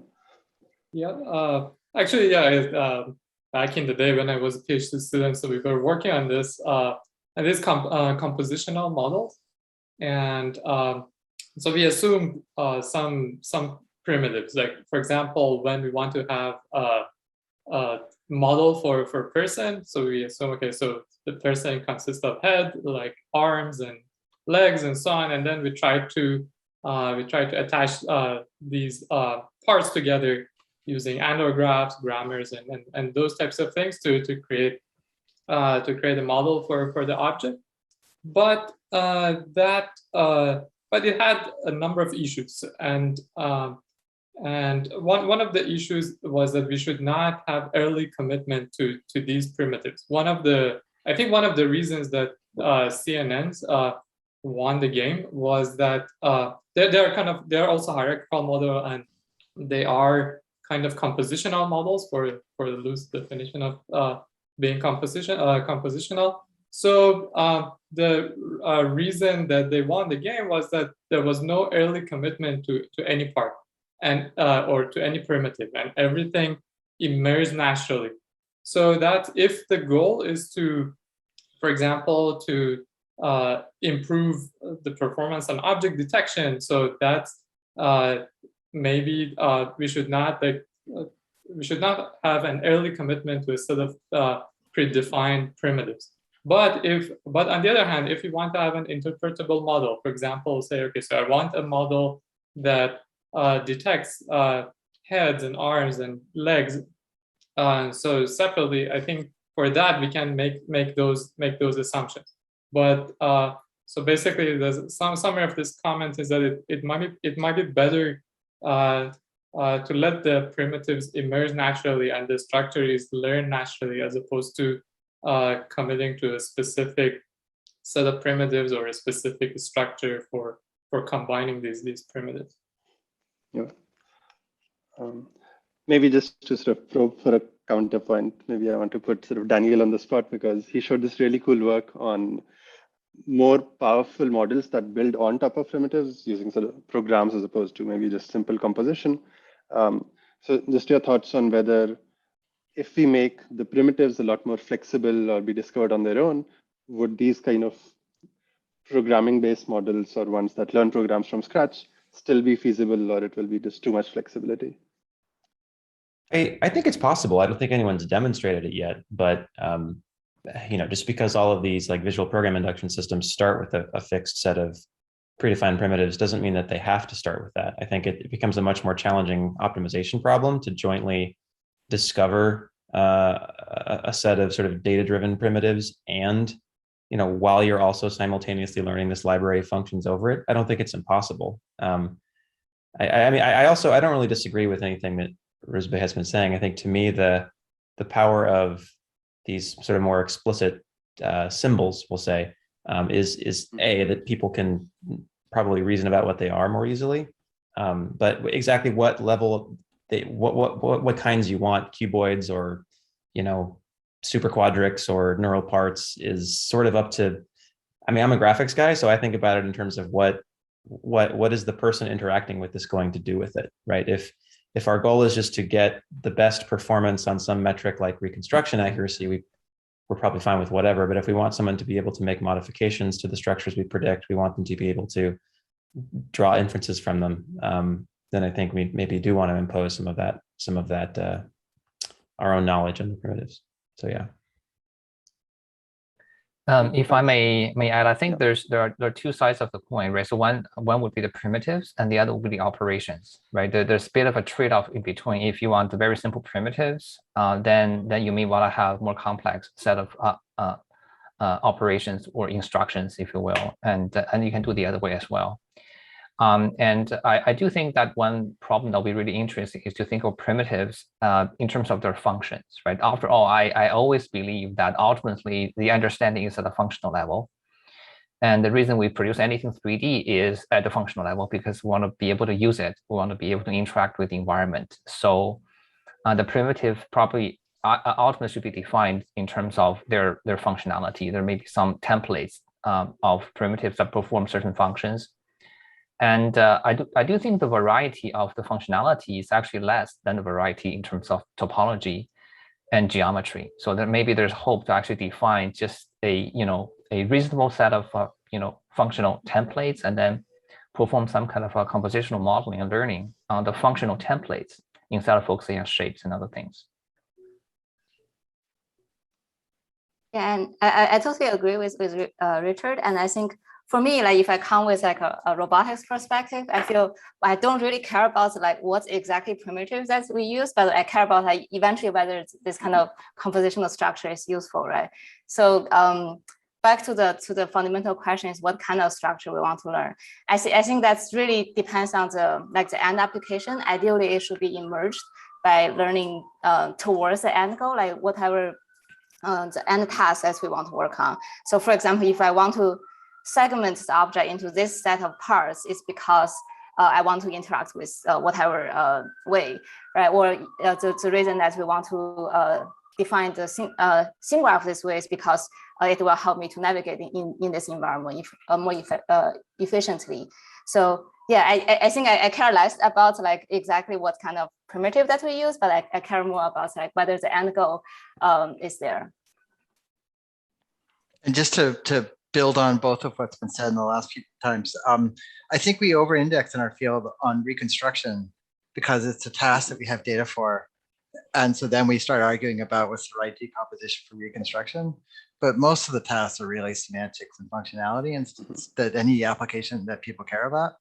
And so we should probably not, over-index on reconstruction. Yeah, and an example for that is like if you think about objects with small buttons, I think for reconstruction loss, those buttons should probably be removed. But for interactions, for a lot of applications, those buttons are very critical to be represented. Yeah. I think that's a very good lead on to the next question we want to go towards, which is I think many of what you guys are talking about are interpretability with respect to human users. Like in Daniel's case, it's a program that some human would like to change afterwards, right? Or it's a semantic segmentation that a human would look at and try to identify objects or get a captioning or other things for things. But if we talk about some of the ones that Roosevelt showed about the operator not being a human, but another sort of machine or another sort of agent, then is it necessary for the structures to be interpretable by us humans, or is it sufficient for the agent to work on? And if that's the case, do we even need structures? This gets a bit against the theme of today's session, but we would be curious to know your thoughts on that. If the user is not a human, but let's say an agent that can be trained end to end. This was briefly mentioned by Leo in his talk when he talked about this probing. I forget the exact name that maybe Tom would know in early geometry work. These probing from CAD models where you probe for functions or probe for certain attributes rather than the exact shape. I was going to say that I think I don't fundamentally disagree with anything that Shubham was saying. That when I say that I think we should have these structures be interpretable, that's because the end goal, the end task, the downstream task I have in mind is used by a person. And I totally agree that ultimately the representation should be built to support the downstream task they'll be used for. And that's probably going to be used by some agent, whether that agent is a person or some autonomous agent. And those different agents will have different strengths and weaknesses in terms of what their preferences for input representations are. So that's really what we should be designing for. in terms of like, okay, suppose your downstream agent can make use of a entangled neural representation that doesn't have an explicit structure. Yeah, that could be the case. I think aside from interpretability, there's some arguments that some of these explicit structures, if we're talking about symbols as opposed to neurons, can be made to generalize and extrapolate better, at least with limited data. So that might be one reason to think about going that direction, but I don't personally feel dogmatic about it.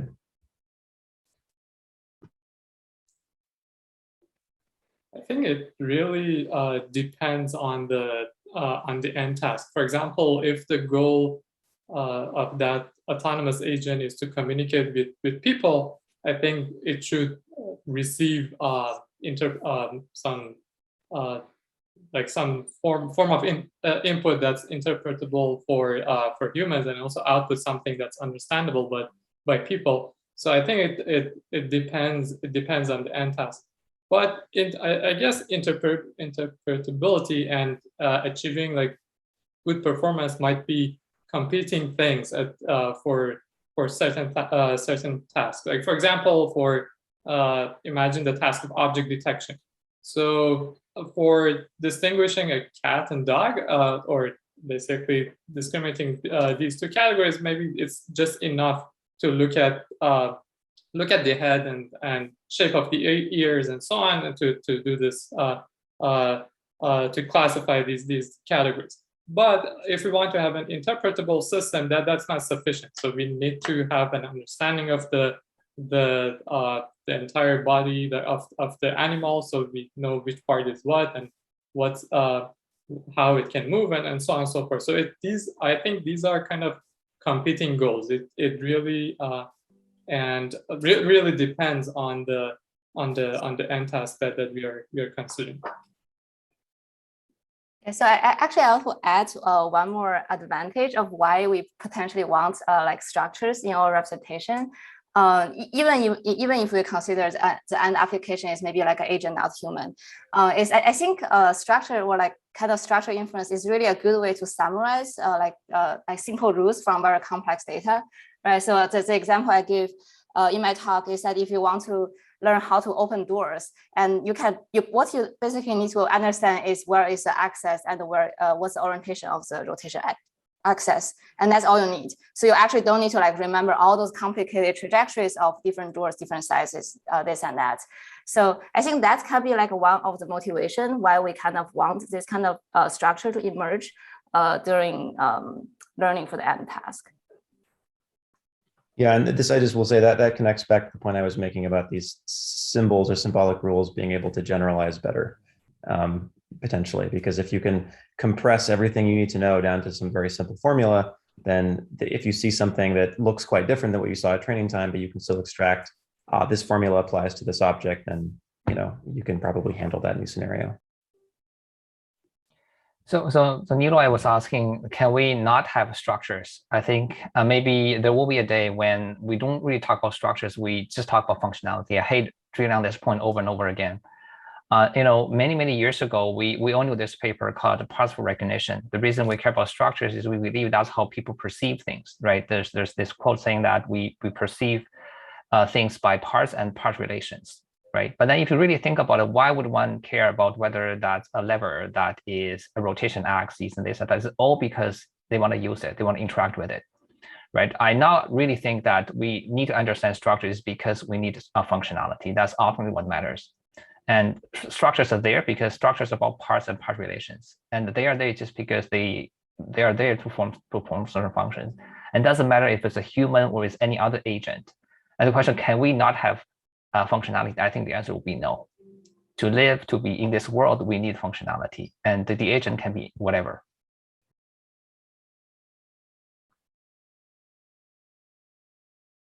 Mm-hmm. Yeah, thanks a lot for the thoughts. Actually, we have a question from the audience, but maybe before that, I have a question which is actually very related to the discussion we've been having. And sort of Tom and Shuran also mentioned some things along these lines that Shuran gave the example of the reconstruction loss won't really care about the small buttons. So I think a lot of us are coming at this problem of inferring structure from maybe a computer vision background, but some of the speakers here have been doing a lot of exciting work in robotics. So my question is more, have your perceptions of what kind of things are important changed over the recent years once you've started looking at more robotics problems? And are there things you would wish the people in computer vision who don't really think about these would start focusing on?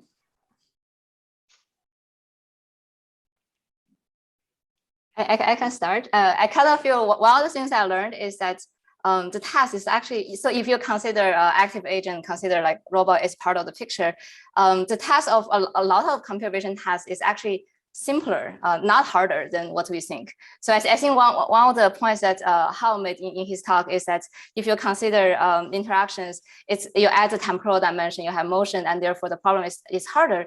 I think that's true to some degree, but also a lot of times if you have an active agent and if you can interact with this world, a lot of problems become a lot easier. So for example, in like for object part segmentation, there's a very messy problem of like how you define parts, right? What is a meaningful part? But I think in an interaction perspective, the motion of the objects automatically defines what should be a meaningful part. And by observing the motion, a lot of times the part segmentation problem is trivial. So yeah, so I think that's probably one of the most important lessons I learned. Yeah, something and related to the previous conversation is that it depends on the task. I mean, there's a lot of tasks that in recent years and work that we've done. So you can go pretty far with pattern recognition without really understanding structure. So an example of grasping objects with a robot arm, it just turns out in the setting that a project that Sharon did, it was possible to just look at the patterns of what you observe and find a good way to grasp it without actually doing a 3D reconstruction, understanding the pose of the object, planning a grasp and all that. And maybe that was even more robust to just go end to end from observation to whatever, and you didn't understand any structure. And so I think there are tasks, if I had to like learn what would this one object look like from the other side, then that's something you have to really understand structure for. But there's a lot of tasks that you don't. And there's probably also a lot of animals that operate just fine in the world without understanding structure. Like at ICRA a few years ago, there was a talk about how bees operate in the world. And it seems like it's all pattern recognition and optical flow, and they can do everything they want just from that. And I might be incorrectly summarizing that talk, and I apologize to the speaker if I was. But anyway, so I think there are complex tasks that are probably more complex than the ones that we usually work on that require structure, but I think a lot of things don't. That would be, if all you care about is can you operate in the world, I think you can go pretty far with pattern recognition.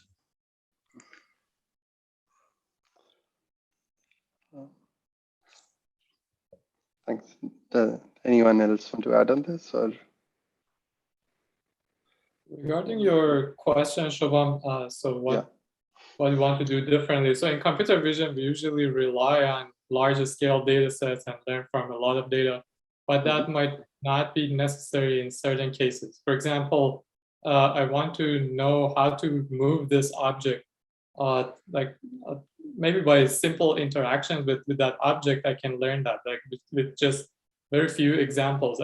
We don't really need to have a larger scale data set for that. So that's, I think, probably we should move towards like few learning from few examples, like, because some of these tasks are very simple, and like if you want to collect a larger scale data set for each of these tasks or each of these primitives, probably it will not be scalable, and probably we need to learn by few examples, by just few interactions, and move in that direction.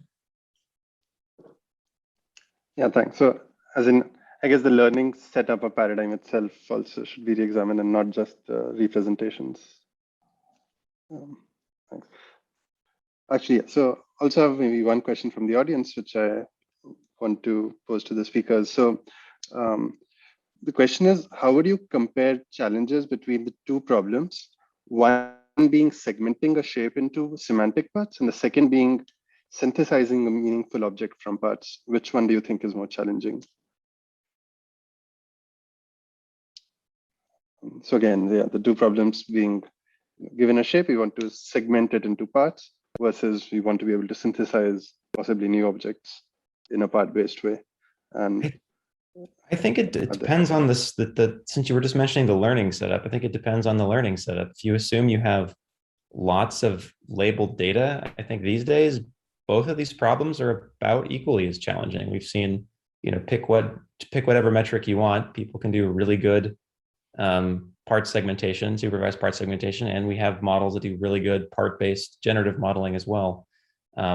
So I think maybe the question might be, where it gets interesting is what happens when you don't have as much supervision and you're trying to do either the segmentation or the part-based generation using some sort of other proxy, something about functionality, for example, like Richard was saying. I don't know. I don't know what the right answer is there. I don't know what other people's thoughts are. So maybe sort of my own interpretation of this, especially in the context of not having supervised data, a lot of the approaches we saw today did discover these semantic parts through generation. And is that something we feel is critical if the goal is to just say segment?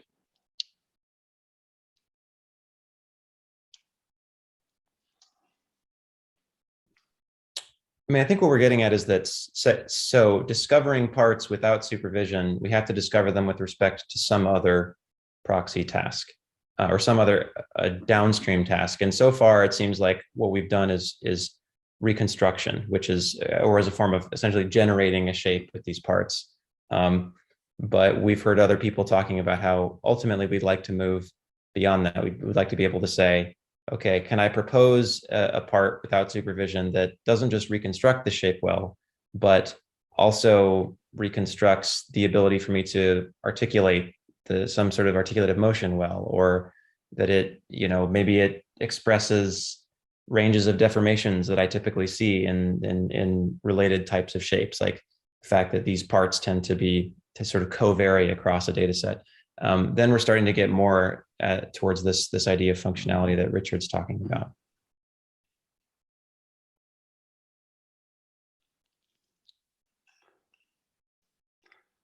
Yeah, thanks.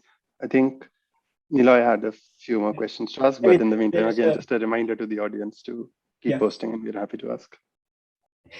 There's a lead-on question that we can ask, and it relates to the very cool set of work that Richard presented on this unsupervised learning, and it talked about the 3 C's there.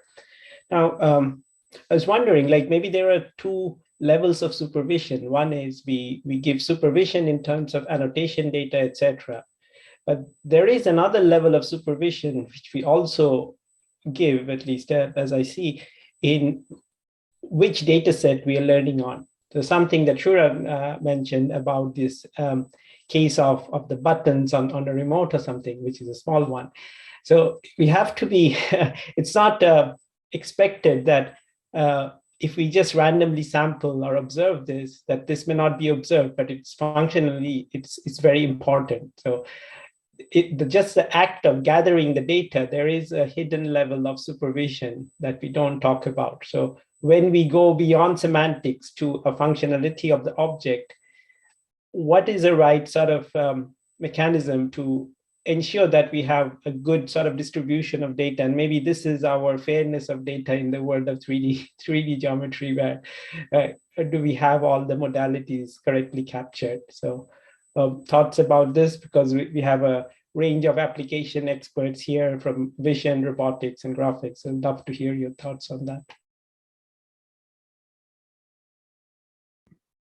I guess I would say, I guess you do have to make sure that the data you train on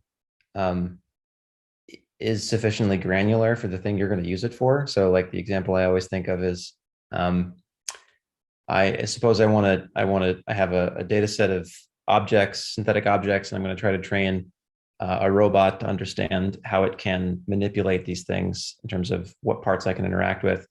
And if we're trying to teach a robot how to open drawers in a cabinet and put things in them, I can't do that if my model doesn't my 3D models don't actually have cabinets in them. And this is like a surprisingly large number of objects in common 3D object repositories for which this is true. There are a lot of objects, say in ShapeNet, that are basically just textured boxes that don't actually have any of that detailed geometry. So that's maybe sort of the obvious answer, but that's where I'd start with this question.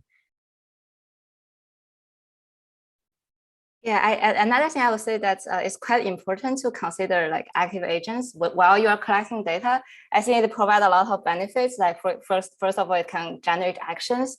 As we see that motion actually helps people to help agents or people to understand the structure or the part. And also, I think having actions also, another layer is that we can learn the causal relationships, right? So for example, the button example, I'll go back to that. So for us, we learned that button is something pretty critical because it causes some special effects. It turns on the TV. And then I think that kind of information is something we can only gather or like those kind of supervision we can only gather if we consider active interaction. Yeah, so I think a critical thing that's we should consider, but I actually feel it's also very challenging to get is like consider active interaction, especially hard if you consider real world data collection. So when I'm thinking what Neil is saying in supervision, somehow this term of handcrafting just keeps coming to me. It looks like we have this evolution from handcrafting features, and now we're mostly handcrafting network architecture, and maybe there is this handcrafting of data. Right. So maybe that's kind of the supervision, you know, what kind of data you prepare. I do think that's something really to think about, right? Now, I think what's happening right now is just to collect lots of data. And lots of data are actually redundant. And that redundancy actually can hurt your learning algorithm. When we teach our kids or teach whatever, you know, agent a task, we're very selective on how to teach them, what data to show them, right? We don't just like throw everything that we can possibly obtain or can possibly acquire to them. So maybe if my understanding of the question is correct, that indeed thinking about how to handcraft really nice data to supervise is actually very important, right? That actually addresses the issue that, you know, you don't need lots of data, right? You just need the very, very valuable data. So maybe some handcrafting and that level of supervision indeed is highly desirable. Maybe I'll just add one more thing to the mix. We talk about a lot of time. We talk about kids and how they learn. And Richard, you mentioned this, but kids live in a real world. So when they interact with it, the physics is always there. But in the interaction setups that Roosevelt presented or Shuran presented and other things, my understanding is we are still not quite there in simulating full physics when we don't know the full scene. And that might be partial observation, partial parameters, partial materials. So there is maybe this gap, and that's maybe the part, Richard, that's preventing us to go directly to functionality, because we can't do the full simulation with the imperfect or incomplete data we have, incomplete at various levels. Right, so any thoughts on that, or that's maybe not really a problem, or it is a problem? What do you guys think? Yeah, ideally we should collect data from the real world, but usually due to mechanical constraints, the speed of data collection will be very slow. We cannot collect too much data using real agents in the real world. On the other hand, we have these simulators that and our hope was that we can make something similar to the real world in these simulators, but we have to sacrifice a number of things. Like for example, yeah, our physics is not super accurate. Our appearance is not like photorealistic. So there are some things that we need to sacrifice. But yeah, there's always this trade-off. Like, do we want like super accurate, realistic data, or we want something which is not accurate, but it allows us to collect a large, a diverse set of interactions, and in a short period of time. So that's yeah, there's always this trade-off. Yeah, I think it's interesting to think about, let's say hypothetically we had perfect simulation environments. Would we then just train our agents to operate in those environments functionally, and they would, all the structure that they care about would emerge? And probably, I mean, if we had good optimization techniques and so on and so forth. And an example of that, I think, is a navigation of indoor scenes or something like that. You have environments like habitat and stuff like that, where the simulation is good enough for navigation, you know, visual observation. You don't really have to interact with anything except collide with it. And agents are able to learn extremely well to navigate just by exploration. And so could we produce simulation environments that go beyond just navigation and allow students to learn on their own? So kind of an interesting direction.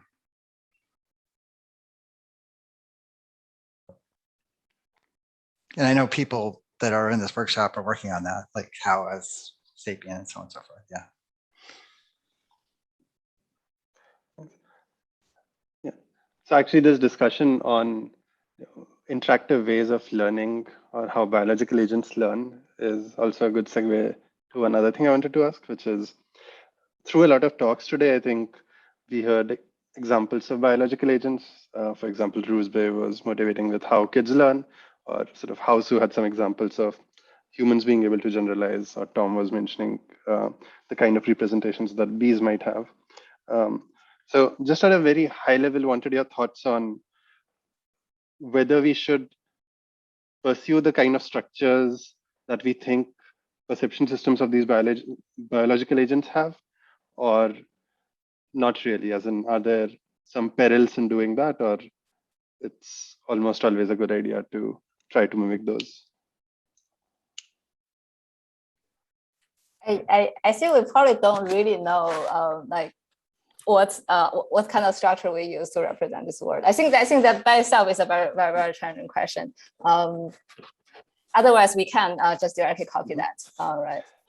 Mm-hmm. Fair enough. Yeah. It's like well, I was going to say we have, we're trying to optimize some objective with, so let's say it's some task objective, like solving some interaction problem in the world. And the biological structures are sort of optimized by evolution, but evolution is not really optimization. It's like it produces systems that are just good enough for the local niche that they're in, but they're not necessarily the best that they possibly could be. So it's like, if we find some problem that it's really hard to solve, and we don't have a good idea of how to formulate the correct objective that we can then optimize with tractable optimization algorithms to sort of solve it from first principles, then maybe you might not be too bad off to just say, I'm just going to copy what evolution did. But I think if we have, if we can formulate the problem in a way that's well formed and admits tractable optimization, you should probably just try to solve it from first principles, and you might find something that works better than what evolution discovered for that particular problem or for your particular domain, because your agent or your setting might look a little bit different than what that critter was having to do out in the real world. Yeah, and I think it's unrealistic to think that the limits of a computer are the limits of a person. A person has biological constraints that a computer doesn't. A computer can start at birth from all knowledge that any other computer has ever acquired. It can shoot that light out in the environment and measure how long it takes to get back. It can communicate instantly with other computers unambiguously. There's just all these things that machines can do that people can't for biological reasons, that to think that we should mimic what people do and that's the max we could ever get seems ridiculous to me.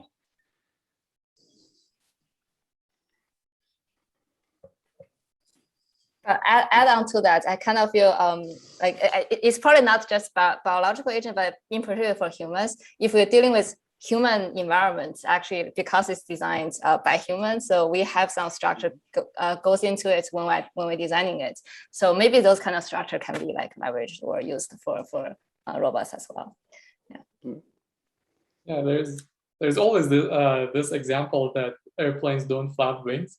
So there is some evidence that we can do better than biological systems, but that's a tough question. There are a lot of unknowns we don't really know.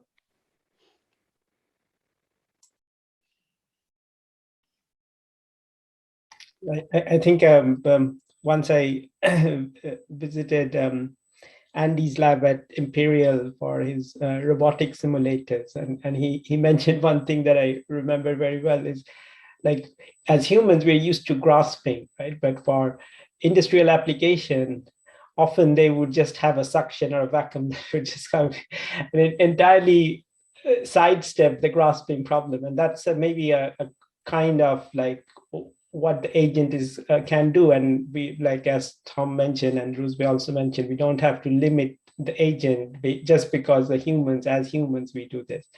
So maybe that's a good sort of lead on to the next question that we were discussing, is how about the choice of representation? So we saw SDF, hybrid representation, Tom mentioned about that, BSP, Richard mentioned about that, and other types of meshes, point cloud and other things. So do you feel like the choice of representation are the ones that we impose in the first step of setting up the problem influences what type of structures are easy to discover or not? Or is it something we should give more thought towards? Because I know this representation question comes up like almost every talk and over decades. So I'd love to hear if there's any sort of resolution to this.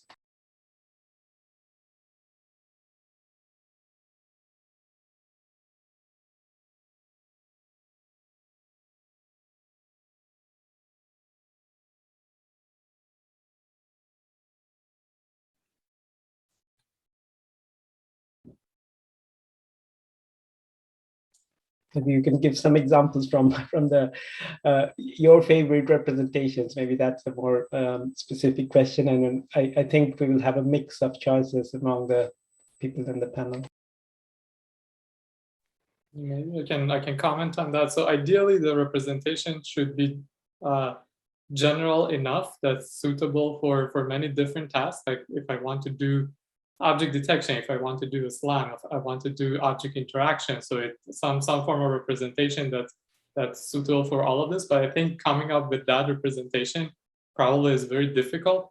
So and what we have been doing so far is, so we target a specific task and we try to come up with a good representation for that task. I think we have been kind of successful at that, but coming up with a generic representation that supports like many different tasks with very different nature, I think that's still an open question, and we don't really know how to do that. Yeah, I think indeed what would be the best representation really depends on the task. A neural implicit had come along really because of its learning a continuous function. It may not be the best representation for, say, manipulation. I would go for primitives with the relations.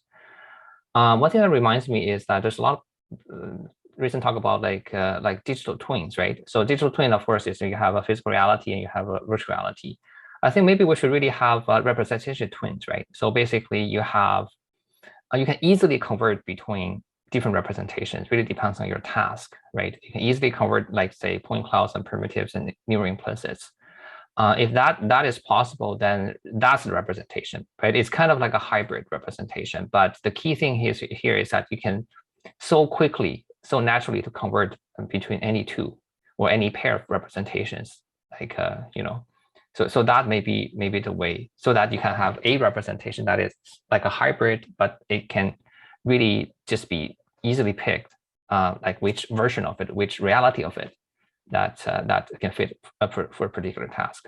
I think hybrid is probably a start, but maybe some kind of a representation twins can be thought about.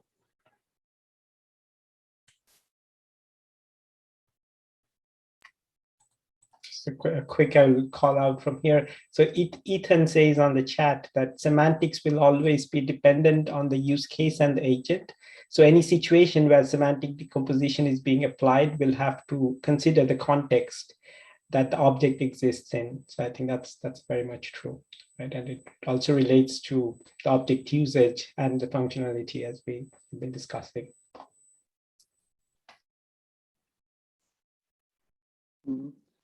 So actually, yeah, given we only have a few more minutes, I wanted to ask a slightly broad and vague question, which is, a few decades ago, the field of AI was very much into symbolic reasoning and symbolic representations, that you'd have these high-level representations, you would plan with those, manipulate those symbols.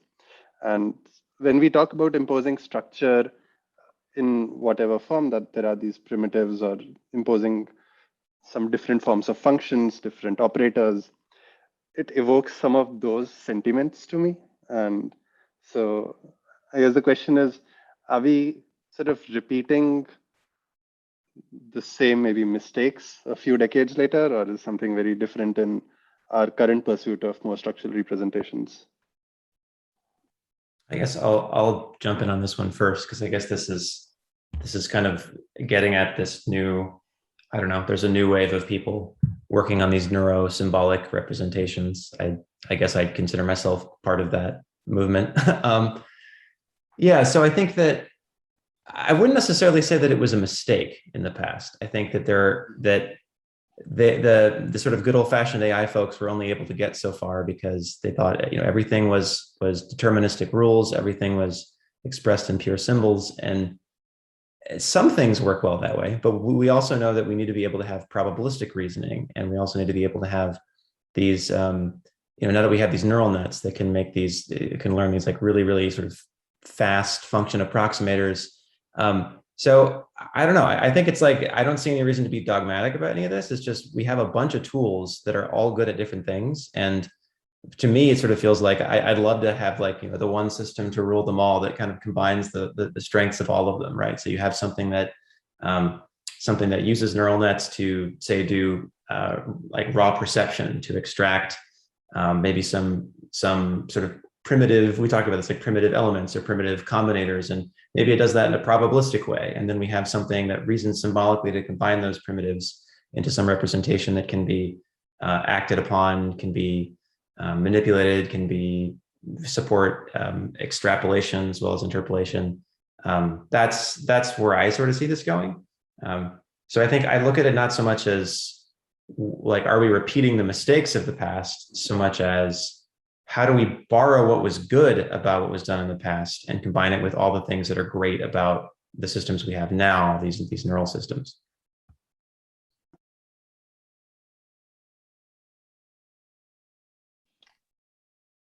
Yeah, maybe we should also not forget that maybe 15, 20 years back, people thought like CNN was a bad idea or neural networks were a bad idea. You see where we are now. So we can look ahead with a positive outlook.